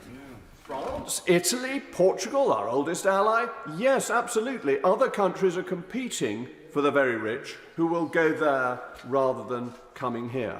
I'm also not in favour of the extra tax on oil companies. We need more oil and gas. One of the reasons our productivity has been low and our economy stagnant compared to the United States is our much higher energy prices. We need to wean ourselves from the green ideology, which is making us cold and poor. It is one of the biggest factors in undermining economic growth in the last 15 years, and we shouldn't be attacking the oil companies. We should be welcoming them and encouraging them. Now, Mr. Deputy Speaker, the time limit is very tight, but there is good news that members of this House will like to know that the finance bill is unlimited. So I look forward to resuming my comments when the finance bill comes to its second reading. Dame Diana Johnson. You'll be surprised to know that I won't be talking about billionaires, but I will be talking about ordinary people who live in my constituency of Hull North and how this budget provides very little for them. It also provides very little investment, which we are desperately in need of in Hull and the Humber. And it exposes, I think, the reality of what levelling up actually means for the North as we come to the end of this Parliament. It's trifling, it's not transformative. The government talked about, the Chancellor mentioned today, Canary Wharf. That's an area that I don't think is in need of levelling up. But if you look at the Hull and East Riding's devolution deal, which comes with a headline-catching funding of 400 million, but spread over 30 years, that's 13.3 million a year shared between two councils. Nowhere near reversing Hull's loss of 111 million a year since 2010.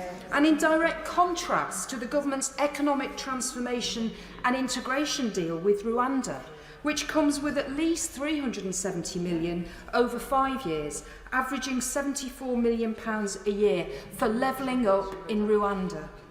I want to focus the main part of my contribution this afternoon on what's not in the bill, and that's any compensation for the infected blood victims. This is despite 118 members of Parliament, 10 parties represented in those 118, who wrote to the Chancellor last week asking him to make an announcement on the allocation of funding for those people. And it also comes after this House defeated the government in December by voting to set up a compensation body in the Victim and Prisoners Bill. Could you take a brief intervention? I will. Could I congratulate her on her excellent work on behalf of all our constituents on the contaminated blood?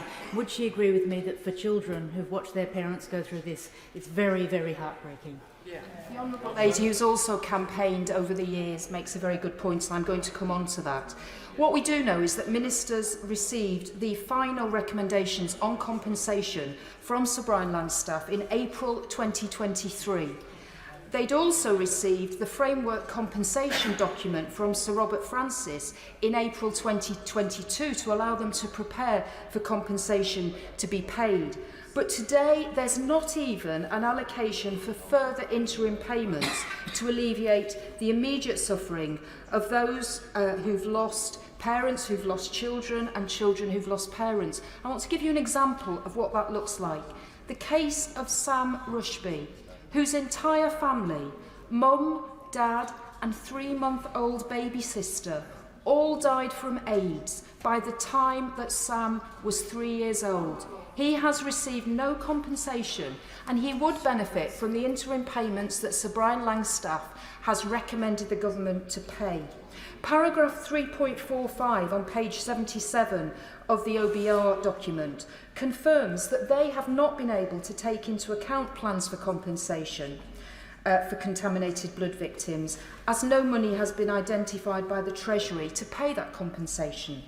I have to say to the OBR as well, they seem to have missed the point that Sir Brian has already made his final recommendations on compensation, and the government don't need to wait until May to decide what to do next. I also just want to refer to the Chancellor and his views and how they've evolved over time.